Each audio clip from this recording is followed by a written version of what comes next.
You're looking live at the Crew Dragon spacecraft on top of a Falcon 9 rocket set to launch 3 astronauts and 1 cosmonaut to the International Space Station in a little more than 3 hours.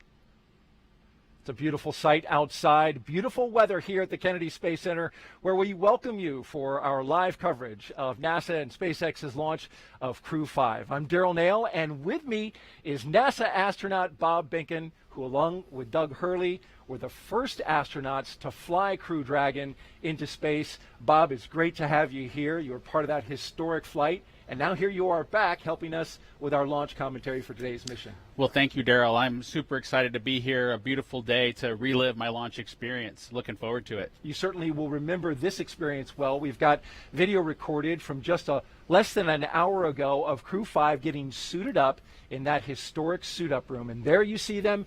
Everything went smoothly. You can see the astronauts there in their spacesuits after getting them fitted and tested. Countdown. And those T-minus 3 hours and 23 minutes. The displays are configured for crew ingress on schedule. That's our launch audio. We're going to pause whenever that comes up. But tell me a little bit about those custom flight suits, Bob.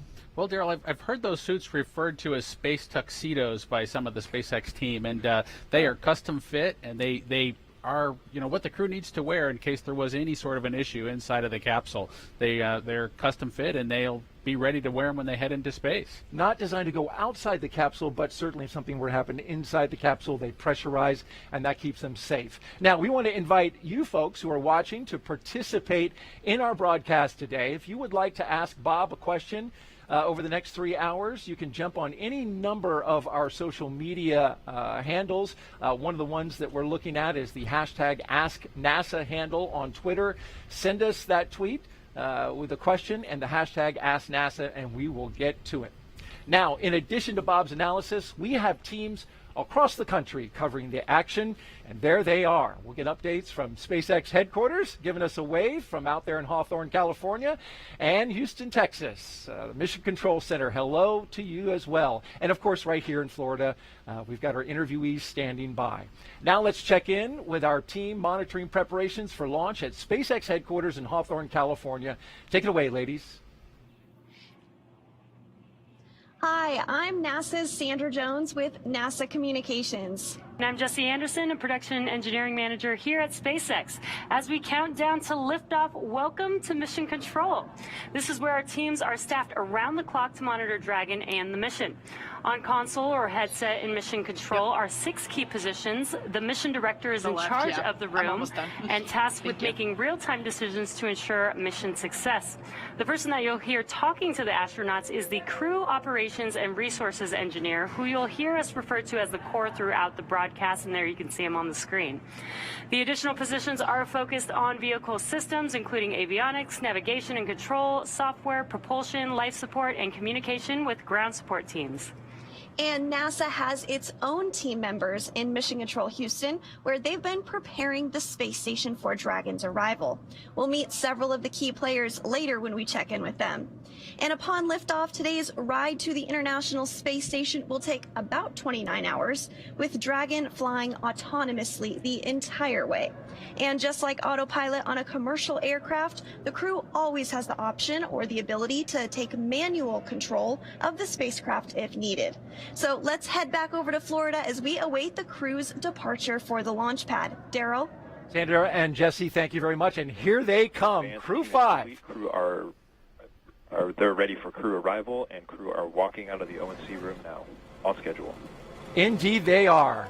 And there they are. The astronauts of Crew-5 taking their first steps outside as they head to the pad. From left to right, cosmonaut Anna Kikina, Josh Cassada, Commander Nicole Mann, and Koichi Wakata.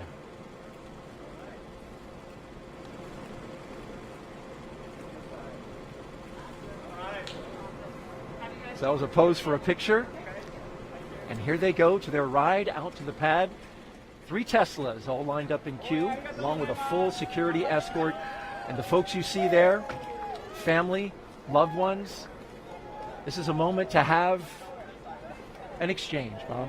It is. It's an opportunity for the crew, if you will, to take a little bit of a break from the technical briefs that they've been having this morning as they got suited up and understood what the weather conditions were. They get a chance to say goodbye to their families, see some smiling faces, again, have a little bit of a relaxing moment with their families before they get serious again and head out to the launch pad. And they keep a certain distance away. You can see the stanchions, you can see the family that are gathered there. And of course, that's in the interest of the astronauts' health. That's absolutely true, Daryl. You know, the crew has been in a quarantine state for the last several days. You know, they don't want to bring anything to space station that we don't have, you know, really tight control of. And so they'll stay back from folks, but they'll give some air hugs and some waves. All right, let's listen in.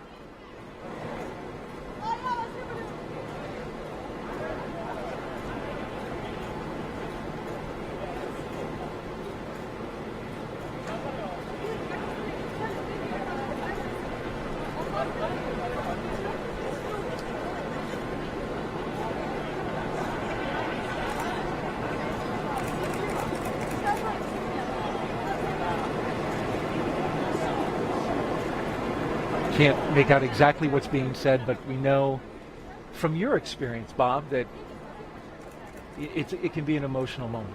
Absolutely. You know, for the Demo 2 mission, my son was super excited to yell Launch America. So that was the one thing that you could absolutely hear. Even inside the suit with our deep insert earplugs, you could hear that Launch America tune when he sang it out.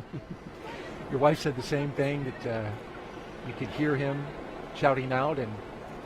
And that's something actually particular to astronauts with young family members, with young children, that you have to prepare them for. I was watching a documentary. Your son wasn't exactly on board at the beginning. Absolutely. At the beginning of the idea of a parent launching into space was something he was unfamiliar with, a little bit scared of. But we brought him down here to Kennedy, got him a chance to see a cargo launch into space. And then by the end of that experience, he was ready for me to go first, Mommy to go second, and he said he was going third. So we'll wait to see if that happens. And then we'll have him on for the Crew 37 show. Yeah, he thinks probably Crew 16. So Crew he's 16, on a little okay, bit faster earlier. Schedule, yeah. I like him. He's ambitious. Look at that license plate. I was just noticing that. Blast off. Yeah, Daryl, the SpaceX team has been creative with those license plates. It's always cool to see what they add to the Teslas to make the experience just a little bit personalized. It's a nice touch. As you can see, the media in the background positioning themselves for a good shot as the Teslas roll out with a full security escort on a 20-minute drive to pad 39A.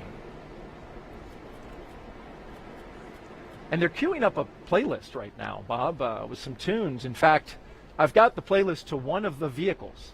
I believe it's the lead astronaut vehicle, which would be the second one in this line. Here's what they're going to be listening to. Oh Yeah by Yellow. Danger Zone by Kenny Loggins. Stronger by The Score. Slow Ride, Foghat. Everybody Got Their Something by Nikki Costa. Sabotage by the Beastie Boys. Mainstream Kid by Brandi Carlile. And Don't Stop Believin' by Journey. It's a nice list right there. It's a wonderful mix. There's a little bit of a slow and relaxing portion of it, as well as something with a little bit of emotion as they head out to the launch pad. You know, when Doug and I headed out to the launch pad, we had some tunes as well, and we took the experience to capture kind of the same things, the excitements of launching into space. Back in Black was one of the songs we selected from AC/DC, since we were both headed back into space again, and it was an exciting time for us. And that was followed, I believe, by Girl from Ipanema, which was very much a contrast. It was, Daryl. You know, this is a 20-minute ride out to the launch pad. The crew's been on a very tight schedule as they work their way to get to this point, but now's the time to sit back and wind your watch and wait for the actual launch event. So that waiting music came from the Blues Brothers movie, and Doug and I knew there was just going to be a time where we had to wait our turn to launch on that rocket. Windows are open now in the Teslas, and family members just now retreating back from the vehicles, but then also getting another moment up there next to the car, which just completed.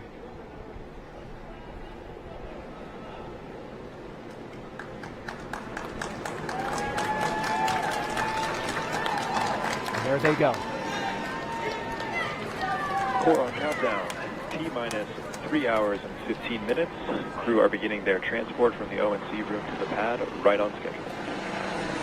There's the call out from the SpaceX team. The crew now departing the Neil Armstrong Operations and Checkout Building. Slow rolling as they make a shot available for all of the media and photographers down there.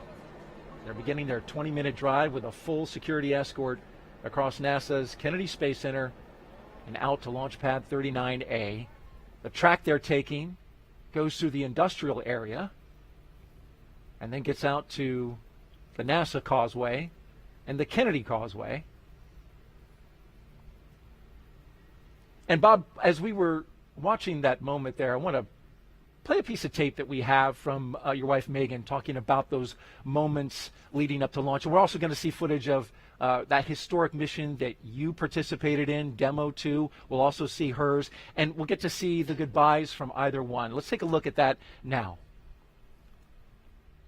We want to give you a little flashback. Take a look at the screen now. You might remember this.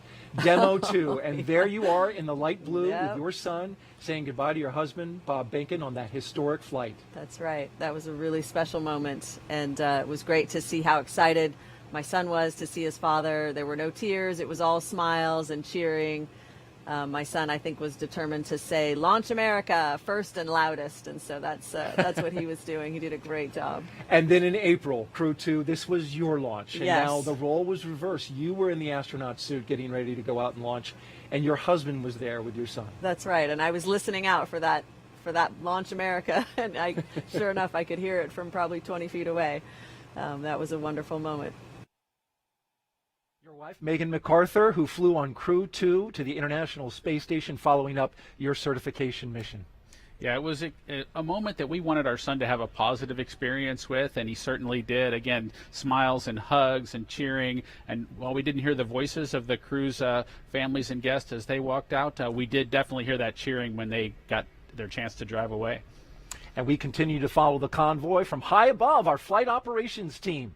The helicopter crew getting a good shot there as they go. Now let's check in with Hawthorne and get our first update from SpaceX's Kate Tice, who, by the way, was at this very desk, Bob, when you launched. Good to have you back, Kate. Thanks, Daryl. I'm Kate Tice, and I'm the Quality Systems Engineering Manager here at SpaceX, and I'm going to be bringing you live status updates from the launch teams this morning. Now, for those following along with our launch preparations over the last week, you'll know that we had a successful dress rehearsal a couple days ago of our launch operations on October 2nd, followed by a successful static fire of our 9 Merlin 1D engines. Now, fast forward a bit to this morning, and we're coming up on, there it is, the T-minus 3 hour and 12-minute mark, and so far all is going well for launch. Earlier in the night, the team began clearing the hazard area and buildings around Pad 39A, known as the Blast Danger Area, or BDA, as you might hear it called out today. At T-minus 4 hours, there was a briefing by the SpaceX launch director, and good news, there is nothing significant to report on the rocket. At this time, the advanced team was also cleared to enter the pad and start prepping the vehicle for the crew's arrival, which we're tracking there on screen, and we're expecting them to arrive at about T-minus 2 hours and 55 minutes, so just shortly coming up. So the only people remaining on the pad at this point in time are those needed for ingress of the astronauts.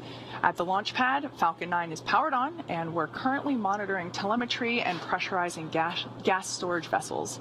Engine and stage checkouts were performed several hours ago. On top of Falcon 9, of course, we have the Dragon spacecraft, and it is ready for the crew. Functional checkouts were performed, and most recently, the Dragon propellant system was pressurized to final flight pressure, and the side hatch has been opened by the advanced team. So at this point in time, I can report that all spacecraft systems are go. And as for the range, launch range is ready to support and working no issues at this time. And as you have probably been following along, we have been tracking the weather conditions carefully over the last week as we dealt with the remnants of Hurricane Ian. As you can see on your screen, it's a gorgeous morning out there at Kennedy Space Center. The weather is cooperating as we count down to liftoff. We had been tracking downrange winds that had been no-go overnight, but as of the T-minus 6-hour weather brief this morning, it cleared and we were green there. So everything is looking good for weather at this point, but we will continue to monitor. Now, with all that being said, let's head back over to Daryl and Bob for another check-in from Kennedy. All right, thank you, Kate. And yes, the weather here at Kennedy is nearly perfect for launch. Let's introduce you now to today's crew. We begin with Nicole Mann. The California native holds a Master of Science in Mechanical Engineering and is a colonel in the Marine Corps. Nicole was selected by NASA in June 2013, and today the Crew-5 commander will be flying into space for the first time. And once she reaches the space station, she'll be the first Native American woman to stay on station. Sitting next to Nicole is Josh Cassada. He grew up in Bear Lake, Minnesota. The physicist and U.S. Navy test pilot flew 23 combat missions. He later became an instructor at the U.S. Naval Test Pilot School, and more recently, he served as the capsule communicator in mission control. But today, he's the pilot aboard Dragon. In the role of mission specialist is veteran Japanese astronaut Koichi Wakata. Altogether, Koichi flew 4 space shuttle missions, a Roscosmos Soyuz, and was on a long-duration stay aboard the International Space Station. Altogether, Koichi has spent 11 months in space, the veteran. And the fourth member, the second mission specialist, is Roscosmos cosmonaut Anna Kikina. She graduated from the Novosibirsk State Academy of Water Transport in 2006. In 2012, Anna officially became a candidate for the position of test cosmonaut. Crew-5 will be Anna's first flight into space as part of the recent resumption of integrated crews on U.S. Crew spacecraft and the Soyuz with the Russian state space corporation Roscosmos. As part of integrated crew, a week and a half ago, NASA astronaut Frank Rubio flew to the ISS aboard a Soyuz. Flying integrated crews ensures operational safety. Crew members on station are trained to do maintenance and spacewalks. It also protects against contingencies such as problems that could arise on the station, serious medical issues, or an emergency aboard the station that requires a crew and vehicle that they are assigned to return to Earth sooner than planned. All right, the crew taking a turn onto the Saturn Causeway, and this is the road that leads to the Vehicle Assembly Building, which is notable, Bob, because the astronauts right now taking a similar path to Hurricane Ian as it crossed the state and came over our area. That's the operations and support building behind it. But then behind that, going through here, is the Vehicle Assembly Building. And after studying the data, we learned the storm took that similar path. And as we widen out the view here, you can see, there it is, the Artemis logo, and a great shot of that Vehicle Assembly Building with the crew going by. Now, the Crew-5 launch was delayed several days due to Hurricane Ian taking aim at Florida. And after studying the data, here's the path that we found it took. Take a look at this graphic put together by meteorologists with satellite data. It shows the track through the state. You can see the center of circulation, of course, the devastating impacts to the Fort Myers Beach area, more than 100 people killed, and complete devastation. By the time it crossed our area right there, you can see it came out the other side on Florida. Between pad 39A and 39B, and 39B is where we had our moon rocket. the SLS and Orion spacecraft. But officials here at NASA and the launch team with SLS made the decision to move the SLS indoors, and this is video from that day, 3 days prior. The mighty SLS and Orion spacecraft going into the shelter of the vehicle assembly building as Hurricane Ian passed overhead. It's a 4-mile, 10-hour trek it was that day. And we got winds, Bob, over 96 knots at the top of one of the lightning towers out at pad 39B. So certainly the winds were whipping up high and down below, around 60 knots. It was a good move to put that rocket in the shelter. Yes, it's just remarkable to kind of have seen the track of the storm, have it come right through the Kennedy Space Center, and to be sitting here just a couple of days later getting ready to launch a crew into space.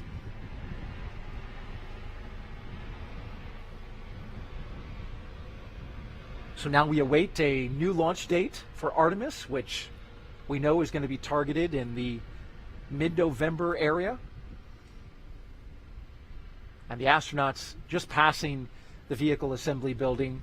Crew-4, when they were here, the rocket was out on the pad, and they got to actually go out and get a tour. This team getting to drive by that rocket, and certainly astronauts must be thinking about that mission, right? Artemis 1, 2, and 3 going out on a test flight out to the moon, and then ultimately landing back on the moon to establish more of a permanent presence there. Absolutely, Daryl. It's a super exciting time from an astronaut perspective. As you know, we still have missions headed to the International Space Station, taking crews up both on the Soyuz rocket and on the Falcon 9 and the Dragon at this time. We look forward to seeing the Starliner vehicle make its arrival on board the International Space Station as well. But Orion, with the Artemis missions that are upcoming, is just an exciting time. Returning to the moon is something that we all dream about. And there they are making the right-hand turn to go towards pad 39A, where SpaceX's facilities are, as well as the launch tower and the rocket that awaits them. A brand new booster. And the good ship Endurance, as you would say, Bob. On its second flight. On its second flight. You know, this is the time for that slow ride song probably to kind of play back for the crew. You know, Doug and I had our waiting room music, our elevator music to kind of pass the time. The crew's, of course, excited for the mission in front of them, but they've got to wait for the actual time to launch into space. And this is a great shot, point of view camera from the lead Tesla looking at the security vehicle in the front. You can see there the launch pad to the left as that rocket gets closer and closer. And I wonder, Bob, at what point do you start to feel some nerves kick in? Because there's this excitement, as you've described, but then also, especially for your flight, being the first one, there must have been some nerves. You know, there's definitely some nervousness associated with launching into space. The crew gets a lot of training, and it, from an experience perspective, they try to check off as many blocks as they can so that that nervousness is something at least that they're familiar with. And so for Doug and I, you know, we had made this ride before as shuttle crew members.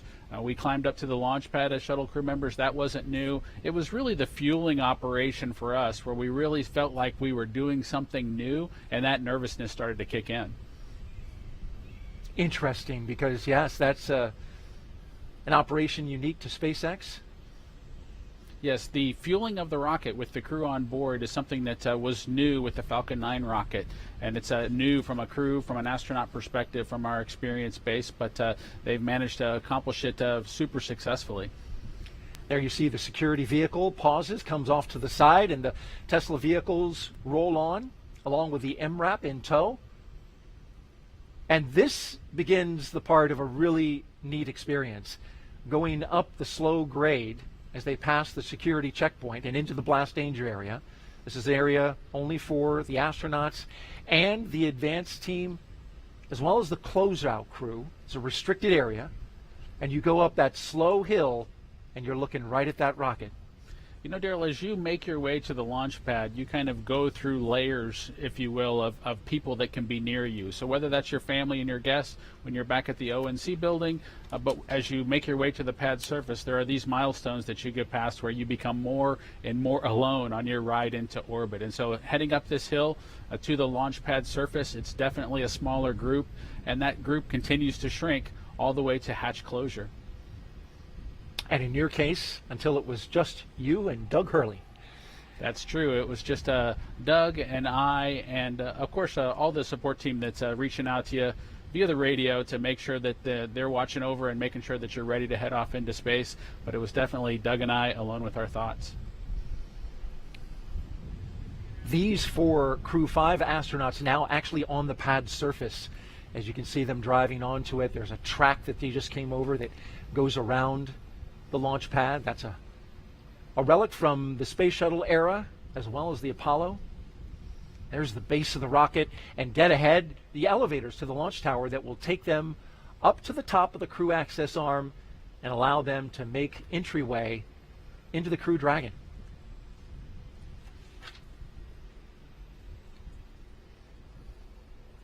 And at T-minus 2 hours and 55 minutes, we'll get that announcement that the crew has arrived, so they're a little early.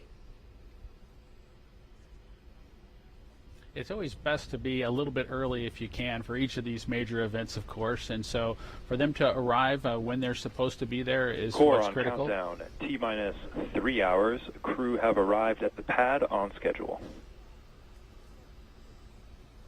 And so the crews arrived at the pad. Of course, they'll have a couple of opportunities to pause as they make their way up. There'll be some photo opportunities for them to take a mental picture of the rocket itself, look up from below before they climb into the capsule. Now, Crew-5 is NASA and SpaceX's 5th crew rotation to the International Space Station since 2020. The successful NASA program is called Commercial Crew. It's based right here at the Kennedy Space Center. Time now to join Megan Cruz. She is live on top of the Operations and Support Building number 2 with one of the leaders of this program. Megan. Daryl, thank you so much. Yes, we are here with Phil McAllister, Director of NASA's Commercial Space Division. Phil, we're so happy to have you here. Thank you. Happy to be here. Well, today, we just saw the crew arrive at the pad. This is NASA's Crew-5 with SpaceX. How has working with these commercial companies benefited NASA? So we both benefit. I think that's what's key with these partnerships. Obviously, SpaceX benefits from our 50 years of human spaceflight experience, but we also benefit by seeing these commercial companies and how they do business and how innovative they can be. Right. And we find there's new ways of doing things that maybe we haven't thought of. So I see the partnership as benefiting both groups. It's kind of like when we first started working with the Russians. They had a very different way of doing business, and I think both programs benefited from that experience. Right. But it's not just the Commercial Crew program. How else have we fostered commercial space and sending more people and science to low Earth orbit? Well, I think it all started with the Commercial Cargo program in 2005. That was the first I think real commercial partnership that we had, certainly on the human spaceflight side. So then we had this cargo capability, and then we advanced that to crew, and now we can launch people to low Earth orbit and the International Space Station. And the thing that we have on our horizon, the thing that I'm working on right now, is destinations or commercial space stations. We know the space station, the International Space Station, is going to be retired in 2030. We need to have continuous access to space and a destination to go to. So now we want commercial companies to build a private space station where we can just be one of many customers. Yeah, and to that end, what are we doing to encourage that? We have 4 agreements and contracts with companies now: Axiom Space, NanoRacks, Blue Origin, and Northrop Grumman. They all have different concepts, and they all have different transportation modes, and they all are kind of targeting different markets. So it's really interesting. This is sort of the early development time. Okay. And I think things will shake out. I don't think we'll have a big enough market to keep 4 space stations on orbit. So this is the time when they innovate and they're competing, and it's kind of cool to see each one of these stations and how they develop. And again, why is this important to us? Why do we want to be one of many customers in low Earth orbit? So I think there's lots of reasons. Number one, when we first started building the International Space Station, there wasn't any other space stations that we could use at that time, so NASA had to build it. But today, we can leverage private sector investment because there are other customers other than NASA who want to go to low Earth orbit, and either for science or just to look out the window or whatever, for whatever reason. So we can take advantage of that. We don't have to pay for the entire infrastructure. Right. We can just be a customer and just pay our own sort of fare for what we do. And so it's more beneficial for NASA, and then we can take that savings and put it into our Moon Mars initiative. I really feel like the Artemis mission, the SLS and the Orion that was on the pad and we will hopefully launch next month, Yep. I don't think it would be as far along as it is today if it weren't for our commercial partnerships, because they help save us money, and we could take that savings and put it into our deep space exploration programs. Yeah, and you said personally this is what you've been working on for years now. How does it make you feel knowing that, as you just said, you know, the success we've had with commercial space is really fueling what we will see in the future with NASA? It's been very gratifying. I have to say, you know, when we were first starting out, I had to say, I think this will work. I think this is going to be a better way to do this particular mission. But I didn't have any proof. But then in 2012, we launched the first Falcon to the International Space Station for the cargo program. Right. That showed that the model could work. And then in 2020, we had Bob and Doug, who flew on the Demo 2 mission, went to the International Space Station. That was just, it was just an amazing mission. Oh, that's great. Yeah, yeah. And Bob, he's co-hosting the show today, so that's full circle how we're coming Yes. around. Can you imagine? It's Crew-5, and just a couple of years ago, we had Bob flying for the first time with Doug. I know, it is amazing. I was just telling some of my relatives, I was like, oh, this is the 5th one. And they're like, what? How did it happen so fast? And we go every 6 months. And so we tend to accumulate missions. And Yeah. so we're putting the plaques on the wall outside my office, and it's getting pretty full, and that's pretty nice to see. That's absolutely great. Thank you so much, Phil, for being here, and I can't wait to watch the launch with you. Thanks so much. Thank you. All Back to you guys. Thank you, Megan. T-minus 2 hours and 54 minutes and counting. And you must hear that a lot, Bob. But the people who, so many people were watching and following your mission since it was a historic first, and kind of feel an attachment to what you did that day. Yeah, it was an exciting time, of course. I think it was a little bit strained with the COVID situation and folks kind of at home watching kind of electronically rather than in person here at the Causeway, potentially. And so a lot of folks watched the mission, and with the Bob and the Doug and the Space Dads, I think they made a connection, and they appreciated, you know, just being a part of it. Doug and Bob and Doug and their excellent adventure. I don't know about all that, but we had a wonderful experience on board the International Space Station. And it was wonderful to watch and chronicle as you guys went along, got to the space station, and came back safely. And we see some beautiful shots from high above. The weather, I mentioned at the beginning, less than 10% chance of violating. We've got onshore breezes here that are kicking up some waves. That's some rough surf conditions. That, of course, no impact to the launch today, but you can see the flags flying and the clock ticking down. If you're just joining us, you're watching live coverage of SpaceX mission known as Crew-5 as we watch the first 2 astronauts walk out onto the pad surface, getting ready to do what, and I have to admit, I have to attribute this, the rocket recline. There it is. I like the way they did it kind of in coordination as well. I think that was something that Doug and I didn't quite nail on the Demo 2 mission, but I appreciate them getting it sorted out by Crew-5. That was Commander Nicole Mann and pilot Josh Cassada that just took that look up, and I mentioned the attribution. That was our voice of mission control. Rob Navius came up with that phrase, so got to give him credit for that, the rocket recline. We'll get the next 2 mission specialists who will do the same move, but for now, they'll go into the elevator, the same elevator, Bob, that you rode on 2 missions aboard the Space Shuttle and Crew Dragon. That's true, Daryl. That elevator there on the 39 Alpha launch pad is just a wonderful experience to kind of be able to bring it back into the game and be able to fly kind of, if you will, slowly up to the pad surface before making a stairway walk up to the actual location where you walk out to the Dragon capsule. And there we see the top of the elevators where they'll walk out, and this is something that they have rehearsed a few times. Certainly we were here when they rehearsed it the other day during what's called a dry dress rehearsal. Yeah, the crew has been through this before, and like I mentioned a little bit earlier, it is really important to kind of get the nervousness out, to have done these operations once before. We can see Nicole and Josh there as they've made their way out of the elevator. They'll walk around the back and make their way up the stairs to the actual walkout area where they'll potentially have a chance to make a phone call, reach out to their family one more time before heading out to the White Room itself and climbing into the ship. And the closeout team right behind them from SpaceX as they greet some of the members of that team with some fist bumps. The telephone you mentioned, Bob, is there on the right-hand side of that hallway there.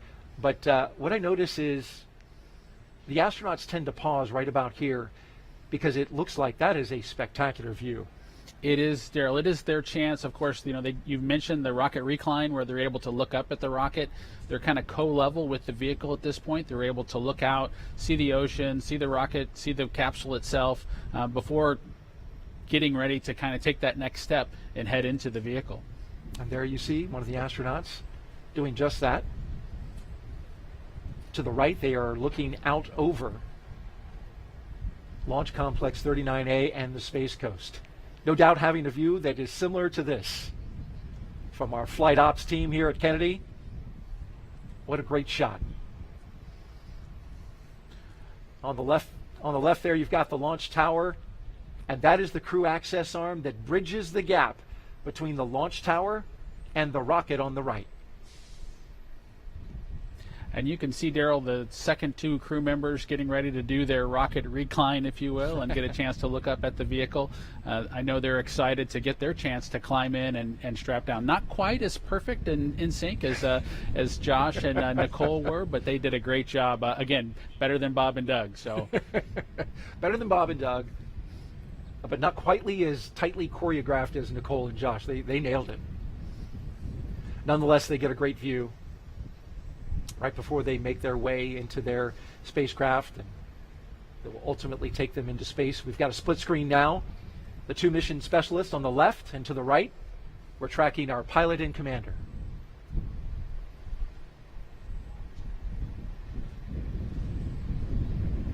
Now they stagger the astronauts in this fashion because everything is highly proceduralized, right? As they go through the lines, check off the mission milestones, and then also it's carefully choreographed because you want to have everybody being orderly as they get into the spacecraft. Absolutely, Daryl. There is a well choreographed checklist that the SpaceX team has on their tablets as they follow along with the crew accomplishing the steps in front of them. But remember, there's just a single hatchway, and they need to go in sequence, and it wouldn't be helpful for all four of them to be there at the same time. So we do bring them in sequence, Nicole boarding first, followed by the rest of the crew. Looking at the launch tower there, pad 39A. Bob, this is the same launch tower that launched the space shuttle. It's been, of course, renovated by SpaceX. They've made a lot of improvements in order to accommodate the Falcon 9, but it also has some throwback to the shuttle era. And there's part of the fixed service structure that's still a part of that structure today. That's true, Daryl. The 39 Alpha launch complex was modified to be able to handle the Falcon 9 rocket, and Doug and I were super excited to launch again from the exact same location. There are remnants of the shuttle program that are still kind of out there. There's a series of chevrons. You can kind of see them in the image there. The kind of the yellow pathway, if you will. The crews go in the opposite direction there. Those chevrons point towards the slide wire baskets that they would use if they needed to do an emergency egress off the pad surface. Those slide wire baskets are a legacy item from the shuttle program. And here we go, the first two astronauts to board Crew Dragon. On the left, Josh Cassada, and on the right, Commander Nicole Mann. All smiles as they make their way down the crew access arm. You can see the fist pumps. They're definitely getting excited now as they get ready to board the ship. And they make their way into what's called the White Room.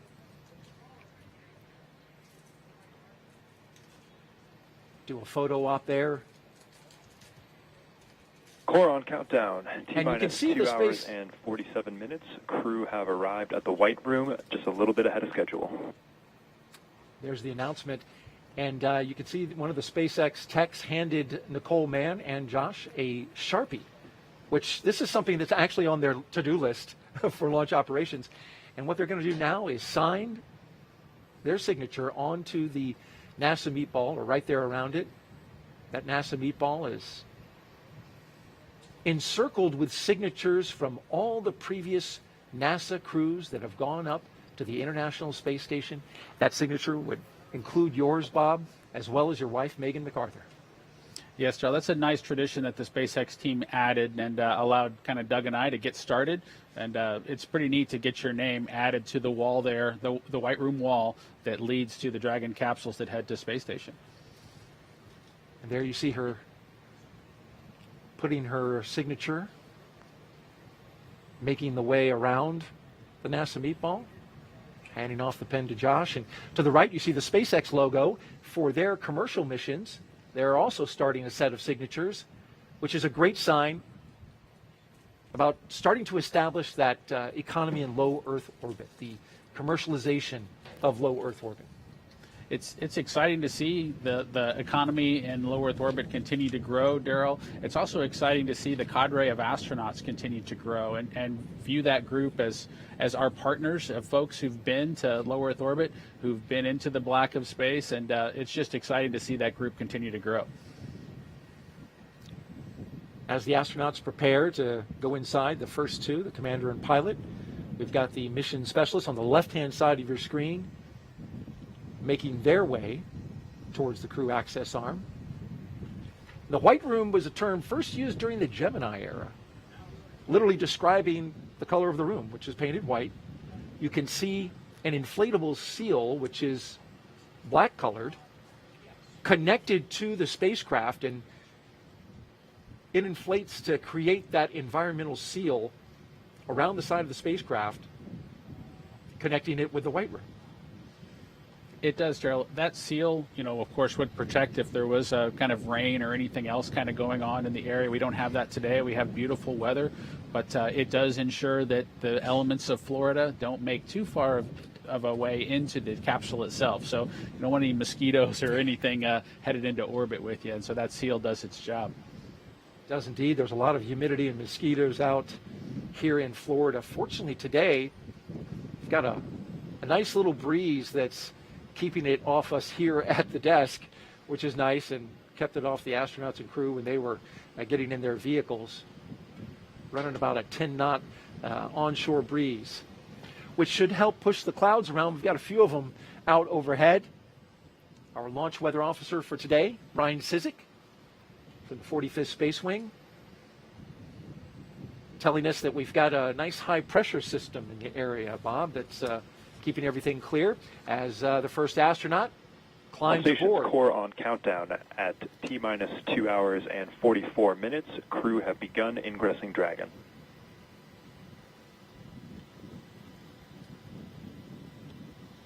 You got to be careful to not bump your head, it looks like.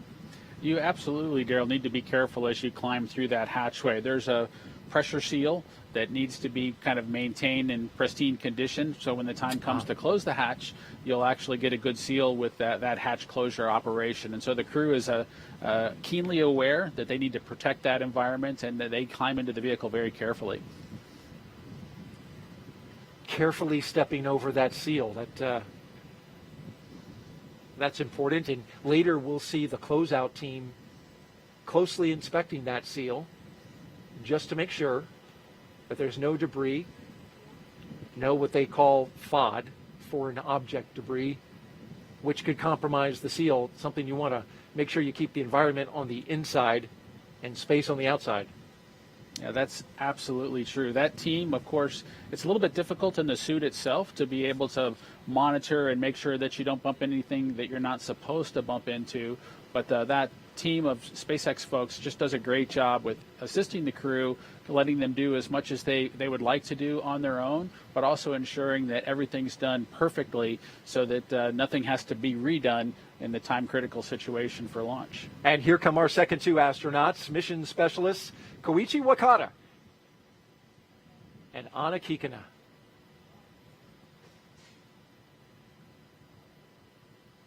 They're next up in the white room. Big thumbs up from Koichi. He's the veteran of this group, Bob. We got 3 first-time flyers and a guy that has a lot of experience in space. That's true, Daryl. You know, Koichi was in the astronaut office when I arrived a couple decades ago, you know, just having joined and trained as a shuttle astronaut, getting the opportunity to fly on his 3rd space vehicle kind of going forward here. It's got to be exciting for him to try on a new spaceship. And making his 5th flight into space.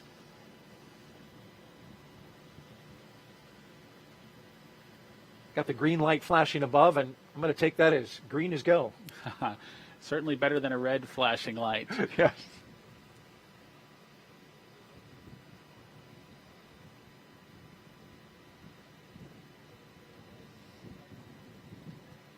So it does take a relatively large team. It does seem like you know, the crew being able to head out to the launch pad and climb in almost by themselves would be a thing. But in order to make sure that things are all done perfectly, that team of SpaceX folks follows along very carefully with the procedure to make sure everything's done exactly per the checklist.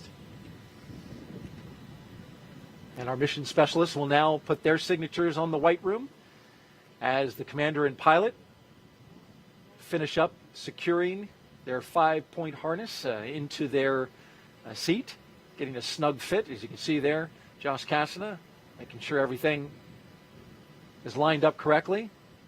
Looks like he's got 4 hands. Those are his gloves. I'm sure an extra set of hands couldn't hurt. Yeah, no, he just has the 2 hands, just like the rest of us, but he does have the gloves there kind of taken off to kind of give him some additional dexterity as he tries to work through getting all the strap-in process completed. You mentioned the 5-point harness, much like a racing harness that the astronauts strap in with. Likely they won't need all of the capability of that harness as they head into orbit and take their ride, but it does provide some capability should the emergency escape system be activated to really keep them strapped tightly into their seats. Seats that are also sized to your proportions, right? And the suit is custom, but the seat, I believe, has 3 different sizes. I believe small, medium, and large.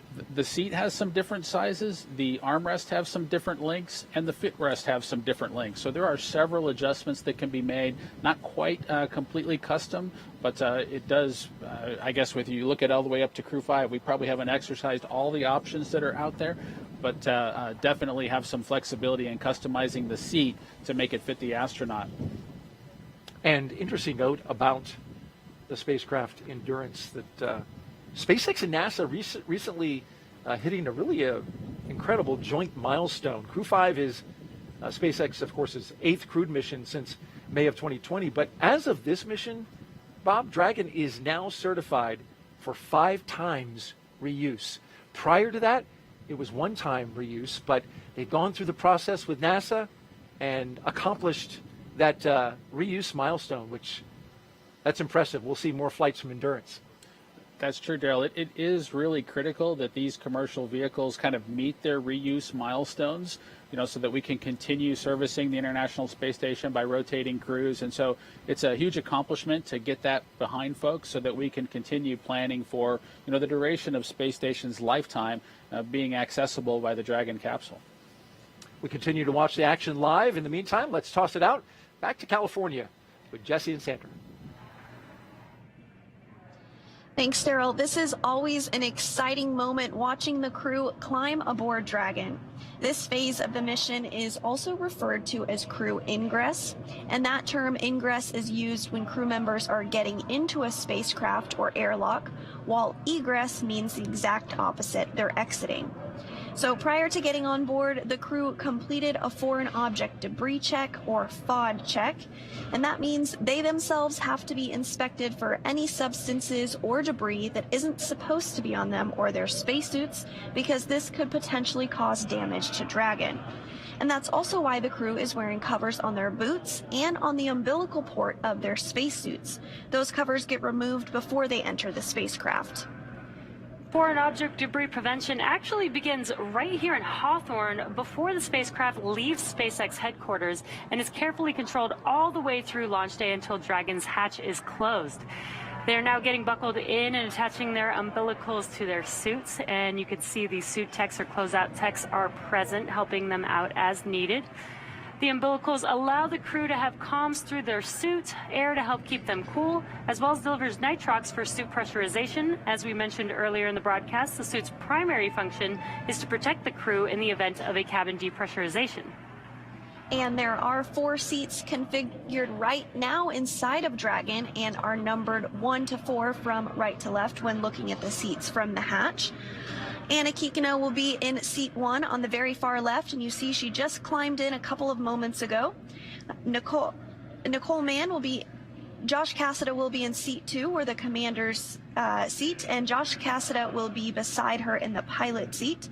And then on the very end is Koichi Wakata, who is in seat 4, all the way to the right, who just climbed aboard just a moment ago as well.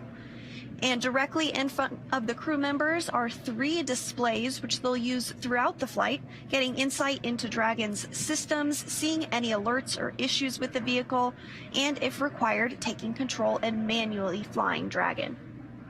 Now, once the crew is all settled in, coming up will be a comm check, and that will be to make sure that they can communicate with mission control. And then, once that's complete, their seats will be rotated in position for launch. So very exciting watching them getting settled in. We've got this awesome view of the Falcon 9 with Dragon on top, crew on board already. We have been watching the crew since this morning make their way to the launch pad, climb up the fixed service structure, walk across that beautiful crew arm that you see there on your screen, and now they are getting settled into each one of their seats, and there is the Crew-5 crew there on your right-hand screen. And the crew will remain in these spacesuits through the ascent portion of today's flight. They'll be able to get out of their suits and get a little more comfortable shortly after liftoff, but for the portion that is the most dynamic portion of the flight, they will remain in those spacesuits. And the primary function of those spacesuits is to protect the crew in an event of a cabin depressurization. And if that would occur, the suit could inflate to provide a habitable environment long enough for the crew to return home. But with the crew now inside of the Dragon vehicle, let's go ahead and check in with Kate Tice for the latest. How's it going, Kate? I've been following along with the launch teams, and they continue to work through the countdown. Currently, no issues are in work, and we are awaiting the comm checks with the crew inside Dragon, which you seated there.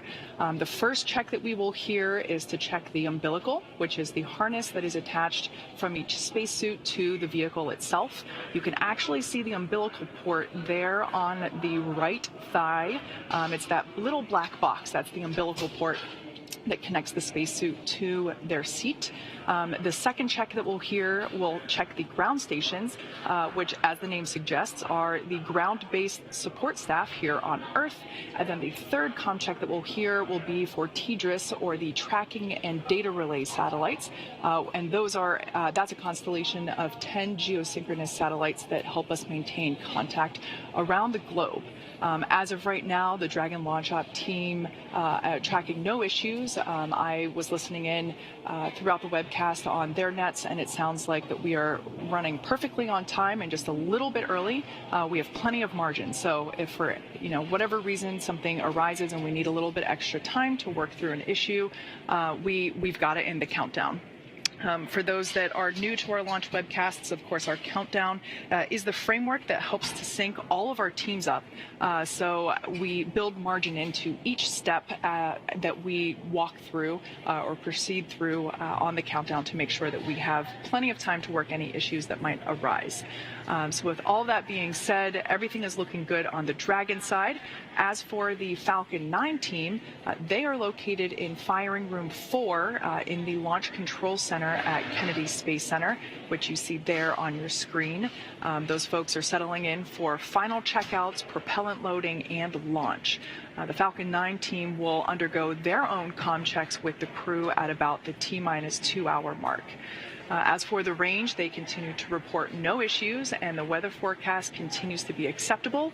We had a less than 10% chance of violation of our weather conditions, and as you can see on your screen, it's a beautiful morning there at Kennedy Space Center. Now, of course, we are looking at weather not only at the launch site, but around the world. We need to make sure that conditions are acceptable if Dragon has to splash down in the Atlantic in case of an escape. We're also monitoring contingency splashdown locations if the crew had to come back to Earth before docking with the space station. Now, if that were to happen, SpaceX and NASA would coordinate with the U.S. Coast Guard to ensure safety upon splashdown, including extra ships and air assets to patrol the 10 nautical mile keep-out zone. That's, of course, to help mitigate safety concerns for any boaters approaching the landing area. And, of course, we've also been monitoring downrange weather, which, as I reported earlier, was no-go yesterday, but at the T-minus 6-hour weather brief turned to green. So we're proceeding, but keeping an eye on those downrange wind conditions. So as the clock continues to tick, we're approaching the T-minus 2-hour and 31-minute mark. All systems to continue to be go for launch. Let's head back over to Jesse, who's actually here in Hawthorne with me, just across the floor. Thanks, Kate.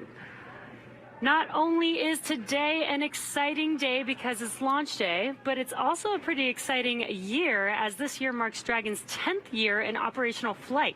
It took a lot of love and dedication to get here today, and we are still learning and innovating from each launch. From the beginning, Dragon was designed to eventually fly people.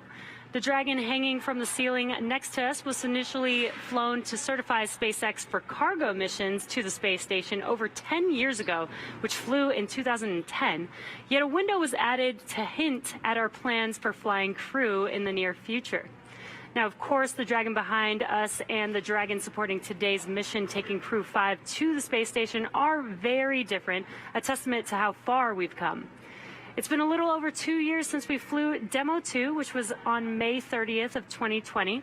And since then, SpaceX has been regularly flying crew missions for NASA to and from the International Space Station at an average cadence of one flight every 6 months since Crew 1. Crew-5 marks SpaceX's 6th crewed spaceflight for NASA and our 8th human spaceflight mission overall, including private passenger missions Inspiration 4 and Axiom 1. Now, speaking of Inspiration 4, you may remember Jared Isaacman, who served as commander for the Inspiration 4 mission. Jared is planning to return to space with us under the Polaris program. Now, through this program, Jared, along with his crew, will embark on 3 human spaceflight missions, culminating in the inaugural flight of SpaceX's Starship with humans on board. The crew for the first mission, Polaris Dawn, has been busy preparing for their flight, which is currently targeted for no earlier than March 2023. In addition to Jared Isaacman, the Polaris Dawn crew consists of Scott Kidd Poteet, the mission's pilot, SpaceX's Sarah Gillis as mission specialist, and SpaceX's Anna Menon, the second mission specialist and medical officer, and there you can see them on the screen. The Polaris Dawn mission will endeavor to fly higher than any other Dragon mission to date. The crew will also be attempting the world's first ever commercial spacewalk using our newly designed EVA suits. And our progress with human space exploration does not stop there. As you can see, we've started construction on a new Starship pad at Kennedy Space Center, the same pad that will take NASA's human space lander system to the moon. That's right, Jesse. NASA's efforts, particularly with the Commercial Crew Program and the certification of the SpaceX Dragon, are aiding in building the foundation for a robust U.S.-led commercial economy in low Earth orbit. Commercial transportation to space is but one element of NASA's larger plan for commercialization, and we're enabling the development of commercial space stations, private astronaut missions to station, demand for in-space manufacturing, and much more. And soon, the agency will launch Artemis to the moon and beyond as part of a test flight of the Space Launch System rocket. Dragon, ready for comm checks. Copy, Dragon. Stand by for umbilical comm check. And we did just hear those words that comm checks will be starting here shortly.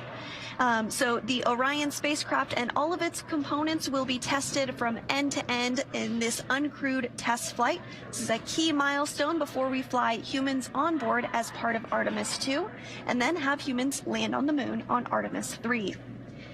Now on your screen, you're seeing some waves, some thumbs up, some goodbyes to the team on the ground. Once they close this hatch... PLT, MS1, MS2, comm check. CDR has you loud and clear. PLT has you loud and clear. MS1 has you loud and clear. MS2 has you loud and clear. Core, loud and clear.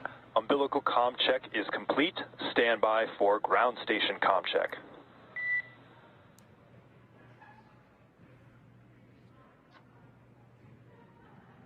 And those comm checks have begun. We're going to hear a series of those communication checks to make sure that the crew can hear the folks on the ground and vice versa.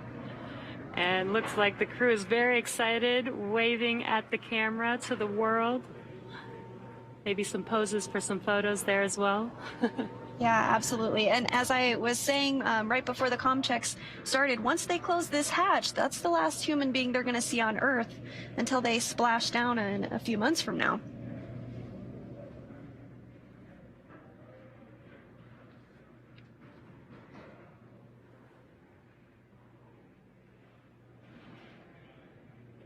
You can also see the crew with their iPads on their tablets on their legs there. They have a variety of different procedures and reference materials that they can view during the mission as well. You'll see them getting that configured and ready for launch now, 2 hours and 25 minutes from now. And these procedures are very, very specific. They are following them all the way, step by step, all the way through. This does include, if you're just now joining us, we are awaiting some comm checks, which they have begun. And they will be stepping through several different comm checks to make sure that the crew can hear and communicate with the ground teams here in Mission Control. And we will do those comm checks through multiple paths to Dragon, including TDRS and ground stations, which you'll hear coming up throughout the continuation of these comm checks. The ground, of course, refers to the different ground stations, and SpaceX has ground stations all around the globe. And then you'll also hear from Core, MD, and LD. The Core in Hawthorne is the Crew Operations and Resource Engineer. The LD is the Launch Director down in Florida and oversees the countdown ops. And then MD is the Mission Director here in Hawthorne, who is the overall flight lead for SpaceX. I just love the excitement of this crew.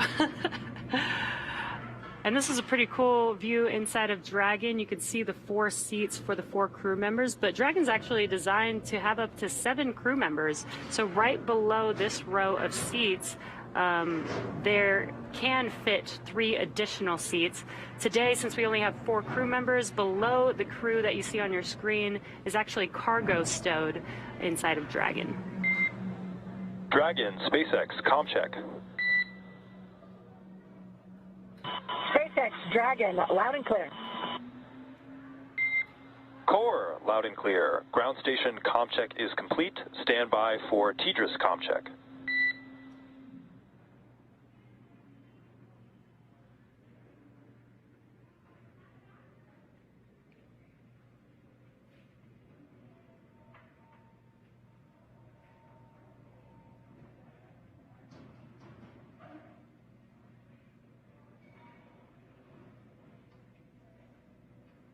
We did have a good comm check with the Core standing by for the next comm check, which is going to be TDRS, and that's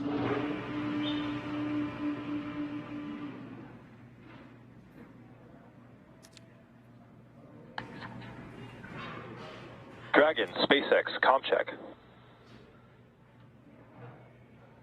SpaceX Dragon, loud and clear. Core, loud and clear. TDRS comm check is complete. Stand by for comm checks with DC, MD, and LD in the launch configuration.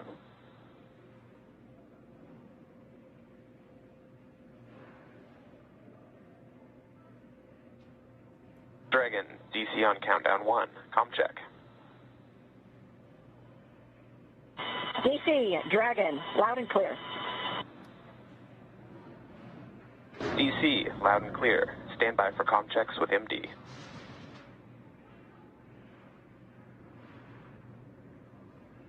Dragon, MD on countdown 1. Com check.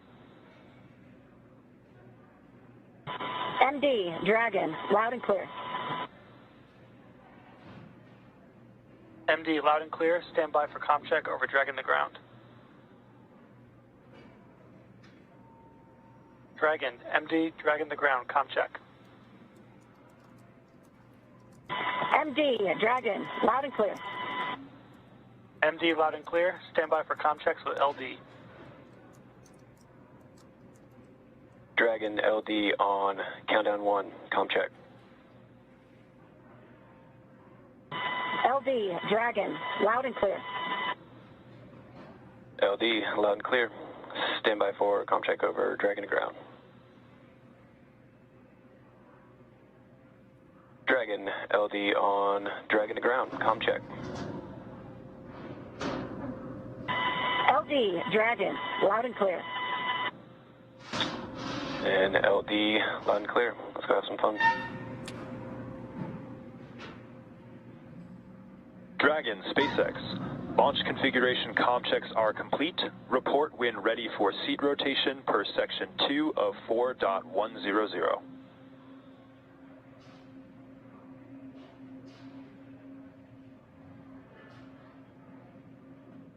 And now that we have successful comm checks, let's go over to the Johnson Space. SpaceX Dragon, we are ready for section 2 and ready for seat rotation. Looks like the crew is getting ready for seat rotation, but let's head over to the Johnson Space Center in Houston, Texas, and check in with Shaniqua Vereen. Thanks, Sandra, and welcome to the International Space Station Flight Control Room, or Mission Control Center, Houston. A team of flight controllers behind me is actively monitoring the space station as we speak. The crew in orbit has completed a number of tasks to prepare the station for Crew-5, like setting up tools to monitor Dragon's arrival and preparing the sleep stations for the new residents. Many of their clothes and other belongings launched on a previous cargo resupply mission. Back here in Houston, Flight Director Greg Whitney and his team are in constant communication with the SpaceX mission director for Crew-5's launch to the space station. Once we get into integrated operations, the NASA flight director will be conducting a series of go-no-go polls at the predetermined checkpoints for Dragon's approach. For now, we'll continue to follow along from here in Mission Control Houston, so I'll send it back down to the team in Kennedy. Over to you, Daryl. All right, thank you, Shaniqua. And if you're just joining us, it is T-minus 2 hours and 19 minutes until Crew-5 launches as part of the NASA Commercial Crew Program. We've got Commander Nicole Mann, pilot Josh Cassada, and mission specialist Koichi Wakata and Anna Kikina. They are strapped into their seats inside Dragon Endurance. I'm Daryl Nail, and this is Bob Benkin, history-making astronaut here. If you want to get a question into Bob live on the show, just hop on to a social media platform, any of the following: Twitter, YouTube, and Twitch. We're streaming on Facebook as well. Use the hashtag AskNASA, and we will take your question live on the air to Bob Benkin. Now, the Commercial Crew Program has hundreds of super smart engineers and technicians doing amazing work to get us up to the station, and Megan Cruz is with one of them. Megan. Yes, I do have a super smart engineer with me. This is Crystal Jones. She's with CCP's Grounds and Mission Operations Office. Crystal, can you tell everyone what that office is in charge of? Sure, yeah. We have a wide range of functions that we do for the Commercial Crew Program. One is assessing ground systems for crew safety for both launch ops and recovery. An example of a ground system is the crew access arm, which we just saw the crew walk through to get to the spacecraft and ingress the spacecraft. That arm has to swing away from the vehicle for launch, but if there were some sort of emergency and the astronauts needed to get out of the spacecraft, that arm needs to come back really quickly to allow the astronauts to egress. So you're responsible for just making sure that everything is operating the way that it should be, if that were to happen. Yes, correct. Okay. Yeah. And then right after this, you're also going to go to the nearby Cape Canaveral Space Force Station. You're going to be inside a room there, and I believe we have a live shot of that room. And you're going to go there so that you can serve as CCP's mishap manager, right? This is the room right here. Yes, that's correct. And I have my FAA and NTSB colleagues there with me as well. Since this is an FAA commercially licensed mission, they have mishap jurisdiction for some of the phases of flight. And so we all work together if an incident were to occur. I don't expect anything to happen. I have full confidence in the joint NASA and SpaceX team. You have such an important role here, like you said, a wide variety of things that you're overseeing. You've been here at NASA for almost 15 years. I mean, did you know that you always wanted to work here, and how did you make it happen? Yes, I did always know that I wanted to work at NASA. Ever since I was a very young girl, I dreamed of working for NASA. Unfortunately, when I was about 10, 11, 12, my parents' drug and alcohol use began to impact our lives in a severe way. We ended up homeless, had to stay in an abandoned bus, and eventually transitioned to a homeless shelter. Wow. After that time, we never seemed to be able to recover as a family. We lived in extreme poverty in a bad neighborhood, but it didn't stop me from trying to reach my goals. I still had that dream. So in high school, I learned how to use a computer. No one in my area had a computer. I didn't have one, didn't know. So learned how to use a computer, researched colleges, how to apply, how to get applications, the whole financial aid process. Wow. And I was accepted into Florida Institute of Technology here in Melbourne, Florida, and got a bachelor's in astrophysics and a master's in space systems. Wow, you're not even at NASA, and you've had such a long road ahead of you, but I hope that people learn to take away from your story that really you can just follow your dreams if you have a passion for it to do it, right? That would be your message. Yeah, and I'm happy to say that my parents have conquered their addictions. And I was extremely proud of my mom before her passing earlier this year. In fact, this necklace that I'm wearing is made with her ashes. Wow. And I wear it for every launch in her memory. And I'm sure she's very proud of you. Crystal, thank you so much for being here. Yeah. We'll send it back to you guys. Thank you so much, Megan. What a powerful story from Crystal Jones, the CCP Ground and Mission Operations Office. That is inspiring to hear how she came from that difficult background to where she is now. Absolutely, Daryl. And it's amazing too when you think about going through a difficult road like that and then achieving such a high level of accomplishment here at NASA. We're just so proud of Crystal Jones, and thank you, Crystal, for sharing that story with us. We want to introduce you now to today's crew. If you're just joining us now, as you're looking inside the capsule Dragon, Endurance. You are go for Section 3 suit leak check preparation. Dragon is a go for suit leak check preparation, Section 3 at 4.100. And there you hear the confirmation that the crew is ready to begin their suit leak checks. Let's start off by talking about our commander for the day as they pull down their visors. She is the second from the right of your screen. Nicole Mann, the California native, holds a Master of Science in Mechanical Engineering. She is a colonel in the Marine Corps. She was an FA-18 Hornet and Super Hornet test pilot and deployed twice aboard aircraft carriers in support of combat operations in Iraq and Afghanistan. Nicole was selected by NASA in June of 2013, and in the years that followed, led the astronaut corps in the development of hardware in the Artemis program. Today, the Crew-5 commander will be flying into space for the first time. And after Crew-5 launches, she will be the first Native American woman to go to space, which is a wonderful accomplishment. Absolutely. Nicole joined the astronaut office when I was the chief of the astronaut office. I'm just super excited to see a colonel in the Marine Corps head to the International Space Station from that commander seat, just like we had for Demo 2.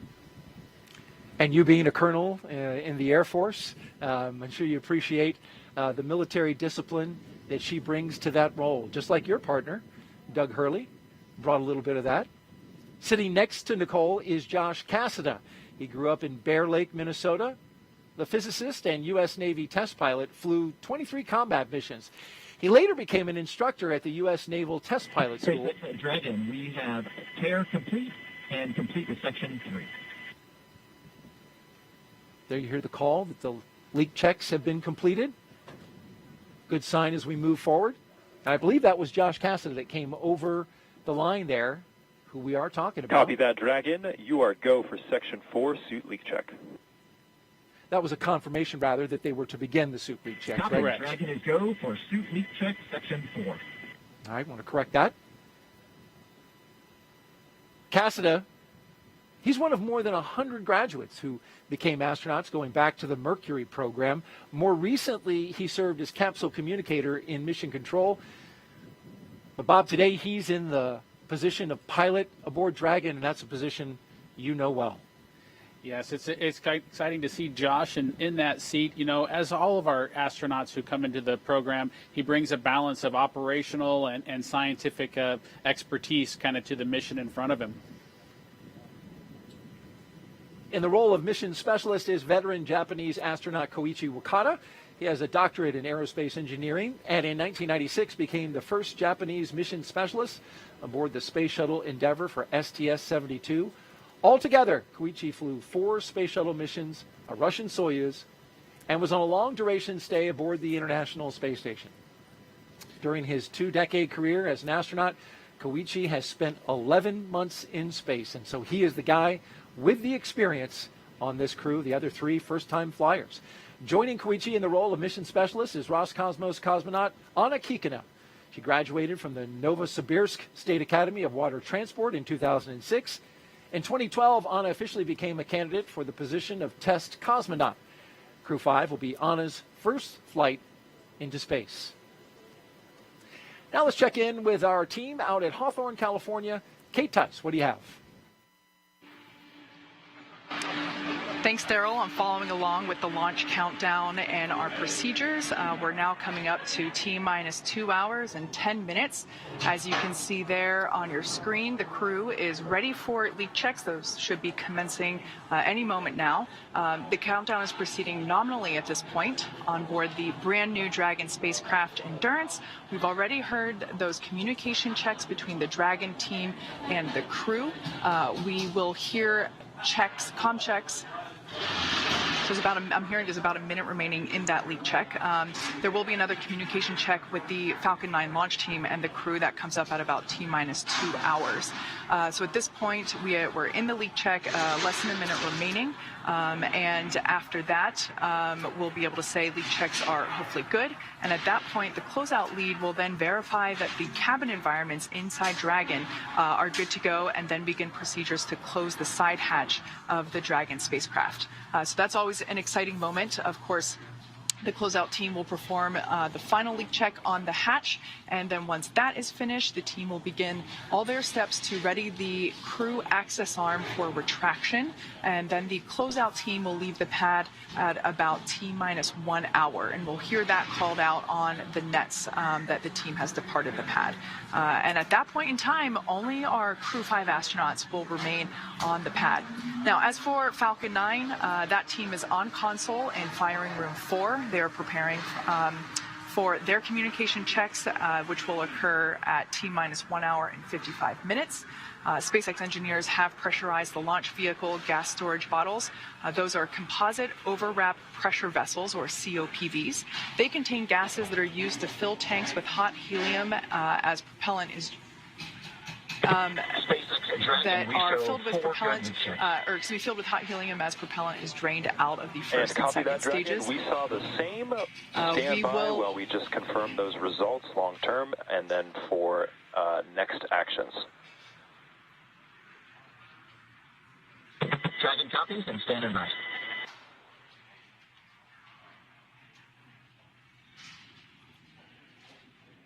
So as the propellant is drained out of the first and second stages, we'll top those off in the last half hour or so before liftoff, those COPDs. Now, we also use pressurized gases to spin the Merlin engine turbo pump when we start an engine in space. The second stage MVAC engine starts up after the first stage separates, and then the first stage engines need to be restarted for that landing sequence. The gases are also used for attitude control systems, which help the vehicle with its orientation for deploying the grid fins and landing legs. Now, of course, we're continuing to keep an eye on the weather. You can see it remains a beautiful day at pad 39A. We are watching weather at the launch site as well as around the world for contingency abort and landing zones. And Dragon SpaceX for suit leak checks. And it sounds like we're going to get confirmation of those leak checks now. Go ahead, SpaceX. All right, Josh. We saw you come in a little bit lower than you did on dry dress, so just as a measure of precaution, we're going to have the closeout lead come in and just take a quick look and double check that everything is looking secure for zippers and umbilicals. How copy? We copy, and we were thinking the same. Thanks a lot. Good read. All right, so it sounds like pilot Josh Cassada, his suit pressure is a little bit lower than what we read during the dry dress, which was the basically dress rehearsal that we performed early on Sunday, October 2nd. So the closeout team is going to come back in and just make sure that all of the zippers on the spacesuit are zipped up to the appropriate height, just make sure that everything is locked into place. So we have plenty of margin in the launch countdown. The countdown is to make sure that all the teams are working toward T0 in a coordinated fashion, and we have lots of margin built in. So we are okay to go in and recheck that and reperform that suit leak check on Josh. So at this point in time, everything continues to be acceptable for launch. We're coming up to T-minus 2 hours and 6 minutes. So I'm going to toss it back to Daryl over at Kennedy Space Center. All right, thank you, Kate. And I'm here with Bob Binkin, astronaut from Demo 2 and NASA's first mission. And we want to talk a little bit about that leak check. Bob, you were following along as they were doing the checks. A crew now going inside to double check Josh Cassada's suit. What's that all about? Yeah, that's correct, Daryl. You know, we heard the words from the SpaceX team. What they saw was a slightly different indication than they saw during Josh's last leak check, and the team is just going to double check that to make sure that they don't see anything awry. Just abundance of caution. As you heard, the crew reported that they had a good leak check, and so the team's just using, again, an abundance of caution. And a little bit of air obviously comes through that suit and goes out the suit, right? So this is a level that would be maybe a little higher than what they normally see. That's correct. All right, very good. Well, we're back here at Kennedy, and the weather is beautiful for launch as we stand by. And there you can see the suit tech in there examining the zippers and the connection points in Josh Cassada's suit. So they hadn't shut the hatch yet, so that was an easy entry for that tech to go in there and check on that. Yeah, so they'll check each of the places where there could possibly be a leak. One of the places is that umbilical that you've seen them disconnect, and they're now reattaching after they checked the seal that was there. They'll verify the zippers that are on the suit to make sure that those are all closed all the way to the very end. And I know that for the crew, these sorts of situations can be a little bit frustrating. They can kind of break the sequence of events, but I know they'll get right back on track here and continue. Right, these are highly trained astronauts that have been getting ready for this moment for the past couple of years, certainly ready for all situations that they may come up against. And these suits, Bob, carry a lot, right, into the spacecraft. Dragon, I'm Dragon ground from C3. Ready here? I'll pause. C3, I've got you 5x5. How mean? Got you the same, thank you. So I don't want to speculate too much, but when you pull the umbilical away, you know, there's an opportunity for the comm system to just need to be re-verified. So we heard Josh check back in. Those connection points, they're grouped together, right? You've got comm and air flowing into the suit at the same connection point. Correct. Also giving a check to Anna's, or maybe just doing some zipping up and rechecking.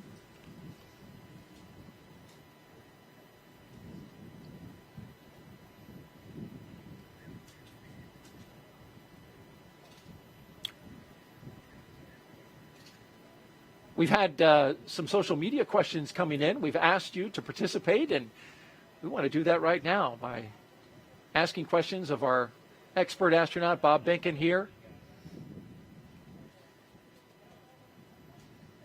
Of course, you can hit us up at hashtag AskNASA on Facebook, Twitter, YouTube, and Twitch. And our question is, coming in from Andy Hughes 01, why do the new spacesuits involve long rubber boots? Those are high boots.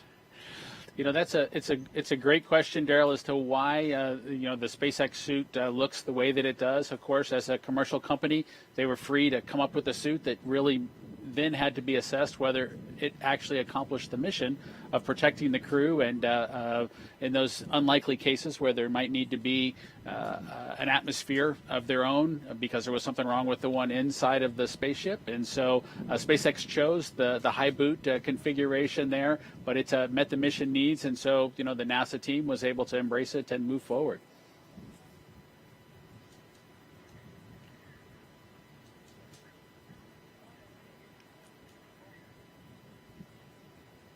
All right, we'll keep an eye on the action inside Crew Dragon Endurance and our three astronauts and one cosmonaut who are standing by.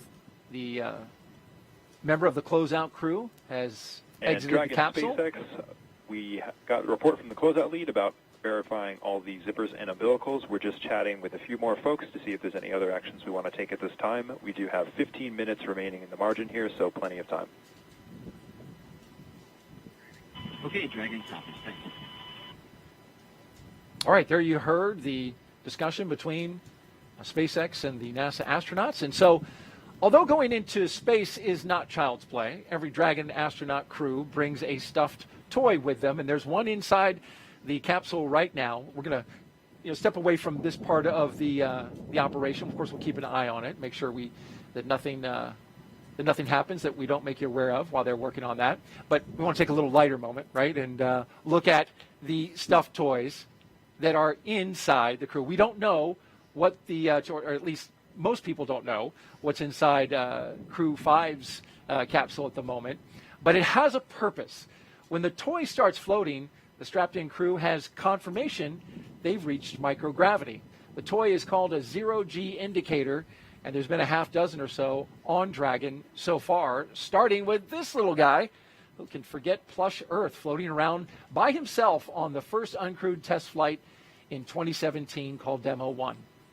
And that's Anne McLean there. She was the one that received it. And that was followed up by a sequin-bedazzled dinosaur named Tremor, picked out by those fellows right there, Bob and Doug Hurley's son Jack, and Bob's son Theo. Crew 1 then took a toy baby Grogu with them to the first four-person crew when they reached space. But since then, well, it's been all stuffed animals. A penguin for Crew 2, and a turtle for Crew 3, and a turtle and a chimp for Crew 4, as you can see there. And so right here on set, Bob was kind enough to bring Tremor with him that you saw floating around in his capsule. This is actually Tremor, the one that went up into space. That's true, Daryl. This is the actual Tremor. It's got the tether still installed, if you will, that we use to keep track of it so that it didn't get lost on board the space station or float too far away. SpaceX for suit leak checks. There they go, starting up the suit leak checks again. Go ahead, Mike. All right, Josh, that completes the troubleshooting actions we wanted to take. So we verified that your umbilical has been reseated and your zippers are closed. Given that, we are recommending that you proceed back to Section 3 of 4.100 and reperform the suit leak check preparation and suit leak checks. How copy? Okay, Dragon copies. We're going to step into Section 3 of 4.100, and we'll let you know when we're ready to reperform the suit leak checks. Good readback. All right, so they're going to recheck those suits. And while they do that really quickly, how did your son choose a bedazzled, sequined dinosaur for. Well, Daryl, there's never no telling what goes through the minds of two young elementary school boys, my son Theo and Doug's son Jack. But they had a collection, and dinosaurs were near and dear to their hearts. They went through the collections that they had in front of them, and they picked the Apatosaurus trimmer. And so I'm glad that some other folks have been able to follow along with that tradition and be able to excite a couple of kids, if you will, about flying in space, even if it's for a stuffed animal. It's great to inspire the younger generations about space with something that they can access. And can you confirm that all the sequins are still there? I can confirm, and I do know that the teams look really closely at each of the zero-G indicators to make sure that they're compatible with the SpaceX Crew Dragons environment as well as the space station environment. And so we got approval, and we were able to take the Apatosaurus trimmer with us into space. That's a neat thing, and it lives now in the Benkin household.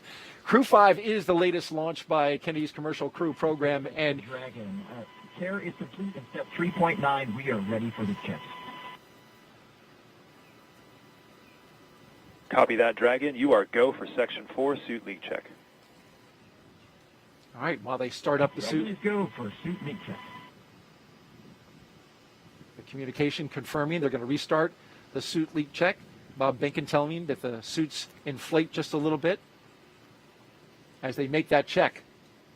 In the meantime, we'll take an interview now and check in with Kennedy's Commercial Crew program. It was created in 2011 and has been flying astronauts from American soil to the International Space Station for the last 2 years. Let's bring in NASA's Megan Cruz, who's with Kennedy Center Director Janet Petro.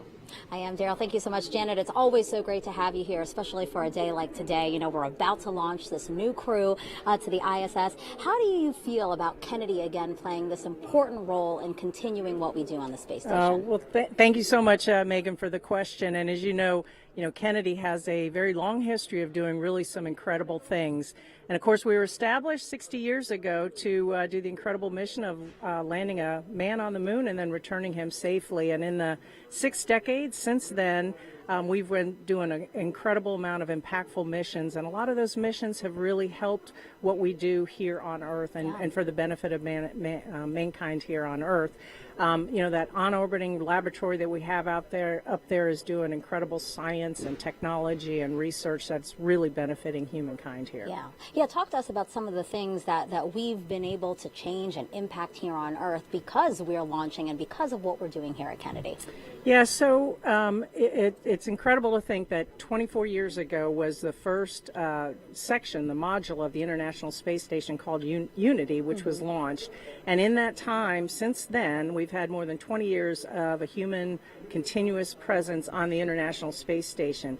And every single time we launch a vehicle, whether it's a cargo or crew, we send up science and cargo and payloads where we do science research and technology development. And all of that not only benefits what we do here on Earth, promoting technology and bettering our life here, but also helps us to look forward to when we go back to the moon and then on to Mars. I'll talk about a few projects that we do here at Kennedy that I'm really proud of. One is the M-Solo. It's a commercial off-the-shelf mass spectrometer that'll help us seek out and search for ice on the lunar surface. Wow. And then, of course, we are the experts resident here at Kennedy for plant biology. And as we're going to be sending our astronauts further and further into space, to the moon and then on to Mars, they're going to want some fresh food. And so that plant research is really going to help enable that to happen.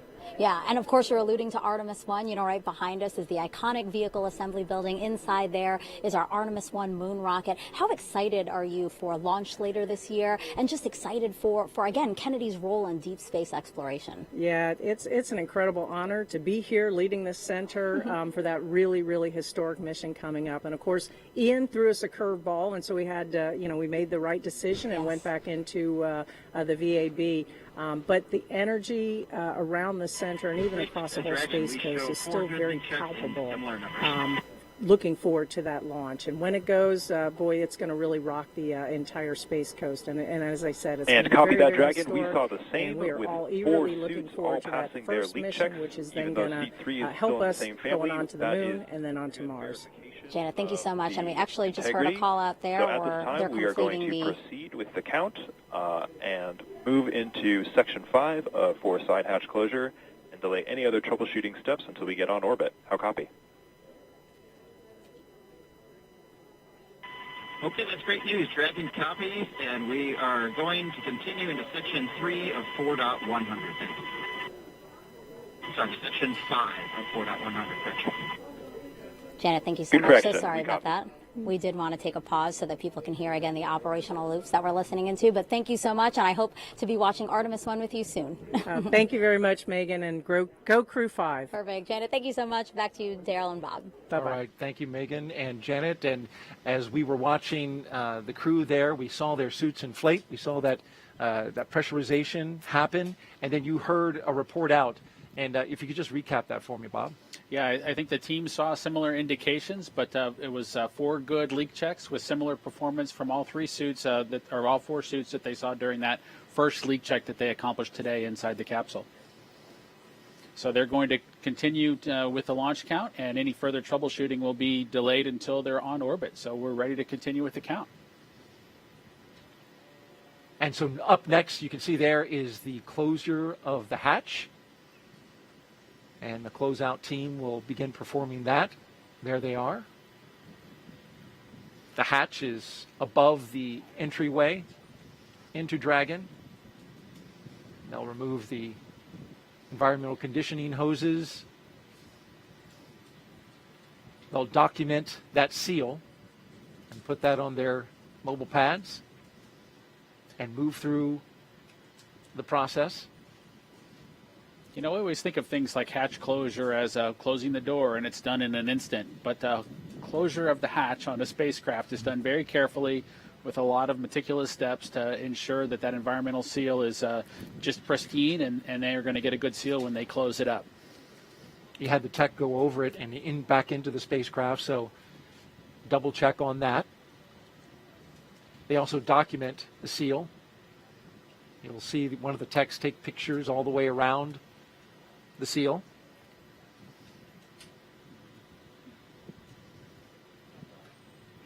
And we can think some about that hatch being closed, and then it'll be reopened when they come back at the end of their mission after splashdown, and when the vehicle's brought on board the ship. So it's going to stay closed for a long time after they get it closed for the spacecraft launch. That's a great point.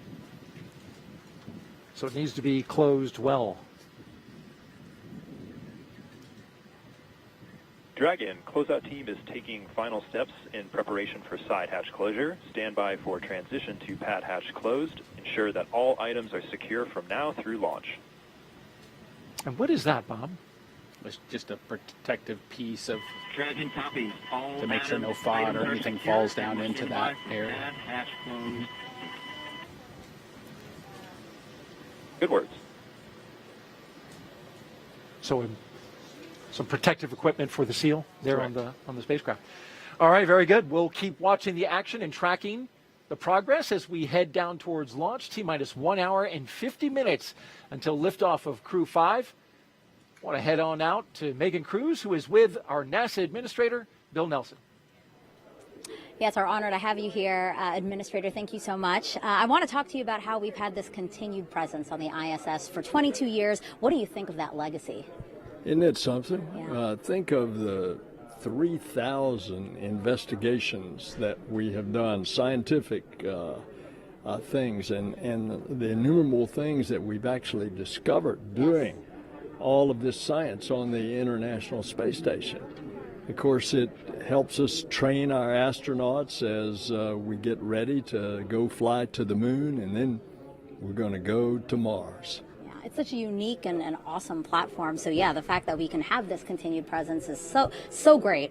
And you know, Crew-5 is this first mission to resume integrated crew flights to the space station with Roscosmos. Integrated crews have always been the norm on the space station, right? That's right, because we built the space station together now with 15 nations. Particularly with the Russians. There's a Russian segment on the station. They provide the propulsion. We, the U.S., provides the electricity. So for the safety of all the crew, as well as the operation of the station, we need both there. Now, particularly with regard to safety, If there were a problem, for example, with one of our ability to get to Earth, say we had a medical emergency and had to get somebody to Earth, you need that integrated crew so we can still operate both parts of the space station. So safety is a big reason for us. Yeah. And, you know, we are launching today with the help of SpaceX. What do you think about the fact that we've had such a wonderful cadence with SpaceX these last 2 years with the Commercial Crew program? Well, SpaceX has been excellent to work with, and the proof's in the pudding. As a matter of fact, what's happening at the Cape is just unbelievable. Last night there was an Atlas launch. Today we're launching Crew to the station. Tomorrow they're going to launch 2 communication satellites, all within the span of 3 days. Yeah. So it's incredible. But SpaceX has really been inventive, creative. They've been a good partner for NASA, and it shows that this commercial public-private partnership is actually working. Yeah. And now as we're under 2 minutes to launch of Crew-5, what do you have to say to the crew? Any message for them? Well, not only go Dragon, go NASA, but Godspeed. And 2 hours to launch. I misspoke. I'm too excited. You are.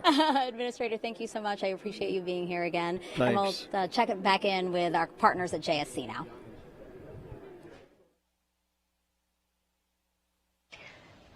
Thanks, Megan. And when Crew-5 arrives at the space station tomorrow evening, they'll officially become Expedition 68 flight engineers. Once on board, they'll do something known as a direct handover, basically saying that Crew-4 and Crew-5 will be on board the station together until Crew-4 comes home next week. Crew-4 will be able to give Crew-5 an orientation and show them the ropes, which will be particularly helpful for first-time space flyers Nicole Mann, Josh Cassada, and Anna Kikina.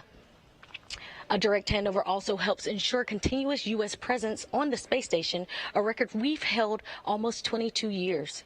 The space station is an orbiting laboratory, and they will jump right into research and investigations.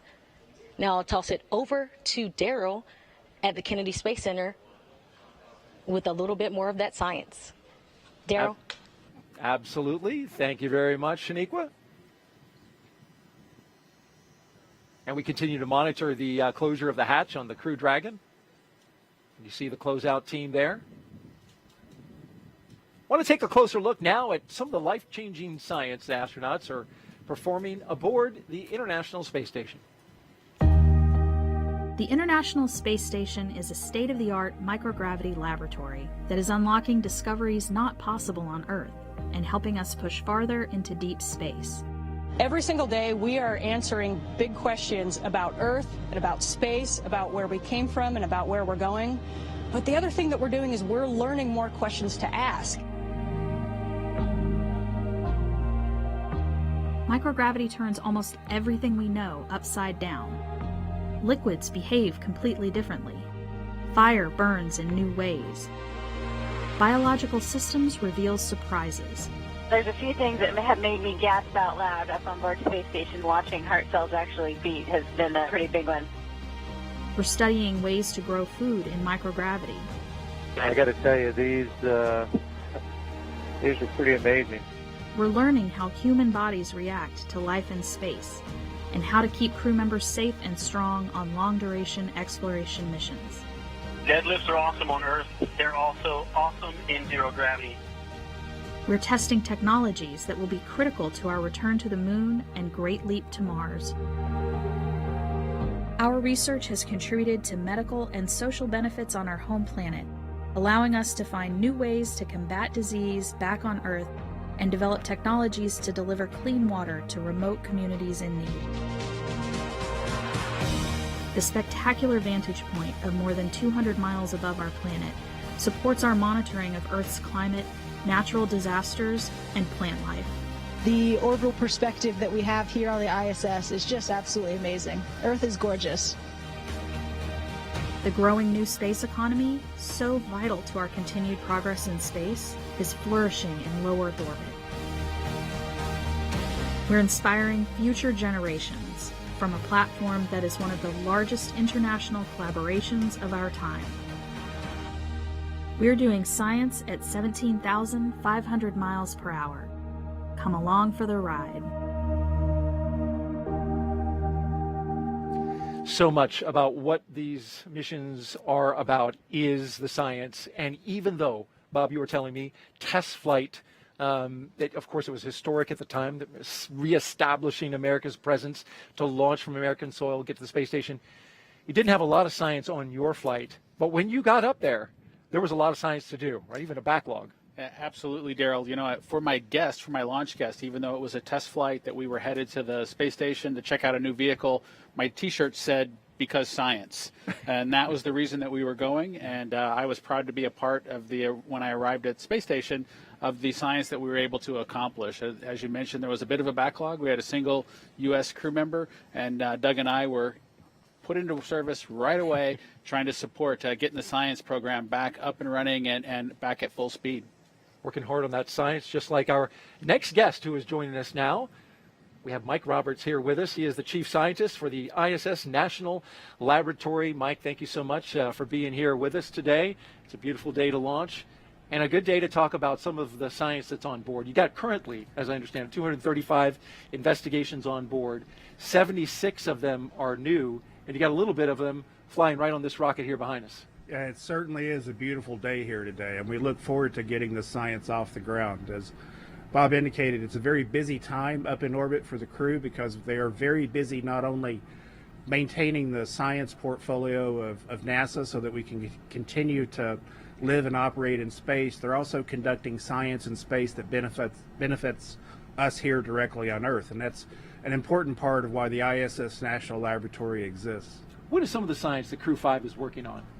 So as the crew goes up today and docks the station, they're going to be engaged in a lot of research that addresses medical needs here on Earth. We have partnerships with the National Institutes of Health through the National Center for Advancing Translational Sciences, which is doing some very important research that leverages the access to persistent microgravity dead environment.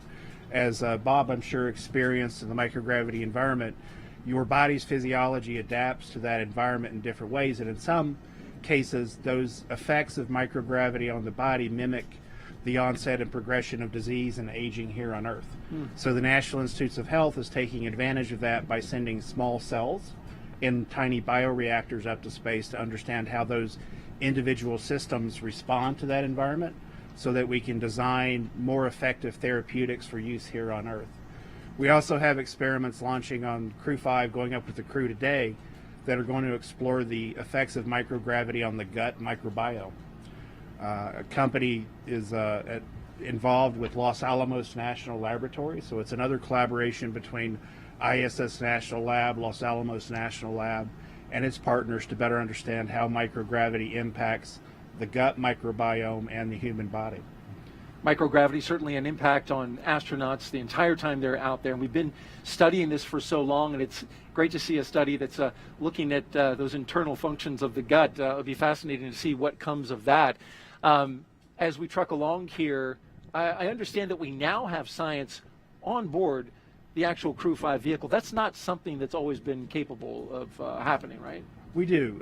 For ISS National Lab and all of the sponsors of the International Space Station, the availability of extra crew members going up on commercial crew has been a significant advantage. We've doubled the amount of time that's available for crew to conduct science. But also, we have the ability to utilize the crew vehicles to get some science up there that can fit within the confines that's not occupied by the crew. So while most of our science and supplies still go up on the commercial resupply vehicles, we're also able to utilize the vehicles themselves that are taking the crew up to get some expedited science up and get it back. And we're looking at some video now of Lambda Vision. If you can tell me a little bit about that. Another very important development in space is the utilization of space and access for commercial companies. So Lambda Vision is a small startup biotechnology company that is pioneering the use of bacterial rhodopsin, a protein from bacteria, that can be used to manufacture artificial retinas. So Lambda Vision is utilizing the absence of microgravity to improve their ability to manufacture these artificial retinas in space. These artificial retinas, when they're approved for use by the FDA will enable LAM division to offer the availability to recover from retinitis pigmentosa and macular degeneration here on Earth. Currently, there are no effective therapies for that recover full sight or full vision. How about that? This technology offers that advantage. Offering a lot of hope for people who suffer from those diseases, and so it'll be exciting to see what kind of results come from that experiment. It is, and LAM division's had the opportunity through ISS National Lab and NASA to operate 4 different experiments in space. So this new era of easy access to space for supportive science that benefits here on Earth is really turning into some new great dividends for people on Earth. Mike Roberts, Chief Scientist for the ISS National Laboratory, thanks for being here and sharing your knowledge about the science on board the ISS. Thanks, Daryl. All right, as we continue to watch the operation and our team check through the milestones here, we will toss it back out to Houston. Actually, we're going to throw it to California and Hawthorne, where Sandra and Jesse are standing by. Thanks, Daryl. Earlier, we did talk about the progress that both NASA and SpaceX have made in human spaceflight since we first started flying Dragon regularly over 10 years ago. So to support our increasing number of human spaceflight missions, your spacesuit team has been busy at work, Jesse. Yes, we have. You might be surprised to know that the completion of the Crew-5 suits marks SpaceX's 50th completed IVA, or intravehicular activity suit, including development, training, and qualification suits. 30 of those suits were created for flight. This number is inclusive of the suits that the Crew-5 astronauts are wearing today. 17 of the 50 were built and used for development and training. 1 was used to get our suit qualified for space, and we produced suits to support the passengers for a couple demonstration missions as well. You may recall Starman and Ripley. Starman flew on our first Falcon Heavy flight in 2018 and is still flying around out in space. And Ripley was the anthropomorphic test device that flew on Demo 1 to help us collect lots of data before flying Bob and Doug. And as a reminder, this spacesuit that you've seen the crew wearing throughout operations today is an intravehicular activity suit designed for use inside Dragon. Its primary function is to protect the crew in the event of a cabin depressurization.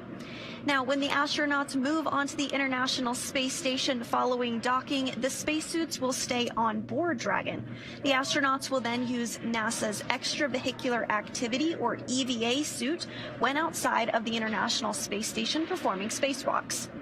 The suit teams work tirelessly to make sure all of our astronauts have a positive experience while wearing our spacesuits and ensures the highest level of safety. Now, similar to how we innovate and further develop our launch vehicles with each tester mission, our spacesuits have continued to evolve since NASA astronauts Bob Behnken and Doug Hurley first donned them for Demo 2. Some improvements include the patterning process for better fit. Patterns are the individual pieces of fabric that go together to create the suit. Our process involves taking measurements, generating patterns based on those measurements for each layer of the suit, and then performing fit checks where we put together non-flight, quick versions of the different layers of the suit to make sure that they fit correctly before making the flight suit. Now, we've also continued custom patterns for each crew member and have made significant reliability upgrades in the spacesuits. And while the suit is a single piece, which means the helmet, gloves, and boots all remain attached as one piece, with us today is a SpaceX helmet lent to us by the spacesuit team, and you can see it here on the table right now. That's right, Sandra. This helmet is made from 3D printed nylon and has a visor that pivots open. And Dragon SpaceX for side hatch leak checks. Go for Dragon. Okay, Josh, we identified a potential piece of FOD on the side hatch seal when we were inspecting everything, so the closeout team is proceeding to open the hatch to address that before closing and reperforming the leak check. For big picture awareness, we still have approximately 12 minutes remaining in the margin for this timer to perform this action, so we'll be able to run through everything without issue here. Okay, Dragon copies will be opening up the side hatch and taking a look at the pod. We've got 12 minutes of margin. Appreciate the heads up. Good readback. So we just got an update. We were closing the hatch. It sounds like they do need to do another inspection, reopen the hatch, re-inspect the hatch lining to make sure that there's no FOD caught in there, and then perform the procedure to reclose the hatch one more time. It sounds like we do have some margin, 12 minutes of margin, so we are still on track for liftoff today. But as we were mentioning, the helmet is made from 3D printed nylon and has a visor that pivots open. It's also equipped with a microphone, which is embedded into the helmet, which allows the crew to communicate with the mission operators while suited and seated in Dragon. That's right. And those communication systems that you were talking about, you can see inside. They're not inside this helmet because it's not going to be used throughout the mission, but the crew does have the ability to hear via the helmet, and you can see the slots right there for that capability.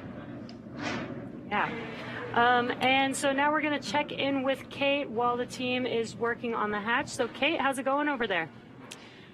Thanks, Jesse. Yeah, it's super cool to see that helmet up close. Now turning our attention back to the progress with the integrated launch teams, we are coming up on T-minus 1 hour and 32 minutes. As we just heard a couple of moments ago, the closeout team identified a little bit of FOD in that hatch seal. So basically the process is we close the side hatch, we inflate the seal around the hatch to a certain pressure, and then we hold that pressure to see if there's any decay or leak. And if there is, that's an indication that something is in the seal, and that's what occurred today. So the team is in the process of reopening the hatch. They'll clean the seal out, close it, and inflate the seal and re-perform that leak check. So normal, as we heard mentioned, we do have 12 minutes of margin in the launch countdown. As I've mentioned before, the countdown is to make sure that everybody is, all the integrated launch teams are aligned, and we do build margin in order to make sure that we can deal with things like this as they come up, similar to whenever pilot Josh Cassida had a little bit of decay, or excuse me, not decay, a lower pressure value read on his suit, so we rechecked the suit pressure there as well. So working through those, no issues. We're still tracking for launch today, and as you can see, the crew seated there comfortably in the capsule. It looks like Anna might be taking a little pre-launch nap. I don't know if I personally would be able to pull that off, so I really admire the calmness that she's demonstrating today. So once that hatch is closed back up and we successfully leak check on that, we should be good to go. We see some movement there. She's not napping. As for the launch engineers, they are located in Firing Room 4 in the NASA Launch Control Center at Kennedy Space Center. They have a view through their large windows of Pad 39A, which is located just 5 kilometers east of them.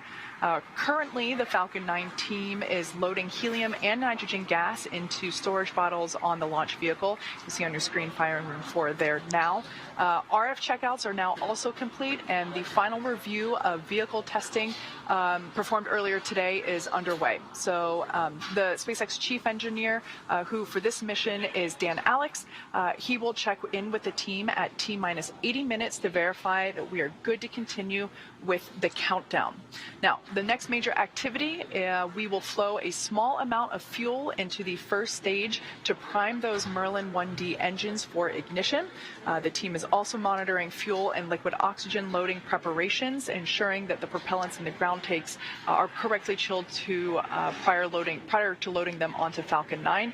Propellant load will begin at T-minus 35 minutes. Now at just under T-minus 1 hour and 30 minutes ourselves, the weather continues to be green. As you can see, beautiful clear day at Pad 39A, but we are of course monitoring weather at downrange as well, and that continues to look good, and the range remains green and ready to support. So all that being said, we are on track to launch in under an hour and a half from now, and we are certainly getting excited here in Hawthorne. With that, let's turn it back over to Daryl and Bob at Kennedy Space Center. How's it going over there, guys? All right, thank you very much, Kate, and we continue to monitor the work that the closeout team is doing right there, rechecking the seal to Dragon between the hatch and the spacecraft. And there you can see the techs making that inspection now, taking a light around it. They had the hatch closed, but reopened it after doing the side hatch leak check And Bob, it was interesting. We were talking about this just briefly before Kate threw to us, and there's a way they can check that seal to see if there's any FOD in it. And I thought it was interesting how they do that. Well, yes, Daryl, Kate gave a great explanation of that process just a couple minutes ago. But what they do is they need to find a way, of course, before you get into space to make sure that the integrity of that seal is good. And so what they do is they're able to inflate a small portion, a small volume, to ensure that they do have a good pressurization on the sides of that seal. And if they do have a leak or some indication that things aren't exactly right, the most likely culprit is some sort of foreign object that's kind of captured in that sealing surface. And so the team goes back in, cleans that area out, and then we'll kind of reaccomplish that leak check to make sure that it's good before the crew gets into the vacuum of space with the spacecraft. And you can see they've wrapped up that process of inspecting, cleaning, and documenting the seal. And now they've reclosed the side hatch to Crew Dragon with our Crew-5 astronauts inside. And they'll start sealing up the hatch now. We'll keep monitoring the action and let you know what's going on. And Dragon, the team's for got a quick update, the closeout team was able to open the side hatch and remove the hair that they identified as FOD. They've closed the side hatch and are stepping into their leak checks right now. We are right on schedule for launch today. Dragon copies. That's great news, and we're standing by for that leak check. Thanks. Okay, well, there you heard confirmation that they found what it was. And real quick, Bob, before we throw it to an interview, a hair was identified. It's fascinating to me that something as small as hair can actually compromise a seal.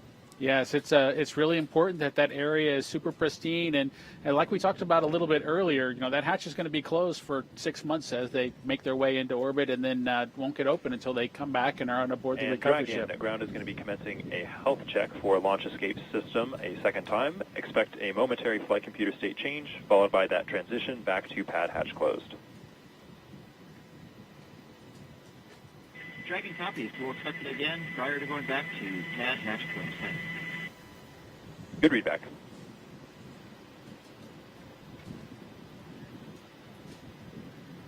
We will keep monitoring the action here outside the Dragon spacecraft. You heard the launch escape system checks are coming up momentarily as they continue to secure the side hatch.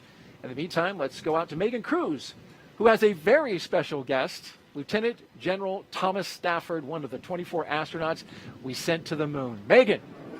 Yes, Daryl, I'm very excited to have the Lieutenant General here with me today. I mean, I'm so honored to be sitting next to you here. I wanted to ask you, is this your first crewed launch that you've seen? Oh, no, Megan. I was here before when we had the commercial launch number 2. So always just love to see a launch. Absolutely. Having done 4 missions, Yeah. I mean, does being here, does it make you kind of reminisce on those 4 missions you've had? You're part of the Gemini and Apollo programs, and we actually have some pictures of you from those missions that we'd love to share with everyone. Can you talk us through what this picture is? Here we are right after we've landed on Gemini 9. That was in June 6, 1966. There's Gene Cernan, my pilot. He's the first one to walk in space completely around the world. We did 3 different rendezvous on that. And we also touched down closer than any Gemini or Apollo. Wow. So, and then we have another picture, actually. This one's from Apollo 10, right? And that's you, the second astronaut farthest from the transport van, right? Right. So that was a great mission. It was the first lunar module to the moon. And I did the first. We were too heavy to land, or we might have had a chance to be the first ones to land on the moon. But we were too heavy to land, but we went down to 9 miles above the lunar surface, photo mapped, radar mapped, and visually mapped, picked out an ellipse that had 3 potential landing sites. He did that twice and came up and did the first rendezvous around the moon.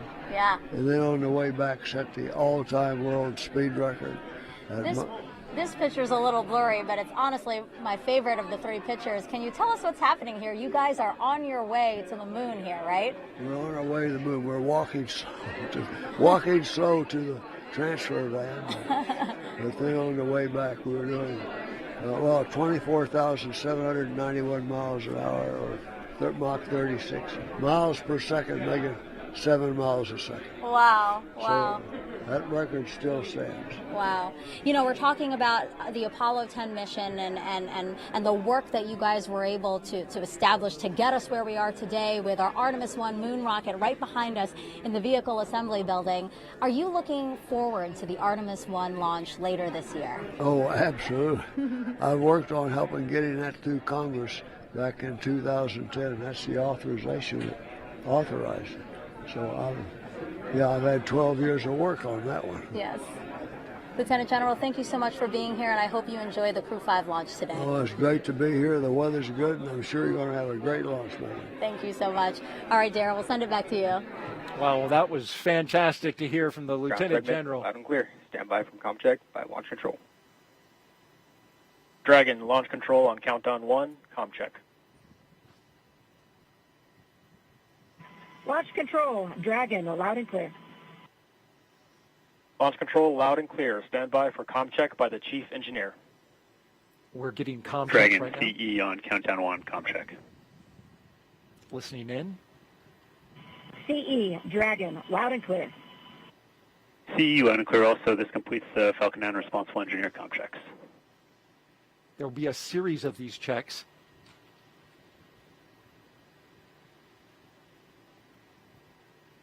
Establishing a number of communication paths to the crew from launch control. Want to just update you really quick. We got a good side hatch leak check. Again, a good side hatch leak check after some FOD was found that compromised it following the first closure. Teams went back in, opened the hatch, cleaned off the seal, shut the hatch back, rechecked the seal, and we are good to go. Again, good side hatch leak check, and we're moving forward now with the comm checks. The SpaceX team working quickly. They had 12 minutes of margin. They whittled that down to about 3 or 4 minutes. And so great job by them. Tackling that issue that can pop up as you're preparing to launch a spacecraft to the International Space Station.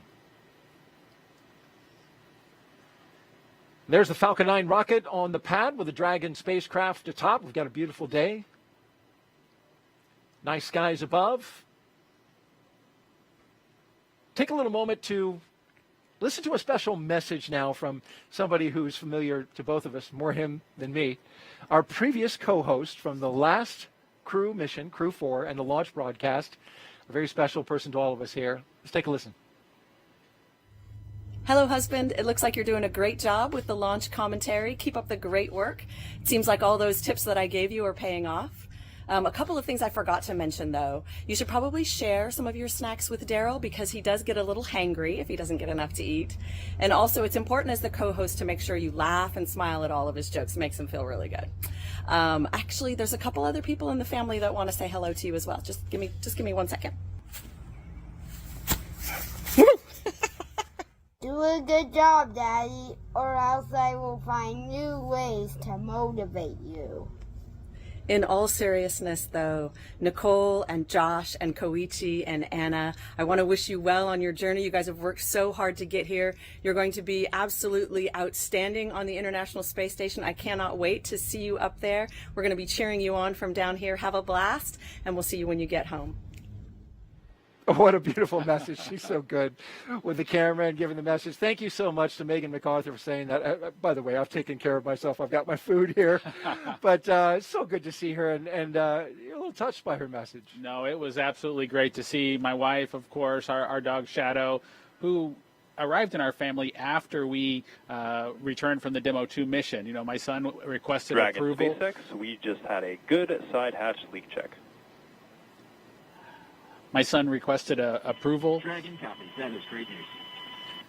to have a dog when the mission was accomplished, and so that was pretty cool to have the dog included. And of course, Darth Vader making a guest appearance, not something that I expected, but that costume has a little bit of history. We surprised Megan during the mission on board her time on space station with that costume, and surprisingly, she found one on board space station to surprise us right back. How about that? And he's using the dark side of the force at the moment. He's going to motivate an answer out of you. He may have heard that line from both his mother and myself as we try to work through elementary school. Well, a nice moment there. Thank you, Megan, for doing that. And I'll make sure Bob laughs at my jokes, or maybe I need to just tell better jokes. That's what it is. Hey, we want to catch you up on the action. We did have some FOD that was found in the seal in the side hatch, and that was removed. The SpaceX team working quickly to get that removed and cleared. They resealed the hatch and repressurized it, and we have confirmation just heard minutes ago of a good side leak hatch check, and so the team is moving forward. The beautiful shot of Dragon as we look out over the Atlantic. We've got some social media questions, and we asked you to submit them. We've had a little action that we've been dealing with this morning, so haven't been able to do a whole lot of questions, but we're going to start getting to them now. And @Con asks, what kind of personal items can the crew take with them to the International Space Station? No, Daryl, it's a great question, and one that we get asked often. What kind of personal items can the crew take with them? Usually it's something small is probably the best answer to that question, but they're items that are personal mementos of family members or otherwise. You saw my son earlier in the Darth Vader costume. As you can tell, Star Wars has a special place in our family, and so we were able to glue together a small Lego ship and have my wife take that into space. I took one during my mission as well, so that we would have something that he could connect with that was part of our family, something to talk about, during our family conferences. There are many small items with individuals that you want to make a personal connections with that typically the crew will take with them. They also take something that's special to them that allows them to either remember Earth or take advantage of a hobby that they have, whether it's a guitar or other musical instrument, small items like that. It must be nice to have that connection back to Earth and your family because of, you're up there in space, and especially now with these long-duration space missions lasting 6 months. And it's interesting, you mentioned the small effects.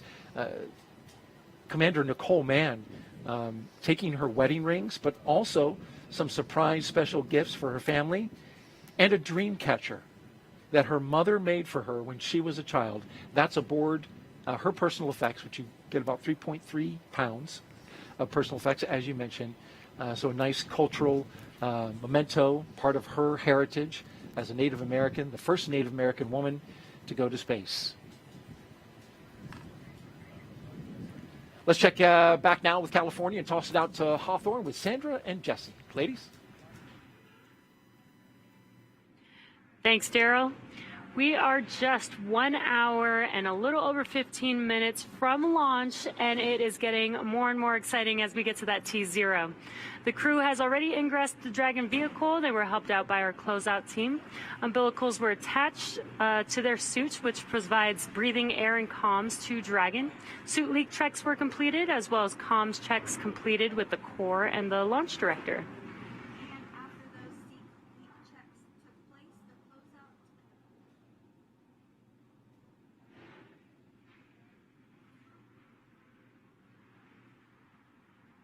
And after those suit leak checks, the closeout team was able to close and seal the hatch. We just got confirmation that we did have a good leak check. During the first round of closing the hatch, they did find a piece of FOD. It was a piece of hair. We were able to open it back up, remove the FOD, and close the hatch, and then completed that seal check. And now the closeout team is just wrapping up. And once they wrap up in that white room, they will depart the white room. And those final weather checks will be coming up soon, which will be necessary before a final go, no go. And there you can see the closeout team there on your screen. Again, just wrapping up the final procedures for hatch closure there. So let's check back in with Houston for a status on the team supporting the space station on their readiness for launch. Shaniqua, how's it going? Thanks, Jesse. The team here in Mission Control Houston has polled that they are go for the launch. The International Space Station and its onboard crew are ready for Crew-5 astronauts to lift off. When Flight Director Greg Whitney polled his team, he was asking the flight controllers who work on all the different systems on board the space station if their focus areas were online and working properly. This includes life support systems, proper communication links, computers that allow us to command the station on board and their subsystems, and our ability to maneuver the space station are fully functional. The crew in orbit is awake and just finished their midday meals. They will start crew arrival preparations shortly, making sure they are ready to receive the new crew tomorrow. Mission Control Houston will continue monitoring the mission as we check off milestones for today's flight. In the meantime, I'll send it back over to Hawthorne. The International Space Station Flight Control Room is ready for launch. Sandra? Thanks, Shaniqua. That's great news. And while Crew-5 is launching today, just a few months ago, we were launching another crew to the International Space Station. That is, of course, Crew-4, who launched in April. The Crew-4 astronauts currently on board the International Space Station have spent nearly 6 months conducting scientific research in areas such as materials science, health technologies, and plant science to prepare for human exploration beyond low Earth orbit and to benefit life on Earth. Such research also lays the groundwork for future exploration of the Moon and Mars, starting with the agency's Artemis missions. Dr. Chow Lingren was born in Taipei, Taiwan, but spent most of his childhood overseas in England. He was an instructor and jump master with the U.S. Air Force Academy and also has a doctorate in medicine and served as a NASA flight surgeon. After he was chosen as an astronaut, Lingren flew on Soyuz and spent 141 days in space during Expedition 44 and 45. He has a wife and 3 children and is the commander of Dragon Freedom. And up next is fellow airman Bob Hines. He was born in Fayetteville, North Carolina, and has a wife and 3 daughters. He has a Master of Science in Aerospace Engineering and served 21 years in the U.S. Air Force as a test pilot and as a fighter pilot in the F-15E. He came to NASA as a research pilot where he flew science missions in the WB-57. He's the pilot for NASA's SpaceX Crew-4 mission, which has been his first space flight. Now, there's a couple mission specialists on board Crew-4, one of which is Jessica Watkins, who considers Lafayette, Colorado, her hometown. A talented rugby player in college, her team won the national championship in 2008. Watkins was a postdoctoral fellow in the Division of Geological and Planetary Sciences at the California Institute of Technology. She completed several internships with NASA, including one testing system designs for the Mars Perseverance mission at JPL. She became an astronaut in 2017, and just like Bob, Crew-4 was her first flight to space. And the second mission specialist is Samantha Cristoforetti. She was born in Milan, Italy, but now lives in Cologne, Germany with her partner and 2 children. In 2006, she earned her fighter pilot wings and flew the AMX attack fighter at a base in Italy. In 2013, Cristoforetti launched into space aboard a Soyuz for a long-duration spaceflight to the International Space Station. And several years later, she was awarded the Knight Grand Cross of the Order of Merit from the President of Italy. Crew-4 was her second spaceflight. This 4-person crew is currently preparing for Crew-5's arrival and also their return back to Earth just days from now. And while Crew-4 was on board, they received a visit from another Dragon. SpaceX's 25th resupply mission to the International Space Station launched on July 14th, carrying over 5,800 pounds of science, research, hardware, and other crew supplies to the orbiting laboratory. Dragon stayed on station for a little over a month before being packed with critical research and hardware to be analyzed after a safe splashdown off the coast of Florida on August 20th. Now let's head over to Daryl at Kennedy Space Center. Daryl, how are you guys doing over there? Well, thank you, Jesse and Sandra. Well, we're having a beautiful day here at the Kennedy Space Center. You can see behind us, We're at the Launch Complex 39 where media are gathering, getting ready to count down the final hour as we get ready to watch Crew-5 launch into space. It is a big day, and especially here at the Kennedy Space Center where we have just been cranking out the launches, Bob. 3 launches in 3 days from 3 different pads. We had the Atlas V going off from 40 yesterday. We've got Crew-5, of course, from Launch Complex 39A today, and then tomorrow, SpaceX launching from their other launch pad, Pad 41. It's hopping. Outstanding to see all that action down here at the Kennedy Space Center. And again, it's a beautiful day. I'm looking forward to seeing the Crew-5 folks get into orbit. Indeed, and liftoff time is still holding for noon Eastern time, 56 seconds after noon, if you want to be right on the second. We're also tracking no issues at the moment with Falcon 9 or Dragon. We did have an additional suit leak check that we performed, as well as a spacecraft leak check. Those are good to go. Dragon now good to go. The range is green. And, of course, the weather is doing fabulous here at the Kennedy Space Center. Downrange, they're watching some winds in the abort corridor, but they're looking good right now. And so the crew of Crew-5, talking about Commander Nicole Mann, pilot Josh Cassada, and mission specialist Koichi Wakata and Anna Kikina, well, they donned their spacesuits in the historic crew quarters suit-up room this morning. They woke up around 4:30 a.m., donned those suits around 7 a.m. They walked out of the crew quarters building as every NASA astronaut has done since Apollo 7. And then they were transported to the pad where they climbed inside the SpaceX Dragon Endurance for its second flight. Now we are seeing them live while they await liftoff. Bob, you lived this with your fellow astronaut, Doug Hurley. What is the crew doing right now at this moment?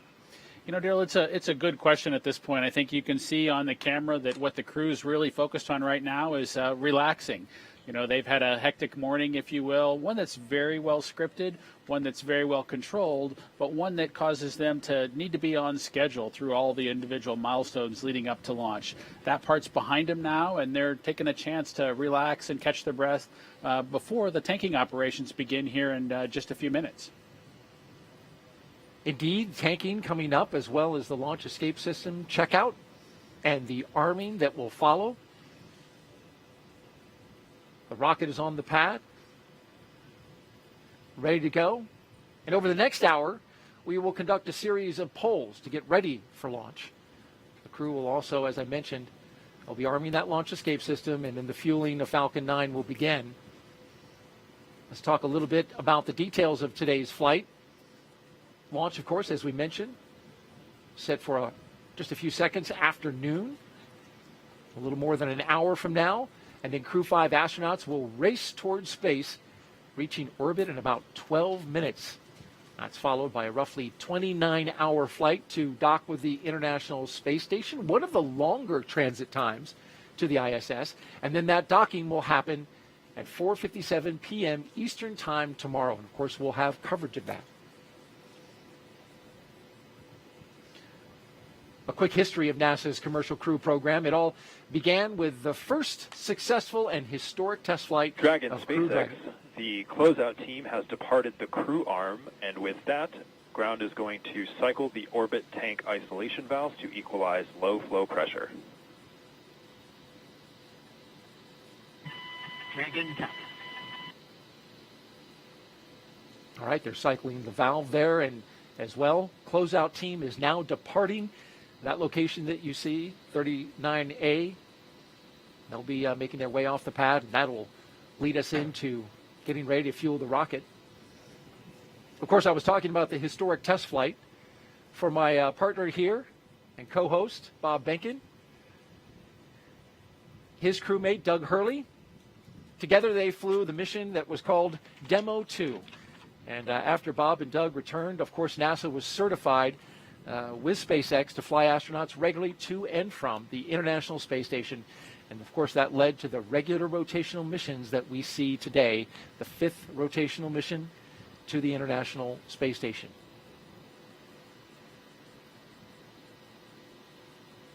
Let's check in now with Kate Tice in California.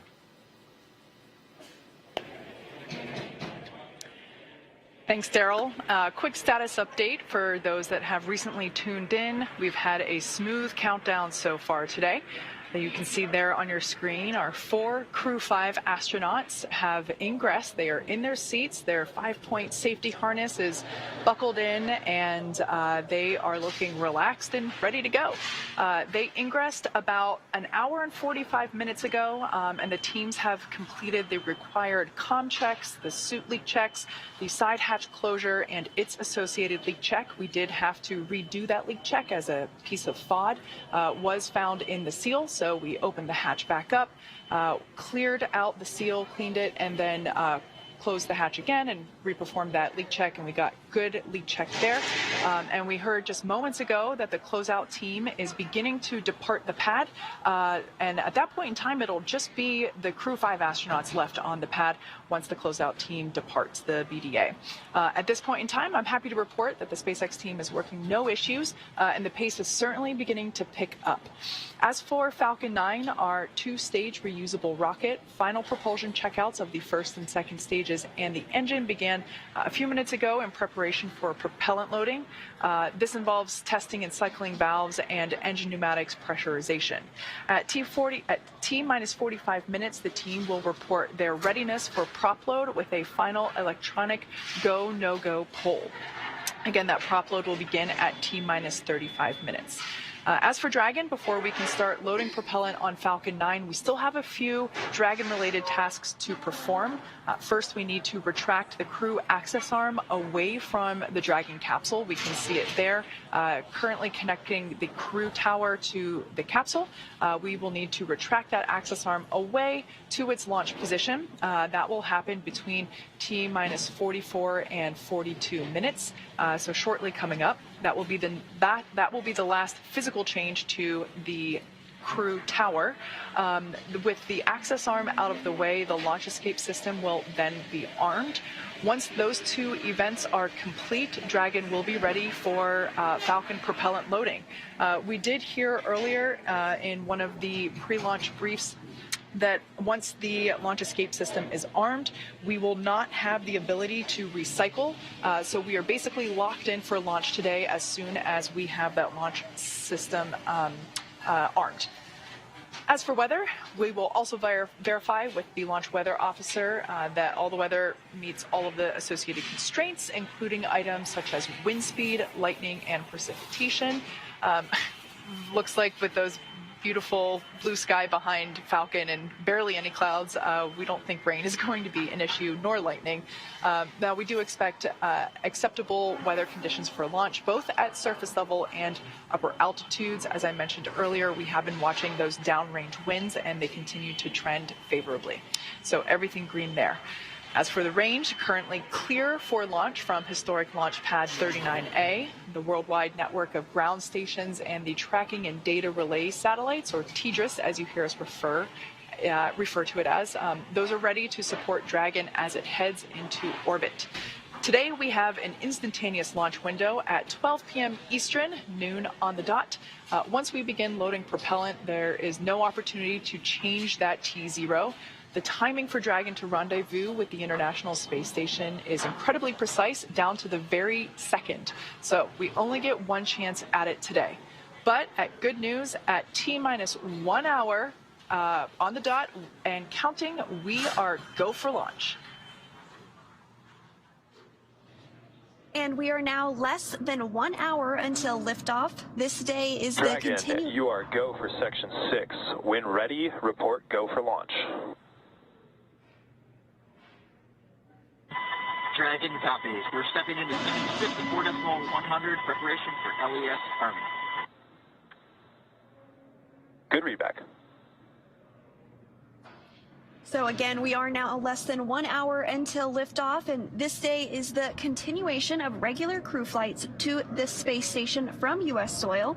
SpaceX's Crew-5 mission will be the company's 6th crewed spaceflight for NASA, following the crewed test flight Demo 2 and 4 previous operational crewed missions to the International Space Station.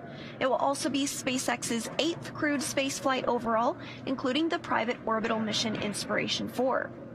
Today, our crew is flying on board Dragon Endurance. It will be the second flight for this capsule, and it will be taking a ride on a brand new Falcon 9.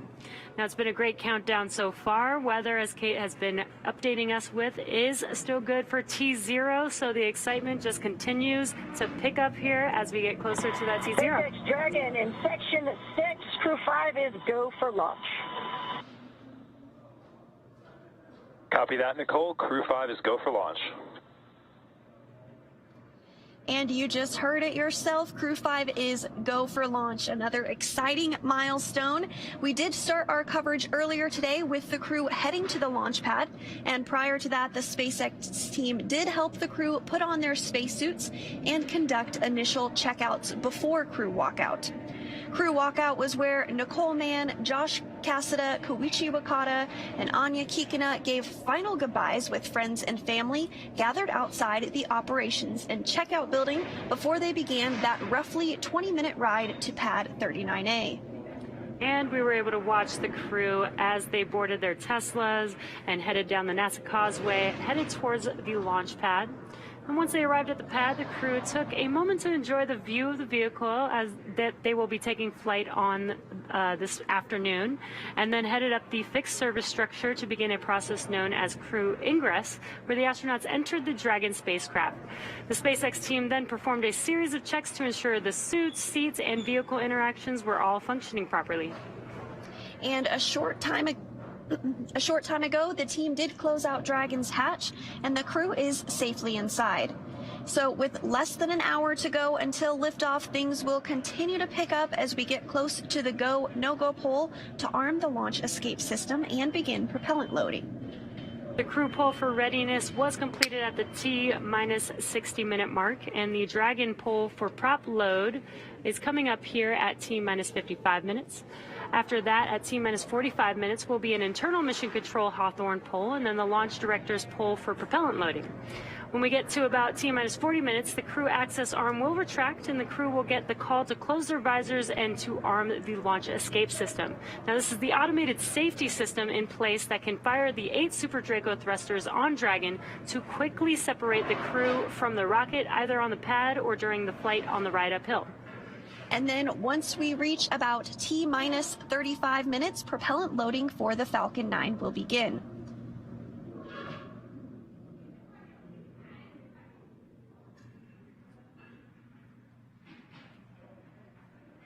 So we did hear that the crew is go for launch. Great news. So with that, let's send it back to the team in Florida.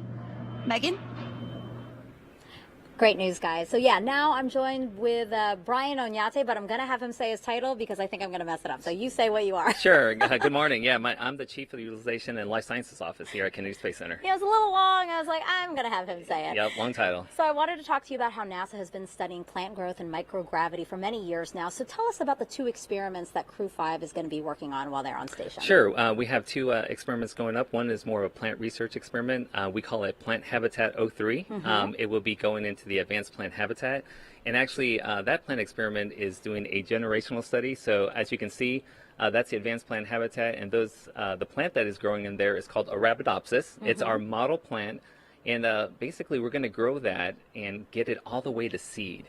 And the study is basically getting those seeds, bringing them back, and then reflying those seeds to see what happens. So what's interesting is... And the second picture, right, that we have, that's how you capture the seeds. Yeah, that's how we capture the seeds. What's interesting about those seeds, they're actually the size of pepper. So imagine the pepper that you put on your food, very tiny, very small. So we had to actually develop these capture bags to grab those seeds.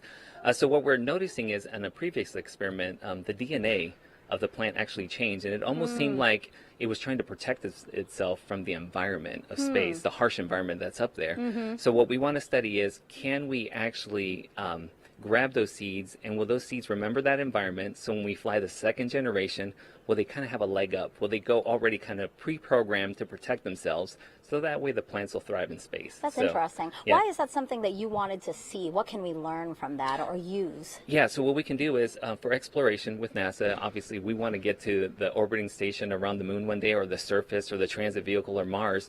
How can we better prepare the plants that we send, or the crops that we send up there, so that they actually are ready to go, they'll thrive, and we understand what's happening so that the crew can actually consume something great. So, Always forward thinking here at always NASA. forward We're thinking. great. Yeah, always forward thinking. Well, let's talk about the second experiment. That one's called Veg-05, and we have some props here to kind of walk people through that, Yeah, right? we do. Yeah. So Veg-05, it's actually, we're growing dwarf tomato plants, Okay. and we're going to put them in this, what we call here is a plant pillow. Mhm. What's interesting, it's actually made out of Kevlar, so Oh. exactly what police use in their police vests, so I guess they might be bulletproof, plant pillows. But yeah, so these plant pillows, it's just basically how do we hold the soil, how do we put the fertilizer and the seed in there in order for us to grow the plants. Because they would just fly around on the space They station. would just fly around on the Sure. space station. So we have a little, what we call a quick disconnect here. This is where we apply the water. So once we apply the water in there, we have to keep watering it like here on Earth, and just let the plants grow and let them thrive in space. So, And you mentioned the fertilizer. yep, the fertilizer and the arsenite. So what you see there on the right there is the arsenite, which is actually clay chips, right? It's the Okay. soil that basically allows the water to be absorbed and allows the plants' roots to kind of grow in there and grab water and nutrients. The second there that you see there is the fertilizer, and it's a slow release fertilizer. So when we add water into it, it kind of dissolves little by little, and it provides the food that the plants need so that they can grow. Okay. Yeah. So why is this important for us on space, but also here on Earth, to learn about this particular experiment? Sure. Both of these experiments are important. One is obviously for exploration, we want to make sure that the seeds that we send, the plants that we grow, will thrive, right? So how can we make them excel in space, right? And the second piece with Veg-05, which we find interesting, is how can we actually give food for the crew to eat on orbit, right? Sure. So healthy, nutritious food. This is actually going to be our second flowering plant that we grow in space, which is awesome. So they'll grow up there, they'll have to pollinate, and the crew members might have to be our space bees. Oh. We don't have bees up there to help us pollinate, so they Sure. might have to, help with pollination. They'll grow, and then hopefully they'll get some nutritious fresh food up Great. there. And the benefit, what I find interesting here for Earth is there's a lot of things that we learn with ISS. ISS is basically a laboratory or another test tool. So we really want to see what data can we gather from growing up there. So when we bring it down to Earth, if we're in a stressful environment or another environment that is challenging, Sure. what did we learn up there so we can actually grow better crops here on Earth? I So, love hearing about the science, Brian. Thank you so much for sharing that with No us. problem. All Sounds right. great. Thank we'll you. send it back to you guys. Thank you, Megan and Brian. And throughout the show, we've been taking your hashtag Ask NASA questions from social media. We have time for a few more that have been coming in, and we appreciate those questions coming in. If you want to submit one, it's hashtag Ask NASA on our streaming channels, NASA Facebook, Twitter, YouTube, and Twitch. The question is from Aditi on YouTube. He asked Bob Binken, how was the launch experience different on Space Shuttle and Crew Dragon? Was one better than the other? No, it's a great question, Daryl. We often get asked which vehicle is better, which one we love the most. And from my perspective, I love them both. I had a great opportunity to fly and build space station with the space shuttle, but then rotate as a crew member with the Dragon on a modern spacecraft. That was a really neat aspect to see something that was kind of built in the 21st century versus something that was built, in almost the middle of the 20th century. If you look back at the technology that was on board the shuttle, just super excited to have an opportunity to fly on such a cool modern new ship.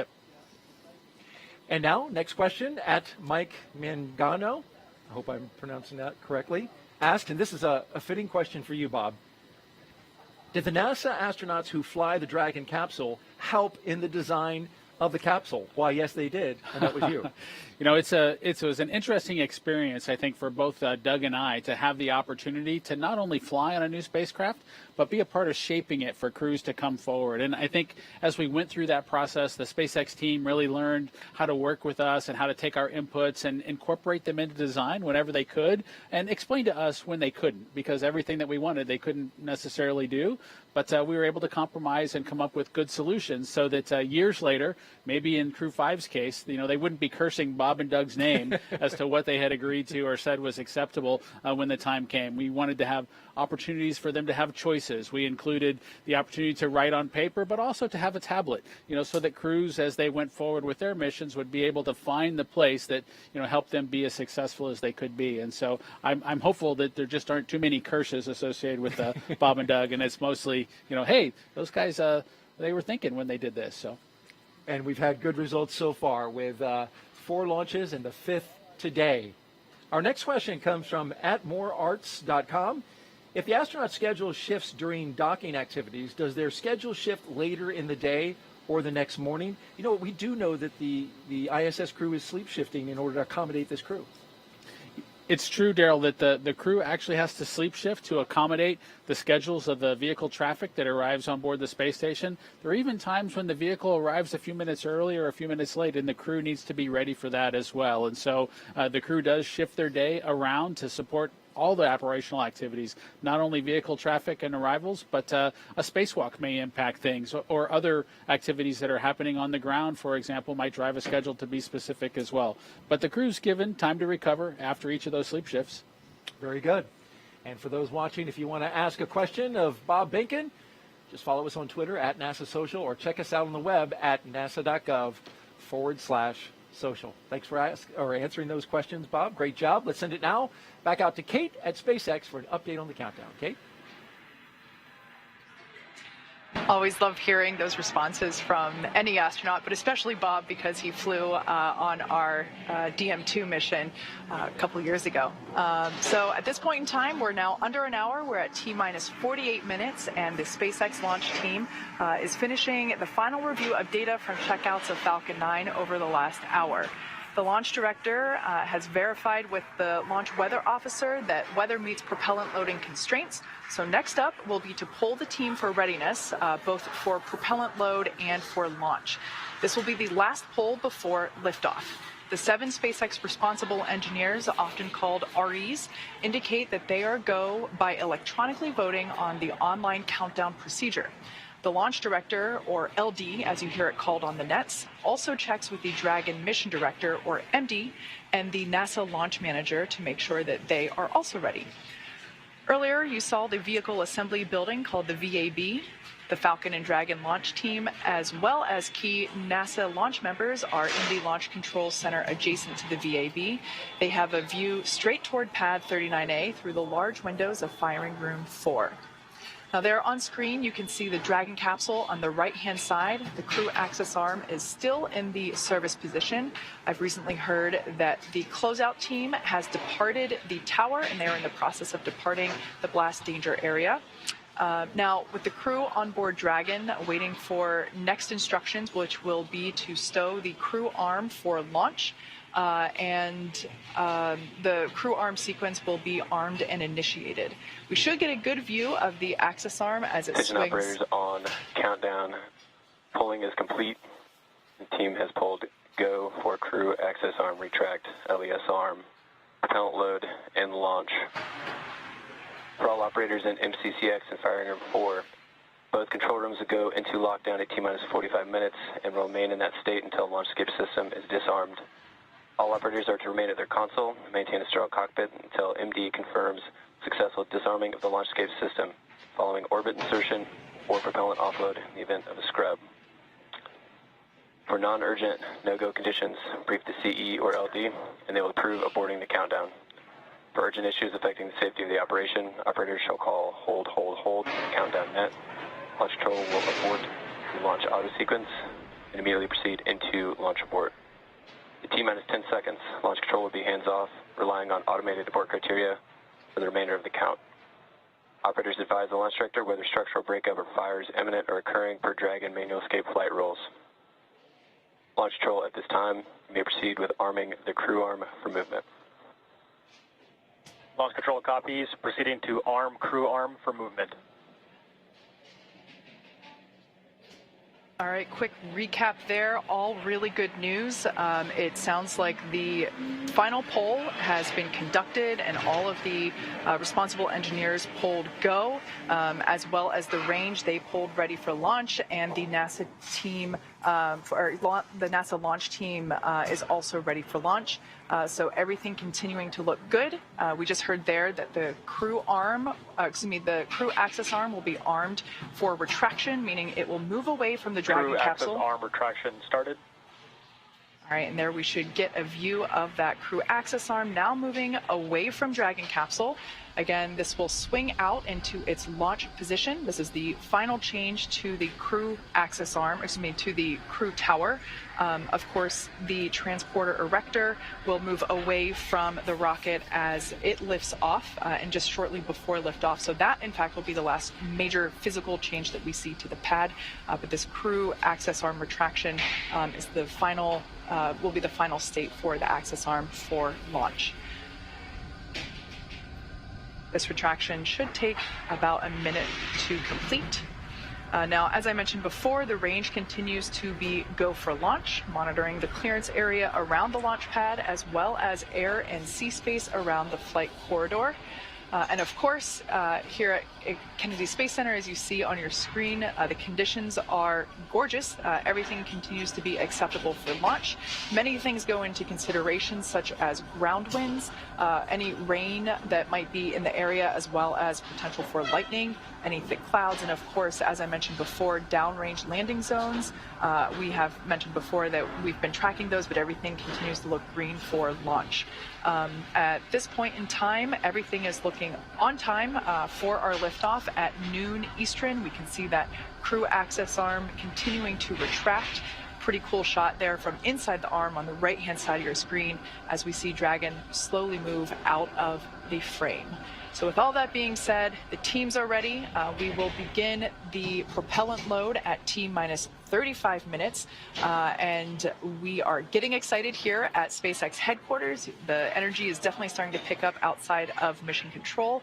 But with that, let's hand it off to Daryl to check in back over there at Kennedy Space Center. All right, thank you, Kate. And back here on the lawn and the host desk, looking out at what one of my coworkers called a picnic vibe, with the media and NASA social folks all joined here to watch Crew-5 launch in just Crew about access 42 arm minutes. retraction complete. And there you heard confirmation that that crew access arm has fully retracted from the rocket. A gorgeous shot there from our flight operations team here at the Kennedy Space Center, a helicopter encircling the pad right now to give you that view. Great job, fellas. T-minus 42 minutes and counting as we zip around Launch Complex 39A.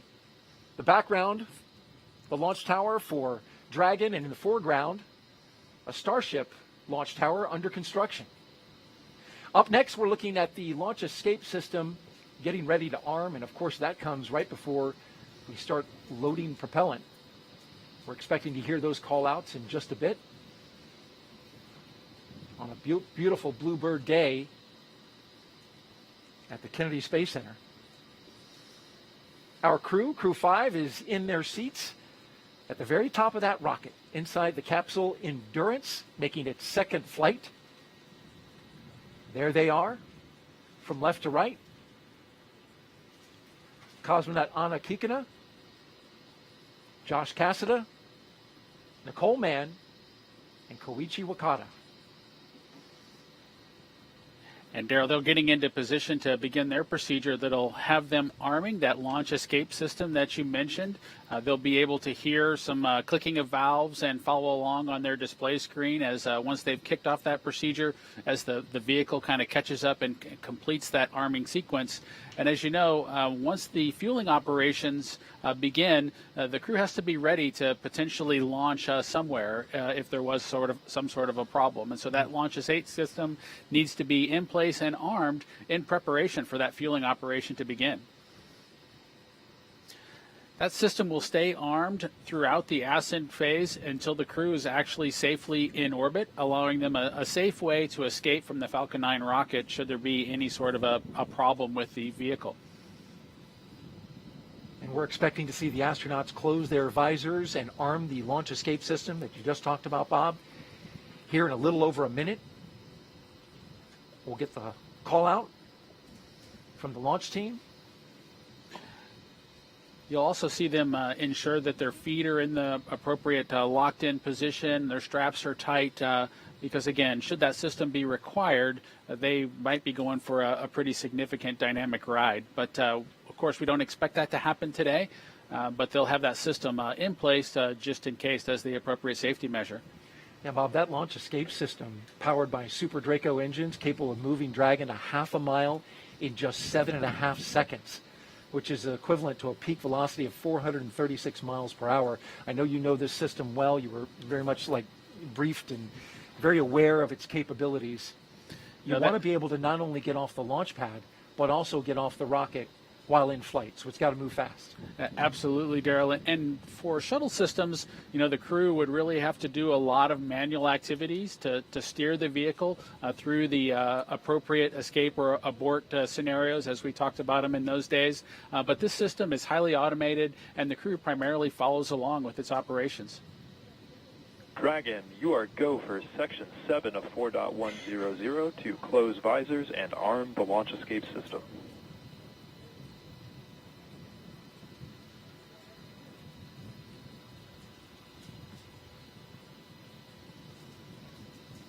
SpaceX Dragon copies stepping into Section 7.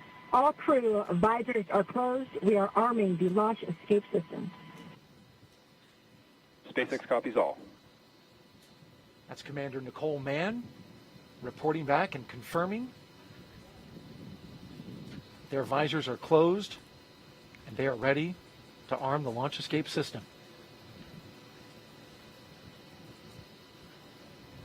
And you can see the crew members pulling their straps and ensuring that they are buckled in, because from a crew perspective, that relaxation period that I talked about earlier is now over. Yeah, it's all business now. Want to make sure that you're in your seat, firm and tight, for the operation of fueling. This is also the part of the operation that starts to be a little bit different than training. You really can't capture the tones. This is MD on countdown 1. Launch escape system is verified armed. All right, we got the verification of the armed escape system. So from a training perspective, the sounds and things that the crew will hear during the loading operation are just different than they're able to capture from a training perspective. And so now's when it starts to, again, be a little bit different from a crew perspective. There's no simulating that system. There is some acoustics that they tried to capture. Falcon 9 tanks will be venting for the start of prop load. Expect loud venting. That they tried to capture with the Demo 1 audio, if you will. But as you heard in the comm that just came through there, you need to get reminded to expect loud venting during some of the operations. And these are new things from a crew perspective that you've been briefed on, but now you're going to hear them for the first time. 3 of the 4 crew members inside that capsule right now have never flown to space before. They are first-time flyers. The lone exception, Koichi Wakata, who was a veteran with JAXA, and is getting ready to embark on his 5th flight to space. And as we wait for the next mark,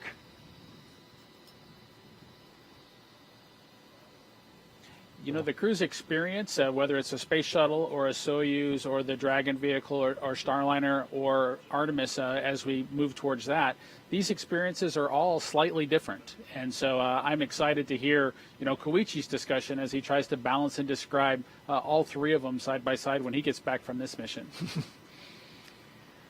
Would love to hear him talk about the comparisons. There's only a few astronauts like him, right, that have been able to fly on all 3 vehicles. Yes, and as we go forward here with the Artemis missions coming forward, I'm excited to have folks compare and contrast their Orion experience, their SLS experience with Falcon 9 or our other rockets. That's going to be fun. Just a few seconds now, and we're awaiting the confirmation to the beginning of loading propellant into the Falcon 9 rocket. A beautiful shot there as we encircle the launch pad.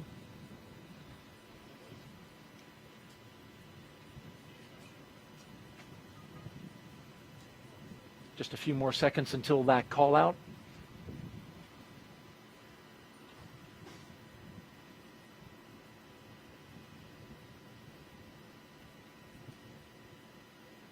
Propellant loading has started.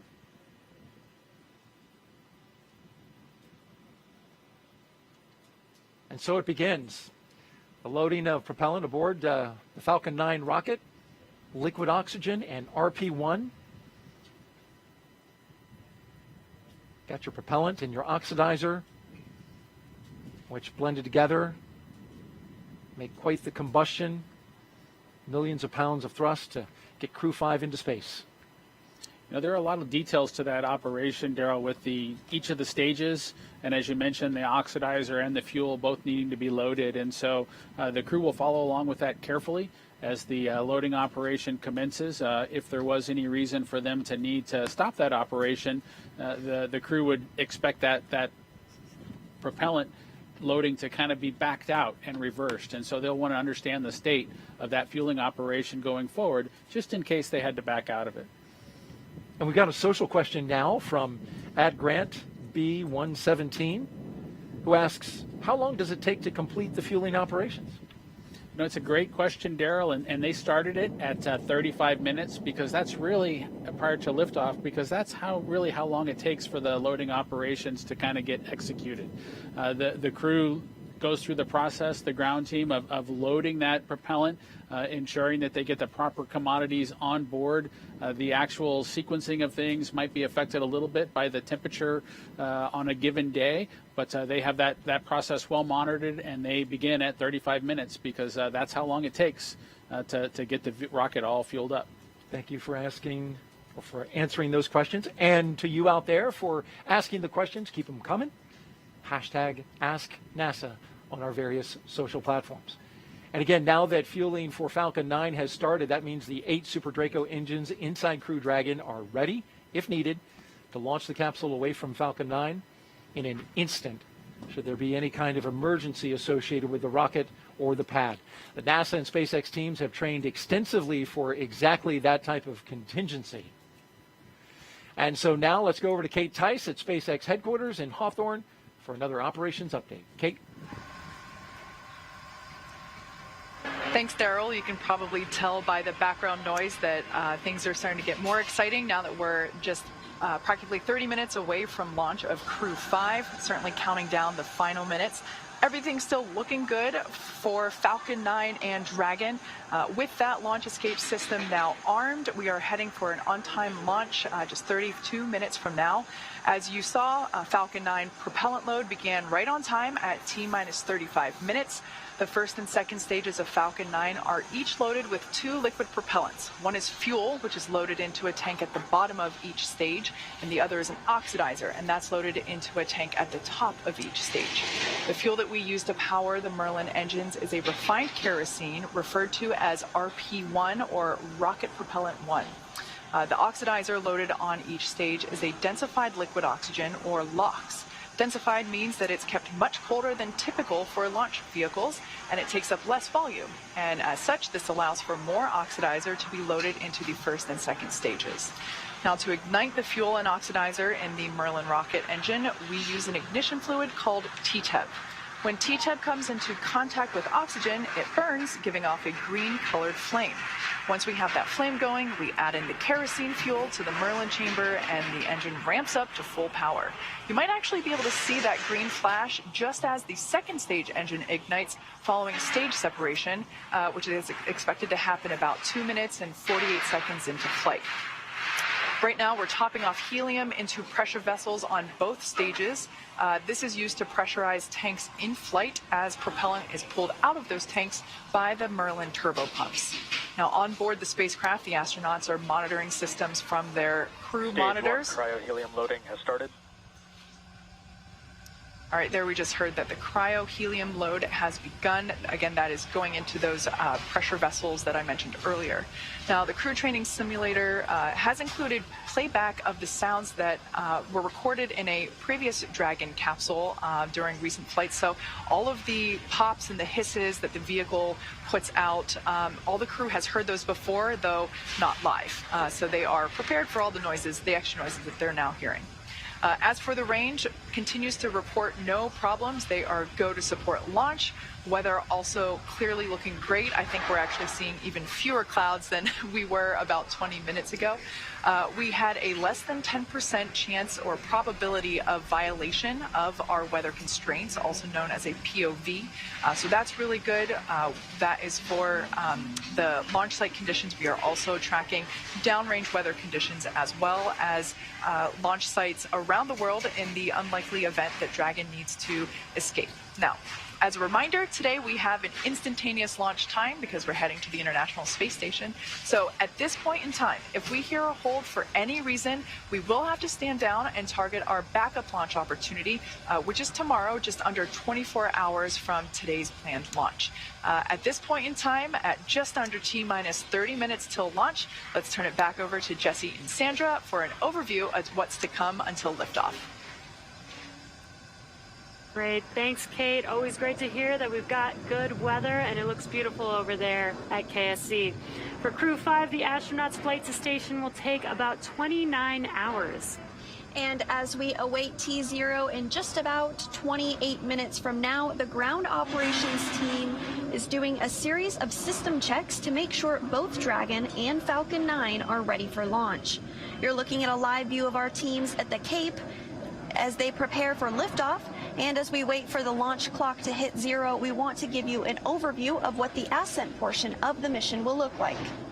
Now, once we hit T0 and a successful launch occurs, we will watch Falcon 9 and Dragon lift off from historic launch pad 39A and make their ascent. About 50 seconds into flight, Falcon's 9 engines will throttle down to help pass through the period of maximum dynamic pressure on the rocket, or what we typically refer to as max Q. At this point in time, the vehicle will be going supersonic. And once we're through the period of maximum dynamic pressure, we can throttle up our 9 Merlin engines again. From there, at about 2.5 minutes into flight, we have a series of 3 events that will happen in rapid succession. The first is MECO, or main engine cutoff, and this is where all 9 Merlin 1D engines shut off in preparation for stage separation, which is, of course, our second event. This is where the first stage detaches from the second stage, and the first stage will make its way back to Earth for landing, while the second stage continues on its journey with the third event, which is SES-1, or second stage engine start number 1, and this is where the MVAC engine lights up and propels the second stage along with our Crew-5 astronauts to orbit. As Stage 2 heads towards its targeted drop-off orbit, Stage 1 will execute 2 burns in order to make its way back down to Earth. The first is the entry burn, and that's where 3 of the 9 M1D engines will reignite and shut down. And this helps to slow the stage down in preparation for entry back into the Earth's atmosphere. While the first stage is heading back to Earth, the second stage will cut off its 1 Merlin engine that was ignited right after stage separation. Once this happens, we will wait for confirmation of a good orbital insertion. About 90 seconds after Dragon gets into orbit, Falcon 9 will land back on Earth. The landing burn is just a single engine burn, powerful enough to bring the vehicle's speed down rapidly in order to touch down on the drone ship at about 9.5 minutes into the mission. While Falcon 9's first stage is landing, Dragon is preparing to separate from the second stage. About 3 minutes after the second stage gets into orbit, we should have a great view of Dragon with its 4-person crew drifting away from the second stage. Once Dragon is a short distance away, it will begin checking out its Draco maneuvering thrusters to make sure Dragon continues to increase separation distance from the second stage. And it is worth noting that these are not the Super Draco engines that would be used during an abort scenario. About 40 seconds after separation, Dragon's nose cone deploy sequence will begin. It will take roughly 4 minutes for the nose cone hooks to unlatch and open, exposing its guidance navigation controls that will help Dragon autonomously fly to the space station. And lastly, once the nose cone is deployed, the remaining Draco thrusters on the forward bulkhead will be checked. From there, over the next... Stage 2 cryo-helium loading has started. From there, over the next 29 hours, Dragon will be in its rendezvous and approach phases, undergoing a number of phasing burns as it makes its way back to station. All that will be coming up soon, but for now, let's check back in with Shaniqua in Mission Control Houston. Shaniqua? Thanks, Sandra. The flight controllers here in Mission Control Houston are laser focused on the onboard systems of the space station, making sure it is ready to receive Dragon vehicle tomorrow. They're also making sure communication links between the station, Dragon, and the ground are working properly. The consensus right now is that everything is proceeding nominally. Teams here in Mission Control Houston, the teams in Hawthorne, and the astronauts aboard the space station will monitor the autonomous docking of the Dragon spacecraft tomorrow evening. They'll perform a series of leak checks, then work to open the hatches both on the Dragon side and inside the space station's pressurized mating adapter. We expect hatch opening to take place around an hour and a half after docking. And once aboard, the astronauts will be greeted by Station Commander Samantha Cristoforetti, and then the whole station crew will join in for welcoming remarks to the new crew members. Now, due to critical science, this welcoming remarks will be about 90 minutes after the crew is on board. Once on board, the crew members will no longer be referred to as Crew-5, but rather as flight engineers of the International Space Station. Here in Mission Control, Flight Director Greg Whitney is on console overseeing the team for launch, and he will be back tomorrow for docking. We'll be on air continuously through Crew-5's arrival, but live coverage of docking is expected tomorrow around 4:57 p.m. Eastern Time. That's it from now. From Mission Control Houston, I'll toss it back to the team in Florida. Daryl, how's it looking? Well, it's wonderful out here, Shaniqua. Wish you could be here. We got picnic weather out here at the press site and Launch Complex 39, where we are looking out for the launch of Crew-5 from historic Launch Complex 39A, a beautiful sweeping shot of the lawn where we have our special guests. The media are here. We've got NASA social folks who are out on the lawn, and of course, me and Bob. Bob's riding shotgun here as we take our coverage to the next level at the final 23 minutes of liftoff. Now, from the countdown, rather. We are just seconds away from the 5th astronaut rotation mission to the International Space Station under NASA's Commercial Crew Program. Commander Nicole Mann, pilot Josh Cassada, and mission specialist Koichi Wakata and Anna Kikina are strapped into their seats inside the Dragon Endurance at the very top of this rocket here. We are listening in to the communications as they talk live to the Falcon 9 team. The rocket is fueling. The operation is doing well. And the launch escape system is armed. Of course, that means Dragon is prepared to launch itself away from the Falcon 9 rocket in case of an emergency on the pad or after liftoff. So far, operations looking and sounding as expected. And we are counting down to our liftoff at just after noon, 12 p.m. and 57 seconds after the hour Eastern time. There was a 1 second adjustment. That's pretty typical as happens when we get to this stage of the mission. The mission is the continuation of rotational crew flights to the International Space Station from U.S. soil on private rockets and spacecraft. Of course, this would not have been possible without the success of the NASA SpaceX Demo 2 test flight now 2 years ago, and of course the safe delivery and return of crews 1, 2, 3, and eventually here in about a week, Crew 4. Of course, we're happy to have the pilot from Demo 2, and that's Bob Binken. Appreciate you being here, been giving us some great thoughts and explanations about everything that's been happening. Well, thank you, Daryl. I'm super excited to be here for Crew-5 and get a chance to relive my experience during the Demo 2 mission. And it's been a great one so far. We've watched the crew get into the capsule. We've watched, they worked through a couple of issues early on, but those have been cleared. A suit leak check and a hatch leak check that had to be double checked. Now we're rolling along and moving towards liftoff. A couple things that are coming up as we count down. We're going to have stage 2 RP1 load complete. That's in 20 seconds. A few seconds later, we'll get strong back chill. That will begin in order to set the stage for the Stage 2 liquid oxygen load.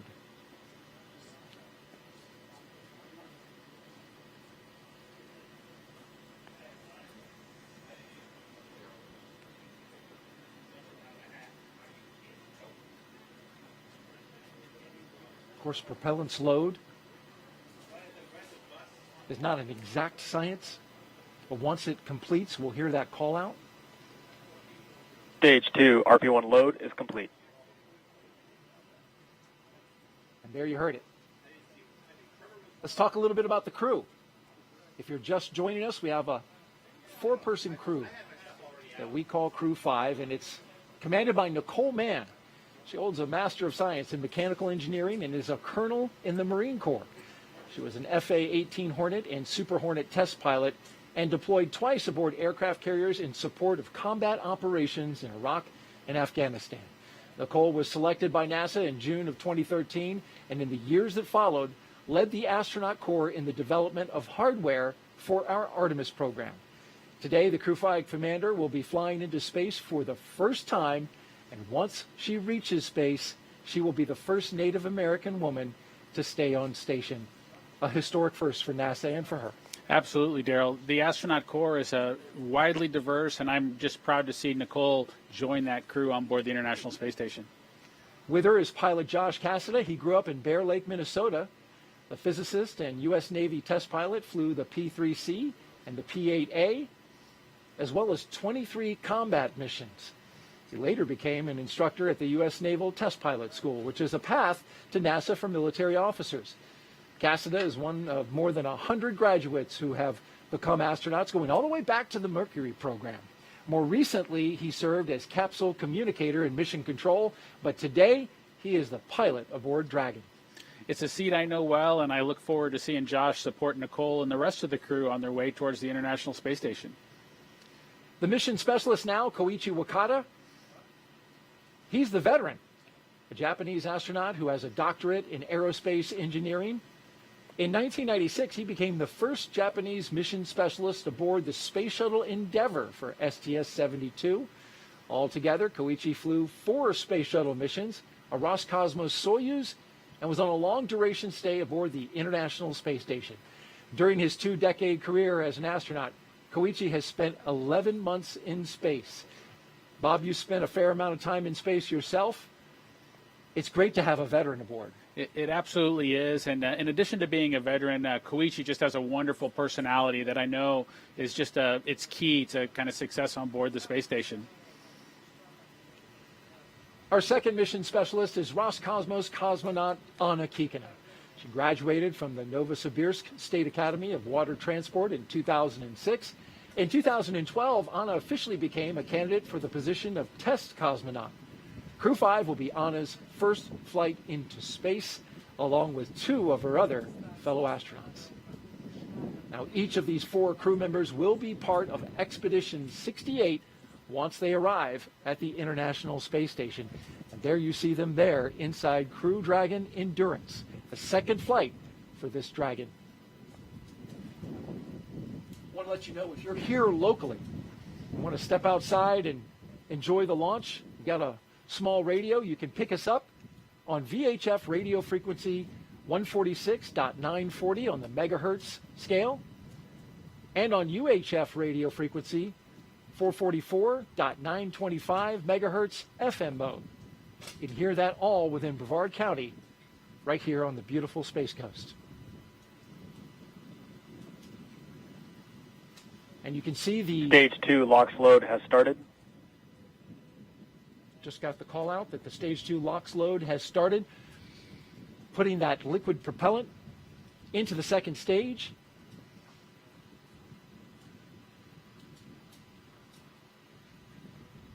Let's check back in with Kate Tice and get an update from Hawthorne. Kate? Thanks, Daryl. We are T-minus 16 minutes away from launch, and everything continues to look great for Falcon 9 and Dragon. Falcon 9 began prop load at T-minus 35 minutes. The loading of RP-1 fuel on the second stage is complete. That finished at T-minus 20 minutes. Fuel loading continues on the first stage. It is almost complete. That should be wrapping up here momentarily. Densified liquid oxygen loading is underway on both the first and second stages. Those look to be about 80% on the first stage and has only just recently begun on the second stage. So not much there yet. That will wrap up at T-minus 3 minutes and T-minus 2 minutes respectively. Now, as for checkouts of thrust vector controllers, what we call TVC wiggles, those are coming up. We basically check to make sure that the thrust vector controllers are able to actuate the engines themselves. That's what helps create gimbal for those engines, and gimbaling is actually how Falcon 9 steers itself. So those are coming up along with throttle valve checkouts on the engines. The Dragon mission director and team are currently reporting no issues, so really good on that front. Communication checkouts are complete. The crew access arm is retracted, as we can see there, and the crew is strapped in and ready to go, as you can see there on the right-hand side of your screen. Everybody continuing to monitor prop load there on their crew monitors. Now, final instructions to the crew come at T-minus 10 minutes. At that point, their crew displays will be configured for launch. This setup gives the crew insight into how the launch is proceeding and provides constant updates on vehicle health. At T-minus 5 minutes, we'll hear the call out that will be in terminal count, and at that point, Dragon will transition to internal power. We'll hear continued call outs on the countdown nets as we get closer to liftoff. As for range, they continue to be go, continuing to monitor the launch corridor, and everything remains green. As for weather, we're looking at 7-mile-per-hour winds at the launch site. And as I said before, as the countdown continues, we are seeing fewer and fewer clouds. Just an absolutely stunning day there at Kennedy Space Center. Let's check back in with Daryl to see the last couple minutes prior to liftoff. Thanks, Kate, and it really couldn't be more perfect out here weather-wise for a launch. How about that, Bob? It just looks absolutely stunning to look out and see the vehicle ready to go, the crew on board, strapped in. I'm just super excited for them. And there's a view of the countdown clock and the historic American flag that has been standing there since the space shuttle program. Now you're looking at a pic of Crew-5. Crew-5 flying aboard the Dragon capsule Endurance, and the booster that you see behind them that they're posing with is a brand new one. Actually was damaged in transit from California to Texas, but it was fixed, repaired. Crew did a great job, the SpaceX team, in getting it all ready. And at the time that Falcon 9 launches Dragon to space, the International Space Station will be 260 statute miles over Australia. Crew-5 will then spend the next 21 hours with Mission Control Team that you see there in Houston, standing by, getting ready for the beginning of this mission. They'll spend 29 hours chasing down the International Space Station for a rendezvous at 4:57 p.m. Eastern Time tomorrow evening. One of the longer transits, Bob. It's true. It's a little bit longer than usual, or average, I would say, as we work towards Crew-5. But as the launch dates shift around, that changes the time that you can actually arrive on Space Station. They've got plenty of consumables, so it should be fun to have some time in space. And when they arrive tomorrow evening, we'll have live coverage on NASA TV of docking, as well as the Crew-5 welcome ceremony at 8:15 p.m. Eastern Time, 7:15 p.m. Central. And some final thoughts, Bob, as we get ready to watch Crew-5 launch into space. You know, my opportunity to sit here and watch Crew-5 go has just been inspiring again to see another vehicle head towards the International Space Station. Again, I'm excited for them and just hopeful that Nicole, Josh, Koichi, and Anna have just a wonderful mission. I know that they've got a wonderful launch in front of them. Absolutely, and that's what we're rooting for here. And so with T-minus 11 minutes and counting, we're going to spin our chairs around and watch the launch. But we're going to let Kate and the team focus on the pad as we proceed through the final stretch of the countdown. We'll turn it over to Kate Tice at SpaceX headquarters in California to take us through. Take it away, Kate. Thanks, Daryl. As you can probably tell by the background noise, the crowd is definitely growing here at SpaceX headquarters in Hawthorne, California. Certainly one of our company traditions is to watch the launch itself from behind Mission Control, which you see there on your screen. You can see this is Mission Control Hawthorne, or as you sometimes hear referred to as MCCX. And then, of course, a crowd of employees watching from behind. I personally also stand there if I'm not doing the webcast, so I can confirm it's a great spot to watch launch. Like I said, as you can see, the energy is certainly starting to grow now that we're about to hit T-minus 10 minutes. Beautiful view there of Falcon 9 and Dragon on the pad, ready to take Crew-5 to space. We did discuss Dragon, SpaceX, confirm crew displays are configured for launch. Welcome. We would like to give a huge thanks to the NASA and SpaceX team, the thousands of people for their development, preparation, and training in getting Endurance and Crew-5 to the launch pad today, and your continued support in helping to make this a successful mission. We look forward to joining the rest of our Expedition 68 crew members aboard the International Space Station. And a special thanks on behalf of all the crew to our family and friends. It is your love and support that help make dreams come true. Now let's do this. Crew-5 displays are configured for launch.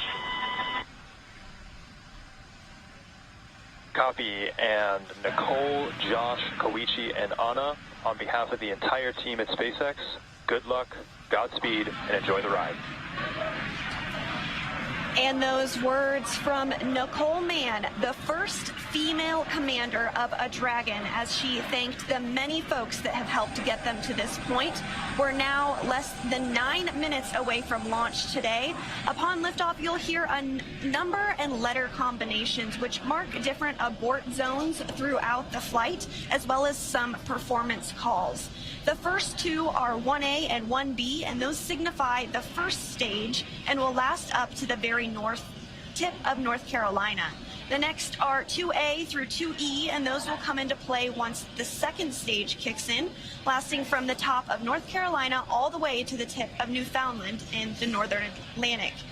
You'll also hear a spot that is to be avoided, and you might hear Shannon or forward to Shannon, and that actually refers to Shannon, Ireland, meaning they would target off the east coast of Ireland if they were later in that second stage and did need to abort for some reason.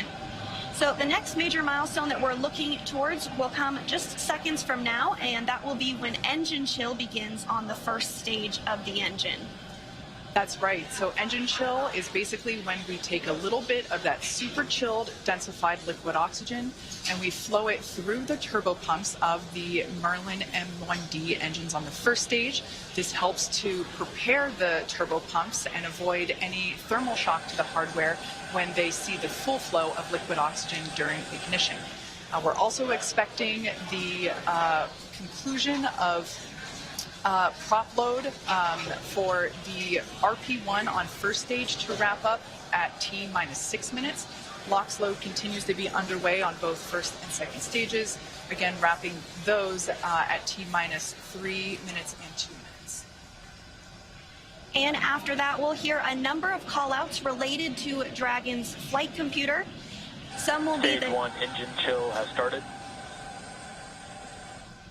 And you did just hear that call out that stage 1 engine chill has begun. Coming up in just about 45 seconds, we should expect to hear that RP1 load is complete. RP1 load is that densified kerosene or rocket fuel that will help propel the crew into orbit. All of that RP1 is loaded into the first stage, and we are standing by to hear that it was loaded into the second stage as well. Again, we expect that to wrap at T-minus 6 minutes. The venting that you see on screen is totally normal. That is just some Stage 1, RP1 load is complete. Great news there that RP1 load is now finished.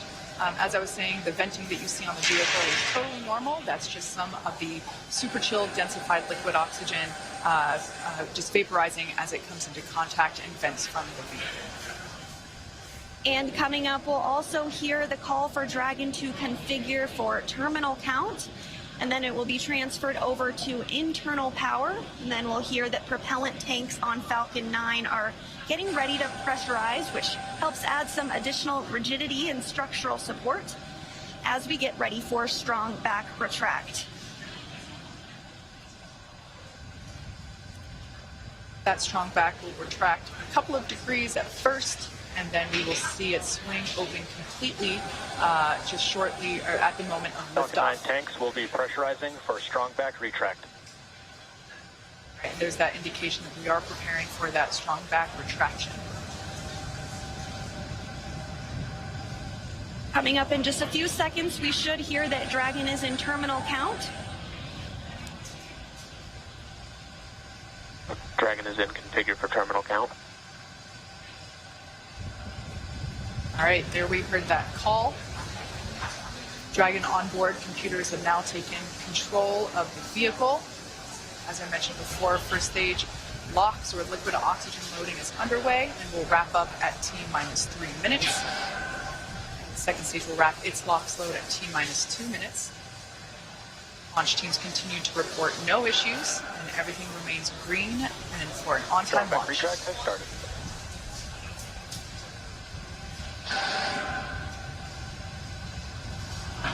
And here in just a couple seconds, you might be able to see the strong back arm as it does begin to retract. As Kate said, it will recline 2 degrees. We can just barely make out the clamp arms are now beginning to move.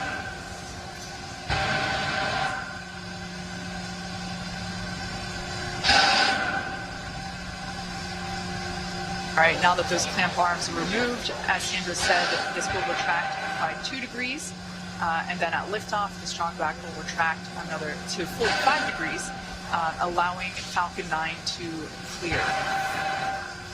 Strong back is part of the transporter erector, and the transporter erector is what provides the liquids, the gases, the electrical connections to the vehicle. It's also what we use to integrate the vehicle in its horizontal position, and we can see that 2-degree retraction just now complete. And the next call out that we should hear in about 20 seconds is that the first stage LOX load is complete.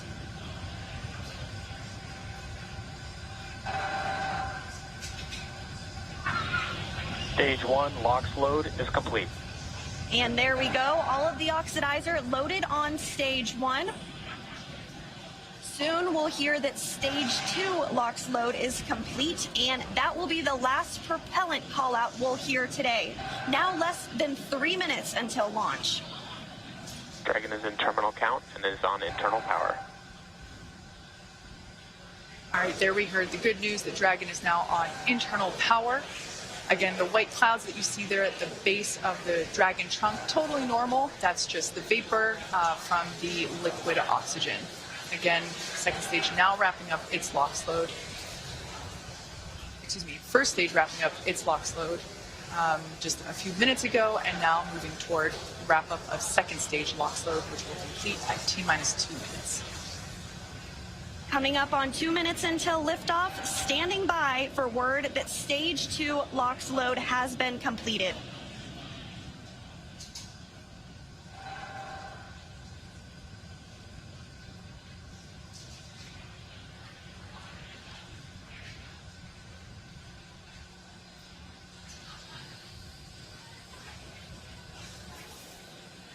Dragon is in auto idle. Stage 2 LOX load is complete. There we heard the call out. Falcon 9 is now completely fueled. All of its propellants. So closeouts are starting. Expect loud ending. All of its propellants, and we can see that leftover liquid oxygen now being vented or released, now flowing further away from the vehicle. So nearly 1 million pounds of liquid oxygen in RP1 now on board Falcon 9. It is fully loaded and ready for launch. And coming up at T-minus 1 minute, we'll hear that Dragon is in countdown. Its flight computer will switch to countdown mode, and we'll hear that the flight termination system on Falcon 9 is armed. FPS is armed. Falcon 9 is in startup and is now controlling. And there you heard it. Dragon is in countdown. Dragon's flight computer in countdown. The flight termination system now armed. We should get the final go for launch from SpaceX launch director Mark Dragon, Surtees. SpaceX. Godspeed. Go for launch. SpaceX Dragon, go for launch. SpaceX T-minus reports 30 go. Crew reports go. 30 seconds until liftoff.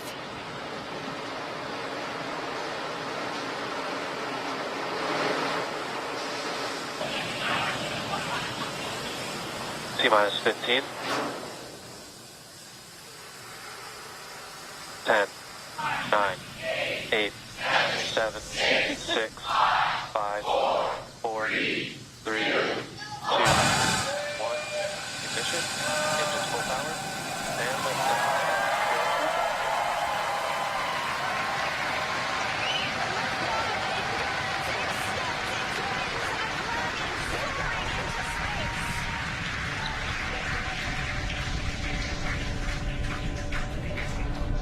Stage 1 propulsion is nominal. Vehicle is pitching downrange. Stage 1 propulsion is nominal.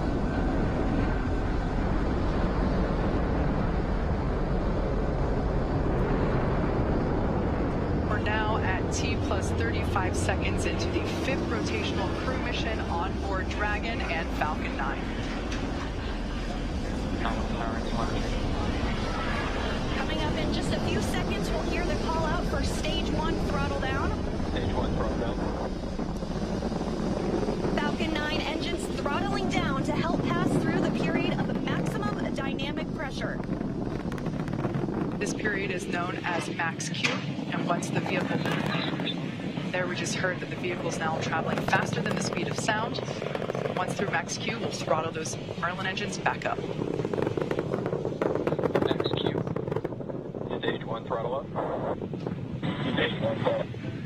Stage 1 Bravo. Copy 1 Bravo. That call out for 1 Bravo means we're in the second and final abort mode for the first stage, continuing to get good performance. The crew is already pulling over 2 Gs.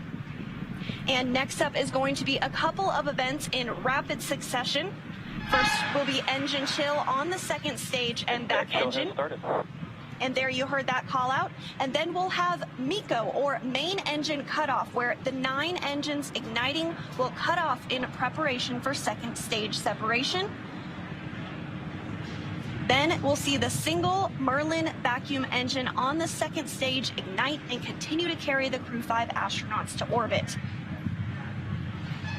Just like we did on first stage, that MVAC chill is intended to help pre-chill the hardware prior to the full flow of that densified liquid oxygen. Stage 1 throttle down.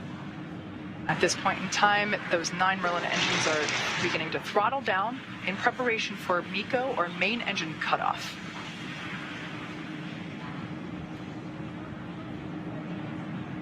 Standing by for MECO.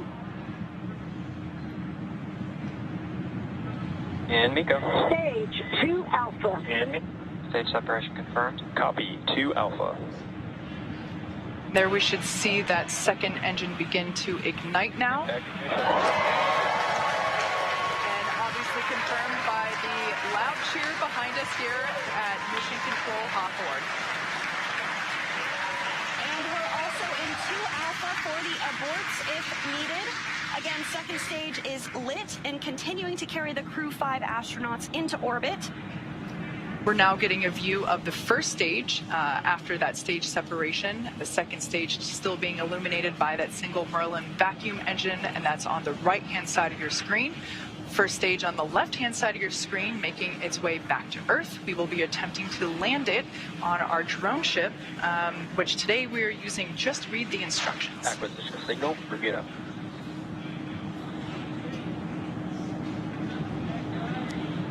And we did hear that acquisition of the ground station in Bermuda. The first stage is continuing to make its way back to Earth, and the second stage is going to continue. SpaceX, trajectory nominal. Another good call, trajectory nominal. Dropped in copy. Confirmation there from Commander Nicole Mann. You can also sort of see the Space Coast there in the background of the first stage on the left-hand side of your screen.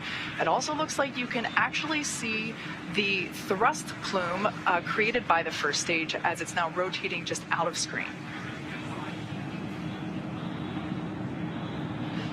Second stage is going to continue firing until a little over 8 minutes into the flight, really doing the heavy lifting now, getting the crew into orbit. Everything continues to look nominal on both first and second stages.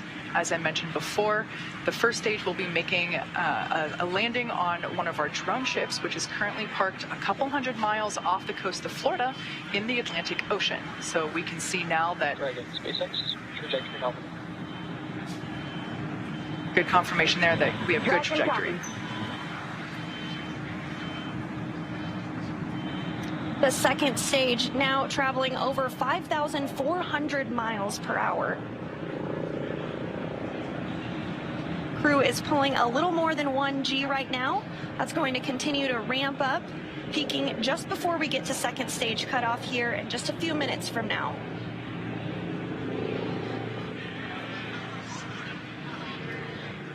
First stage will be performing 2 separate burns, a re-entry burn where we reignite 3 of the Merlin M1D engines on the first stage. We ignite the center engine and 2 radial engines to help slow it down as it re-enters the Earth's atmosphere. And then the second final burn, and that will be the landing burn on our drone ship. And the single MVAC engine that you see. Trajectory nominal. The single MVAC engine that you see on the right of your screen is continuing to fire. We did hear another call out that trajectory is nominal. Crew heading in the direction that they are supposed to be. This single engine can produce over 220,000 pounds of thrust in the vacuum of space, now over 200 kilometers in altitude. We will start to hit events now in a rapid succession as the first stage continues to make its way back to Earth and the second stage continues its burn. Just a couple minutes left in that burn. For those of you just joining us, just over 6.5 minutes ago, our 4 Crew-5 astronauts launched from Kennedy Space Center in Florida, and they are now making their way into orbit on the second stage inside Crew Dragon. Trajectory nominal. Which we're hearing that the trajectory on that is nominal. Dragon copy. They are safe inside Dragon Endurance, whereas the first stage on the left-hand side of your screen is making its way back to Earth. We are coming up to the re-entry burn, which, as I said before, we ignite 3 of the 9 Merlin engines to help slow the booster down as it re-enters the dense part of the Earth's atmosphere. As the entry burn completes, we'll be in the final... Stage 1, entry burn startup. So there we heard the Stage 2, call out. STS is safe. You can there see it on your screen that that entry burn has been initiated.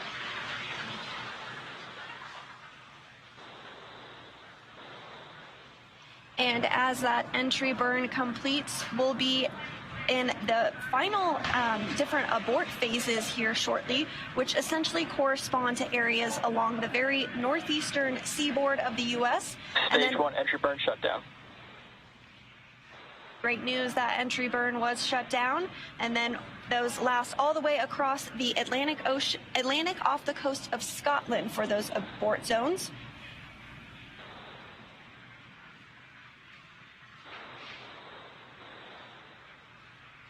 Everything continues to look nominal for both the first and second stages.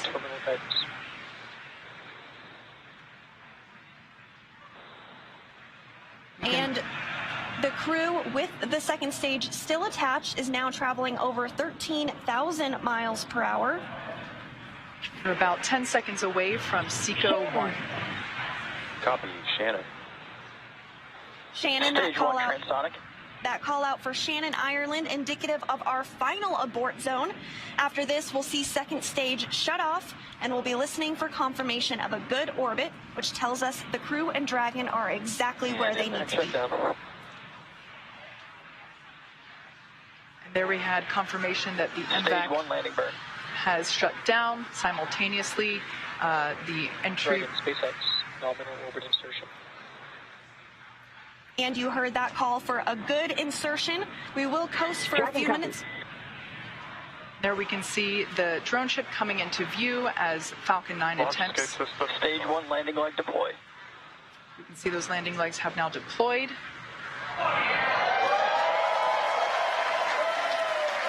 as you can see on your screen, and you can hear by the clapping and cheering behind me, Falcon 9 has landed on our drone ship just through the instructions, parked off the coast of Florida. And again, that second stage separation will be coming up just a couple of minutes now.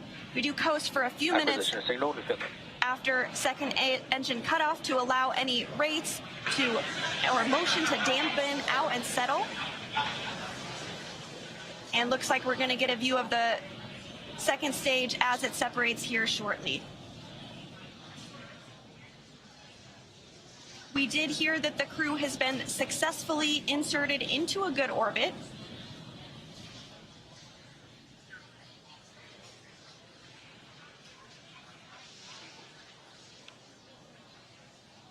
Again, the crew is still attached to the second stage.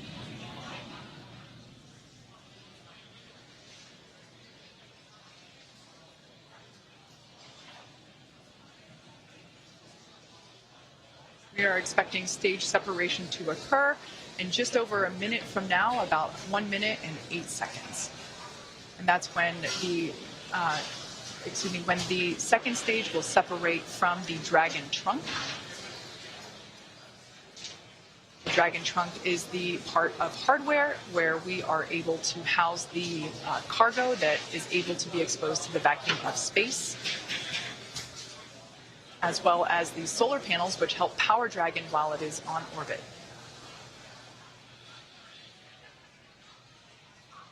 Again, that stage separation is now coming up in about 30 seconds. After stage separation, we will have nose cone deployment. Now that Dragon is in the vacuum of space, we will be able to open the nose cone and expose that forward hatch, which is what is utilized to dock autonomously with the International Space Station. And that nose cone does stay closed for the flight uphill to help protect all of the guidance, navigation, and control sensors. We are standing by for second stage separation.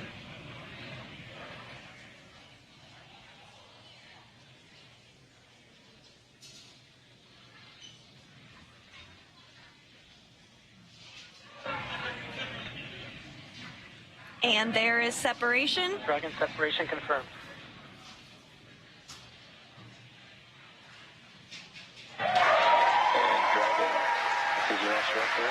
Dragon captain is on. Dragon, it's your launch director on Dragon. On behalf of the entire launch and recovery team, it was an honor and a pleasure to be a part of this mission with you. And while October 3rd may belong to the Mean Girls, October 5th will forever belong to Crew-5. Godspeed, Endurance. Cheers.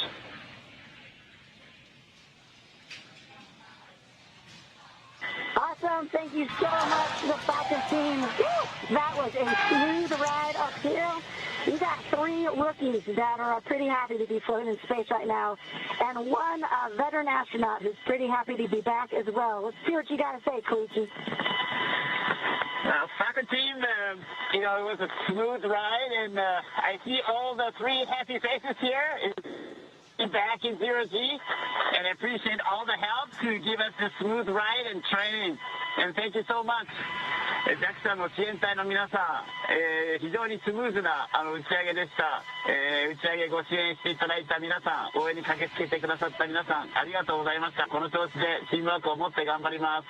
Thank you for your support. Anya. Thank you, Falcon 9 and fellow agencies, to Roscosmos, NASA, and JAXA, and SpaceX exactly for giving us that opportunity. We're so glad to do it together. And thank you for everybody, for all people who with us. Спасибо большое всем агентствам, Роскосмос, НАСА, JAXA и, естественно, SpaceX за предоставленную нам возможность. Мы рады всем экипажам делать то, что мы сейчас делаем. И большое спасибо всем людям, кто сейчас с нами.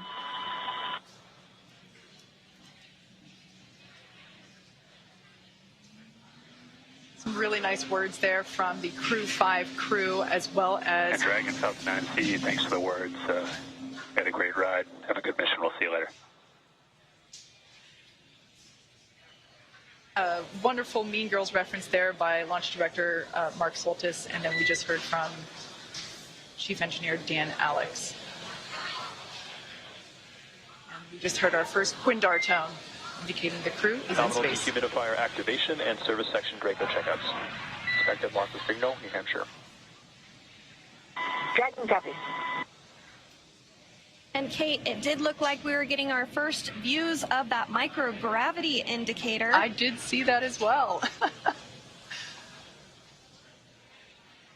And we're getting views now of the crew on orbit, 3 of them for the first time ever. We saw some cheers, some high fives. Looks like they're feeling great.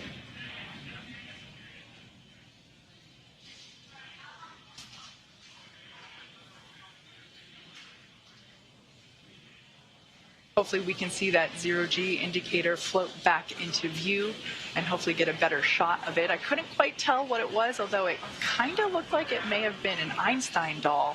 But that's just kind of what it looked like from the backside. I think you're right, Kate. It looked like a baby Einstein to me. So the next milestone that we're looking ahead towards is the nose cone opening.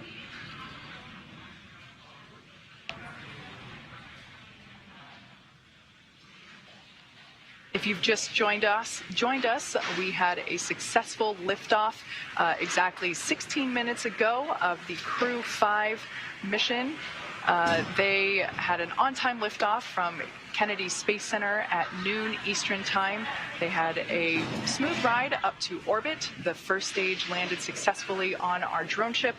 Just read the instructions, and everything has been looking good so far. We are hoping to get another view on board Dragon once we're able to get that camera back. But so far, everything leading up to this point in time, we got a shot there of the MVAC engine, which is no longer firing. It is coasting with that attached to the second stage, which has been separated from Dragon. So everything was super smooth this morning, starting all the way back. I think we got here around T-4 hours, and super smooth countdown. Beautiful day from Kennedy Space Center. It looked like a gorgeous view from where Daryl and Bob were sitting. But yeah, we are standing by for the nose cone opening. Now that the Dragon spacecraft is in space, we are able to... Expected loss of signal, keep inland. We are able to open up that nose cone and expose the forward hatch, which is what is utilized to autonomously dock with the International Space Station, but of course to protect that hardware as well as protect the guidance and navigation control hardware. We keep that nose cone closed during launch preparations and during the ascent portion. So as you can saw there momentarily, Dragon is in space, and the Crew-5 astronauts, all 4 of them are floating, or they will be able to float soon. We're hoping to get another view of that 0G indicator once we're able to bring onboard cabin views back to you of the Crew-5 crew. We always like to see what the 0G gravity indicator is. As you saw earlier in the webcast, Bob actually brought the 0G indicator that he and Doug used on the Demo 2 mission, a lovely sequin dinosaur, which I also have one at my desk, not the Bob obviously has the one that went to space. Mine is a replica, but we love seeing these zero-G indicators. It's a really nice way to connect those of us on ground with the folks up in space. So as I said before, we are anticipating nose cone deployment shortly. Just I'm going to do a quick check-in, and there we can see now the nose cone, the hooks have been released, and we see that nose cone moving with a pretty up-close shot.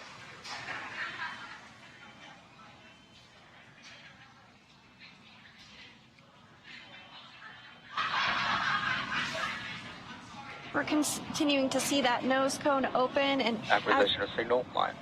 as we've mentioned, this does uncover a number of critical systems for the flight up to the space station that will be required for docking. There are 6 hooks that hold the nose cone in place during the launch and ascent portions. Those have begun to retract, and the nose cone is beginning to swing open.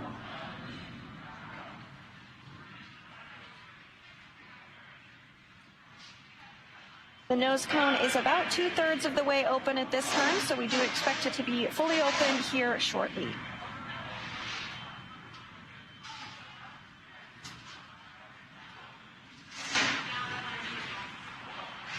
Shortly after nose cone deployment, the crew will be able to get their visors open, and they'll be given the okay to get out of their suits, and that will allow them to settle in for their ride to the International Space Station.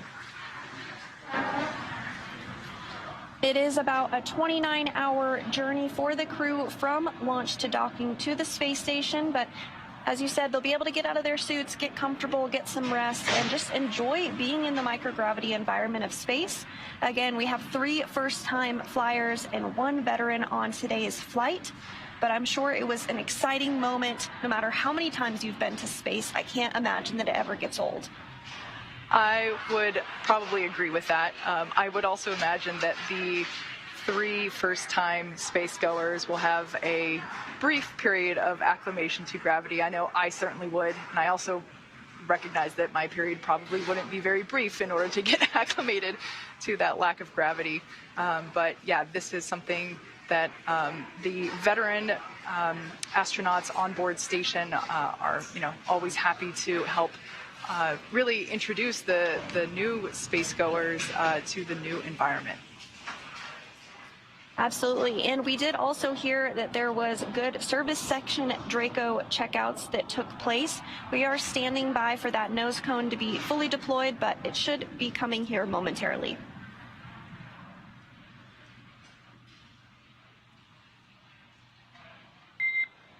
Dragon, we see a nominal nose cone opening, TCS and forward bulkhead Draco checkouts.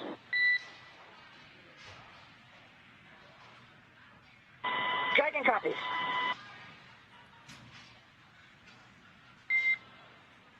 Next burn is the upcoming phase burn per your displays. We see the phase burn in 28 minutes. Good readback.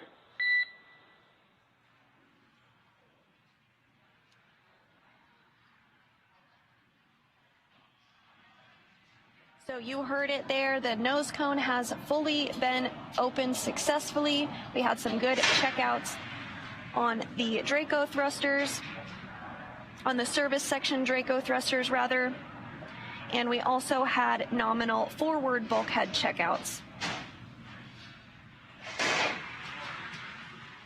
That's right, and the astronauts should be getting the okay to doff or remove their suits in about 6 or 7 minutes. I would imagine that, as Sandra mentioned before, we do have 3 space newbies on board today. I would imagine that they would be pretty excited to get out of their seats. They've been in these seats for a while. The crew ingressed hours ago, and I would imagine that the 3 folks and even the veteran, everybody would be excited to get out and be able to float around a little bit for the first time on this Crew-5 mission. Yes, absolutely. And you do see the crew working through some procedures there on the touchpads that they do have in front of them. They'll continue to have those available for them throughout their flight uphill. Again, this is going to be about a 29-hour launch to docking for Crew-5.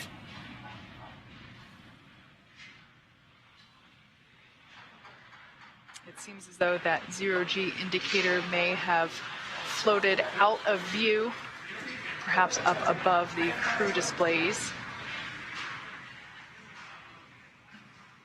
We can see that the visors are up.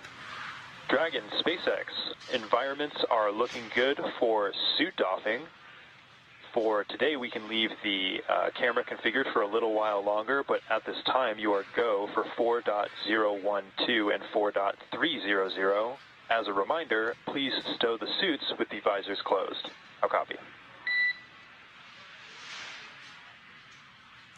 Okay, Dragon copies. We are go for 4.012 and 4.300. We're going to keep the cameras configured, and when we stow the suits, we'll do it with the visors closed. Good readback.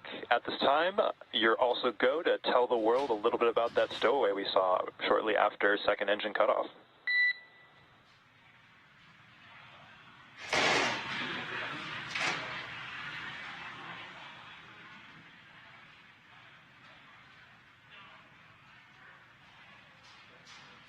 So we're standing by for a few words from the crew about that zero-G indicator.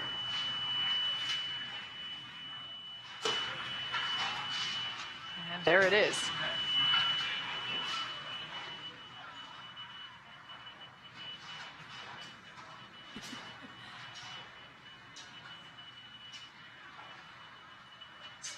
SpaceX Dragon back in the ground. We missed the last part of your trip. And no worries, repeating my last on there. I was going to have you all talk a little bit about your zero-G indicator, but we can hold that off for the next ground station pass here for Dubai. At this time, what I'll do is I'll take the cameras external for suit doffing, and then you let me know when they're allowed to come back on board.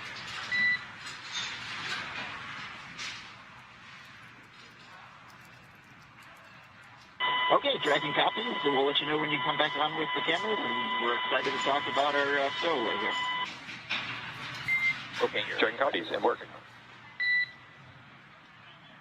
And it does sound like we are in a brief expected loss of signal with the crew. This does happen from time to time when we're in between our satellites, but we will have views and communication back with them here shortly, and we're looking forward to hearing their words on their stowaway and what that special meaning is for the crew. So with Crew-5 now successfully on orbit, let's head over to our counterparts at Kennedy Space Center in Florida. Daryl, it was spectacular to watch this launch from here in Hawthorne, but tell me, what was it like to see it on the ground? It was amazing. First of all, we got an idyllic day right here on the Space Coast. I mean, the temperatures are like, mid-70s. There's a cool breeze. Phenomenal launch. Bob, I want to get your thoughts. You've flown, you've watched. This was pretty perfect. No, this was just outstanding. It was picturesque, with the blue sky, the blue background, a beautiful day here in Florida. The only thing I wish was that I was there with them, because that is the one place that is better to watch a launch from than right here at the Kennedy Space Center is on board the rocket ship. I got to believe that. And though we weren't on board, we did get to watch the views as we were going up and saw them land the booster, which, by the way, that booster also going to be SpaceX's and NASA's Crew-6 booster. So more the reuse, NASA taking advantage of that as well. Absolutely. Every chance that we get to reuse a capsule or reuse a booster kind of drives down costs and increases the opportunity for more folks to fly in space. Now I'm headed out to take a swim, right? I mean, this is just perfect out here. Bob, thank you for your thoughts. And now we're going to move on. We've got an interview here with Robin Gatens, the director of the International Space Station, who also joins us here. And you got to experience the launch from right here outside the press site. And I want to ask you, how did you enjoy it? Well, it's always exciting to see launch to the International Space Station. I've seen many, but especially to see a new international crew headed to the International Space Station was very exciting. And of course, you nailed it. Beautiful day. Really glad we got this one off today. Absolutely, and they'll make that 29-hour transit to the space station. You're the director of the International Space Station, so I want to ask you, I heard there's a book coming out there have been books before about the International Space Station, but a new one's coming out. Tell me a little bit about that. Yeah, it's called Our Benefits to Humanity. It is a publication we have put out before, and we actually released it in July, so it's out. It's both in print format as well as online, so people can just search on Benefits for Humanity, International Space Station, and find that book. And it highlights all of the wonderful research that's going on the space station. This crew will be doing over 200 experiments during their time on the International Space Station, ranging from medical kinds of research that will help treat diseases and produce new drugs here on Earth, regenerative medicine. One day we might even print organs for transplant on Earth. We have Earth science going on Space Station, a number of climate instruments to help us understand Earth's climate. Really exciting results. This is truly what we call the decade of results on the International Space Station, where we're building on past lessons and capabilities to just compound the results that we're able to get out of the space station. And 235 investigations, 76 new ones, and you mentioned the decade. 2 decades, more than 2 decades, the International Space Station has been operating. You mentioned some of the science that they're going to be doing. Now I'm wondering if you have a favorite that you've kind of identified, like, oh, I can't wait to find out the results of that. Well, I've been tracking a lot of them. I'm really excited about some of the medical things. We're flying again a payload by a company called Lambda Vision, and they're producing retinal implants that could be used to help patients with ocular degeneration. So that's really exciting. I'm excited about what we're learning, with respect to the climate. We got brand new climate instruments up on board. We've got companies learning how to make better products through their research through the ISS National Lab and their work on the space station. So I'm also excited about plant research going on Space Station. I think that's not only important for future exploration missions, but also to help us grow plants in harsh environments, small spaces here on Earth. And also NASA, while doing all of that, is continuing to work towards its ultimate goal of getting to the moon, going back to the moon and sustaining our presence there. A lot of technology at the station that works towards that end. We want to actually pause, though, for 1 second, because we understand that one of the astronauts, Josh Cassada, has a statement that he is going to make. It is relatively about his zero-G indicator, which, if you saw in the coverage, it was I don't know if it was a baby Einstein, Bob, but it was a little Einstein. It definitely looked like a small Einstein, but we'll listen to Josh and hear exactly the details.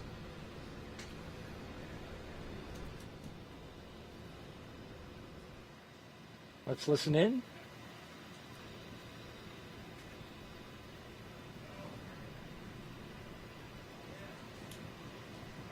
Again, waiting for astronaut Josh Cassada with a special message.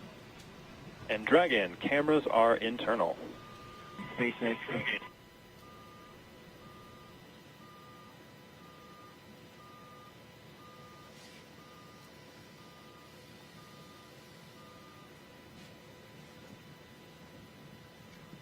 Dragon copies. We are internal with the waistbands off and stand by for the cabin mic check. You see Koichi Wakata is out of his seat.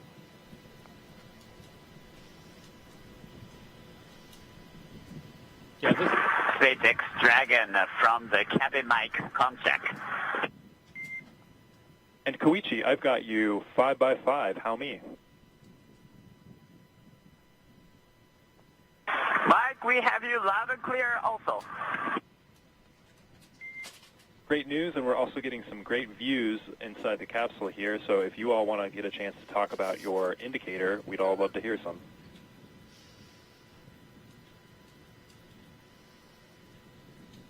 Absolutely, Mike. So, a couple years after we come up with his groundbreaking theory of special relativity, Albert Einstein, in his mind, still had a couple loose ends to tie up. While he was sitting in the patent office, because he wasn't famous yet, definitely should have been, he had what his happiest thought of his entire life. That thought was, person in free fall doesn't feel their own weight. That thought, along with some others that he built upon, led to general relativity and our understanding of gravitation and curvature of space-time. We're experiencing Einstein's happiest thought continuously, like the International Space Station has been doing for over 20 years. On Crew-5, call this little guy our free fall indicator. We're here to tell you there's plenty of gravity up here. In fact, that's what's keeping us in orbit right now and preventing this trip on a Crew Dragon from being a one-way trip. A little bit like life. We live in the same world, we live in the same universe. Sometimes we experience it in a very different way from our neighbors. We can all keep that in mind. Hopefully we can all continue to do absolutely amazing things, do it together.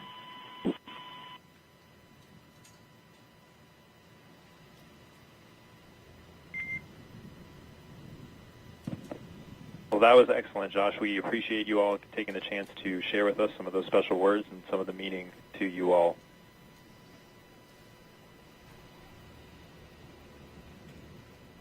I'll tell you, my crewmates are just happy that we didn't break out a dry erase board and get into more detail. We'll chat lensing later. Absolutely. A message from at this time, astronaut Josh Cassada, the pilot of Crew-5, and his fellow astronauts and cosmonaut, floating in space high above the Earth as they head to the International Space Station with a special message about Albert Einstein, who is represented there floating around space as the zero-G indicator, but then also a nod to his theory of relativity. E equals MC squared, I believe, Bob. Well, there are a lot of great things that Einstein was responsible for, and I would just say that maybe there are 5 folks experiencing his happiest thought on board the Dragon capsule just right now. Absolutely, and NASA is looking to return humans to the surface of the moon, and this is part of it, going to the International Space Station. We mentioned some of the efforts in going up there, and of course the science that's going to be done by Crew-5. We're looking forward to that as well. Some final thoughts, Bob, about the day today. Well, it was just a wonderful day, a chance for me to relive the launch experience with the Falcon 9 and the Dragon capsule, and I'm just super excited for the Crew-5 and little Einstein on board and in free fall right now. A very special moment indeed. Before we wrap up, I want to send it over to Megan Cruz, who is with Deputy Administrator and former Space Shuttle astronaut Pam Melroy. I am Pam, and I have just been chatting about how wonderful of a day this was for a launch. Oh, it's a gorgeous day here at the historic Kennedy Space Center. For me to see the next generation of launch vehicles launching to the space station was thrilling. And also the next generation of young explorers. You know, you and I were talking about a young boy here, guys, that bought a space suit, an astronaut suit from downstairs at our store and was wearing it around and running around. How cute was that to see him so excited? Well, I found it pretty cute to see the 3 rookies who were on the flight, as well as my very dear personal friend Koichi Wakata, who I flew with in 2000 to the space station. So I'm inspired by both the young and the experienced. And speak to me about that like you said, you've flown on the space shuttle 3 times. Talk to me about that ascent, how it must feel as they're going up through the atmosphere. It's absolutely a remarkable experience, and I found myself thinking as I was looking at the schedule for this rocket, how physics drives so much of what we do. So it's very similar in the timing of everything, but the space shuttle was a little bit of a wild ride, I have to say. It had a lot of vibration, particularly the first 2 minutes. But, you know, it's a very different experience when you're here on the ground. It always brings tears to my eyes. I pray for the crew. When you're inside the vehicle, you're having a blast. So I'm glad to hear that they were having a blast. Talk to me about why these commercial crew missions are so important. Well, they're really important to us for a lot of different reasons. The whole value that NASA brings to the American people, and in fact to humanity, is around science, a strong science and technology posture for the country, and inspiration. And we see that all wrapped up in Commercial Crew, because we see the ability to do more science on orbit because we can carry more crew members. We see the advancements that have been made through NASA investments in commercial crew and commercial cargo that are lifting our entire space industry. And of course, there's nothing better than seeing an astronaut fly to space for inspiration. Sure. And what's next for NASA? You know, right behind us, we have the vehicle assembly building. Inside is NASA's Artemis 1 rocket. Are you excited for that? Oh, I'm very excited. I'll tell you, it's a big deal when a new rocket flies for the first time. And we have learned a lot. We have a lot to learn, just like I was a test pilot. So when we flew airplanes, we never actually launched the first try. Usually we just taxied down the runway. So we've taken her out to the runway a couple of times now, and we've learned a lot. And I cannot wait to see the most powerful rocket in the world launch going to the moon. Yeah, we're doing a lot of great stuff here, and we're so happy to bring viewers on the ride with us, right? You bet. That's the whole idea. NASA shares and inspires. Perfect. Pam, thank you so much. I appreciate you being here. Guys, we're going to send it back to you for the last time today. Thank you very much, Megan. Great job out there. Appreciate it. And Nicole, Josh, and Koichi and Anna are now on course to arrive at the International Space Station around 4:57 p.m. Eastern Time tomorrow. And of course, NASA TV will stay on the air for continuous live coverage along Crew-5's entire ride to station. Meanwhile, SpaceX's YouTube channel will join live coverage starting at roughly 2 hours prior to docking. And though our coverage here at Kennedy is coming to a close, we will turn it over to the team in Houston to take us through the next phases of the Crew-5 mission all the way through the arrival at the International Space Station. For those of you watching online on NASA's YouTube, make sure you take a look at the description below. You'll see the video link there, and you'll find that for Crew-5 Coast Phase. Live coverage will continue at that link shortly. You can see it at the bottom of your screen. Pull that up for you. If you're watching on NASA TV, you won't notice a thing, and coverage will continue. So a post-launch news conference is scheduled for 1:30 p.m. Eastern Time on NASA TV, and you can find mission updates on Twitter at NASA, at SpaceX, and on the web at nasa.gov, including timing on any potential live tours of Dragon Endurance during the trip to station. Now, before we sign off from Kennedy, I want to thank my partner and co-host, Bob Benkin, for being on the launch broadcast, sharing your incredible insight and experiences. Bob, I really enjoyed listening to you today. Thank you so much. To you and to Megan, your wife, who helped us with Crew-4. We look forward to hearing more from your family, as well as maybe seeing Theo on a future launch broadcast. Well, thank you, Daryl. I very much appreciate that. And, of course, thank you to my wife and my son and our dog Shadow for joining us for a short period of time during today's broadcast. And, again, I just want to echo Deputy Administrator Pam Mulroy's words with it's been an exciting year. The Crew-5 folks are just getting started on their excitement for the year, if you will, on their way to the space station right now. But we've got an Artemis 1 rocket over there, the SLS, in the vehicle assembly building. Looking forward to seeing that back out on the pad and getting her launched later this year. Coming to a launch pad soon, mid-November, we all hope, and we're looking forward to that as well immensely. Huge thanks to all of our guests for joining us today, and thank you to all of you for watching.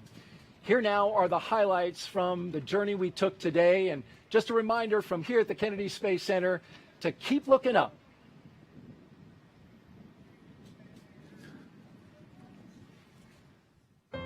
They're getting suited up inside that historic suit-up room, everything going smoothly. And there they are, the astronauts of Crew-5 taking their first steps outside.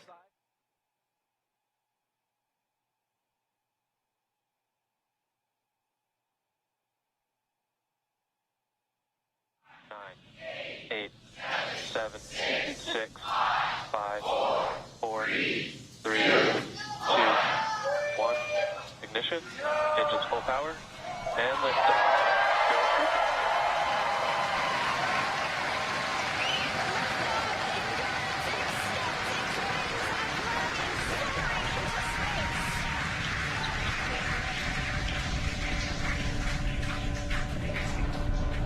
1 propulsion is nominal. Vehicle is pitching downrange. Stage 1 propulsion.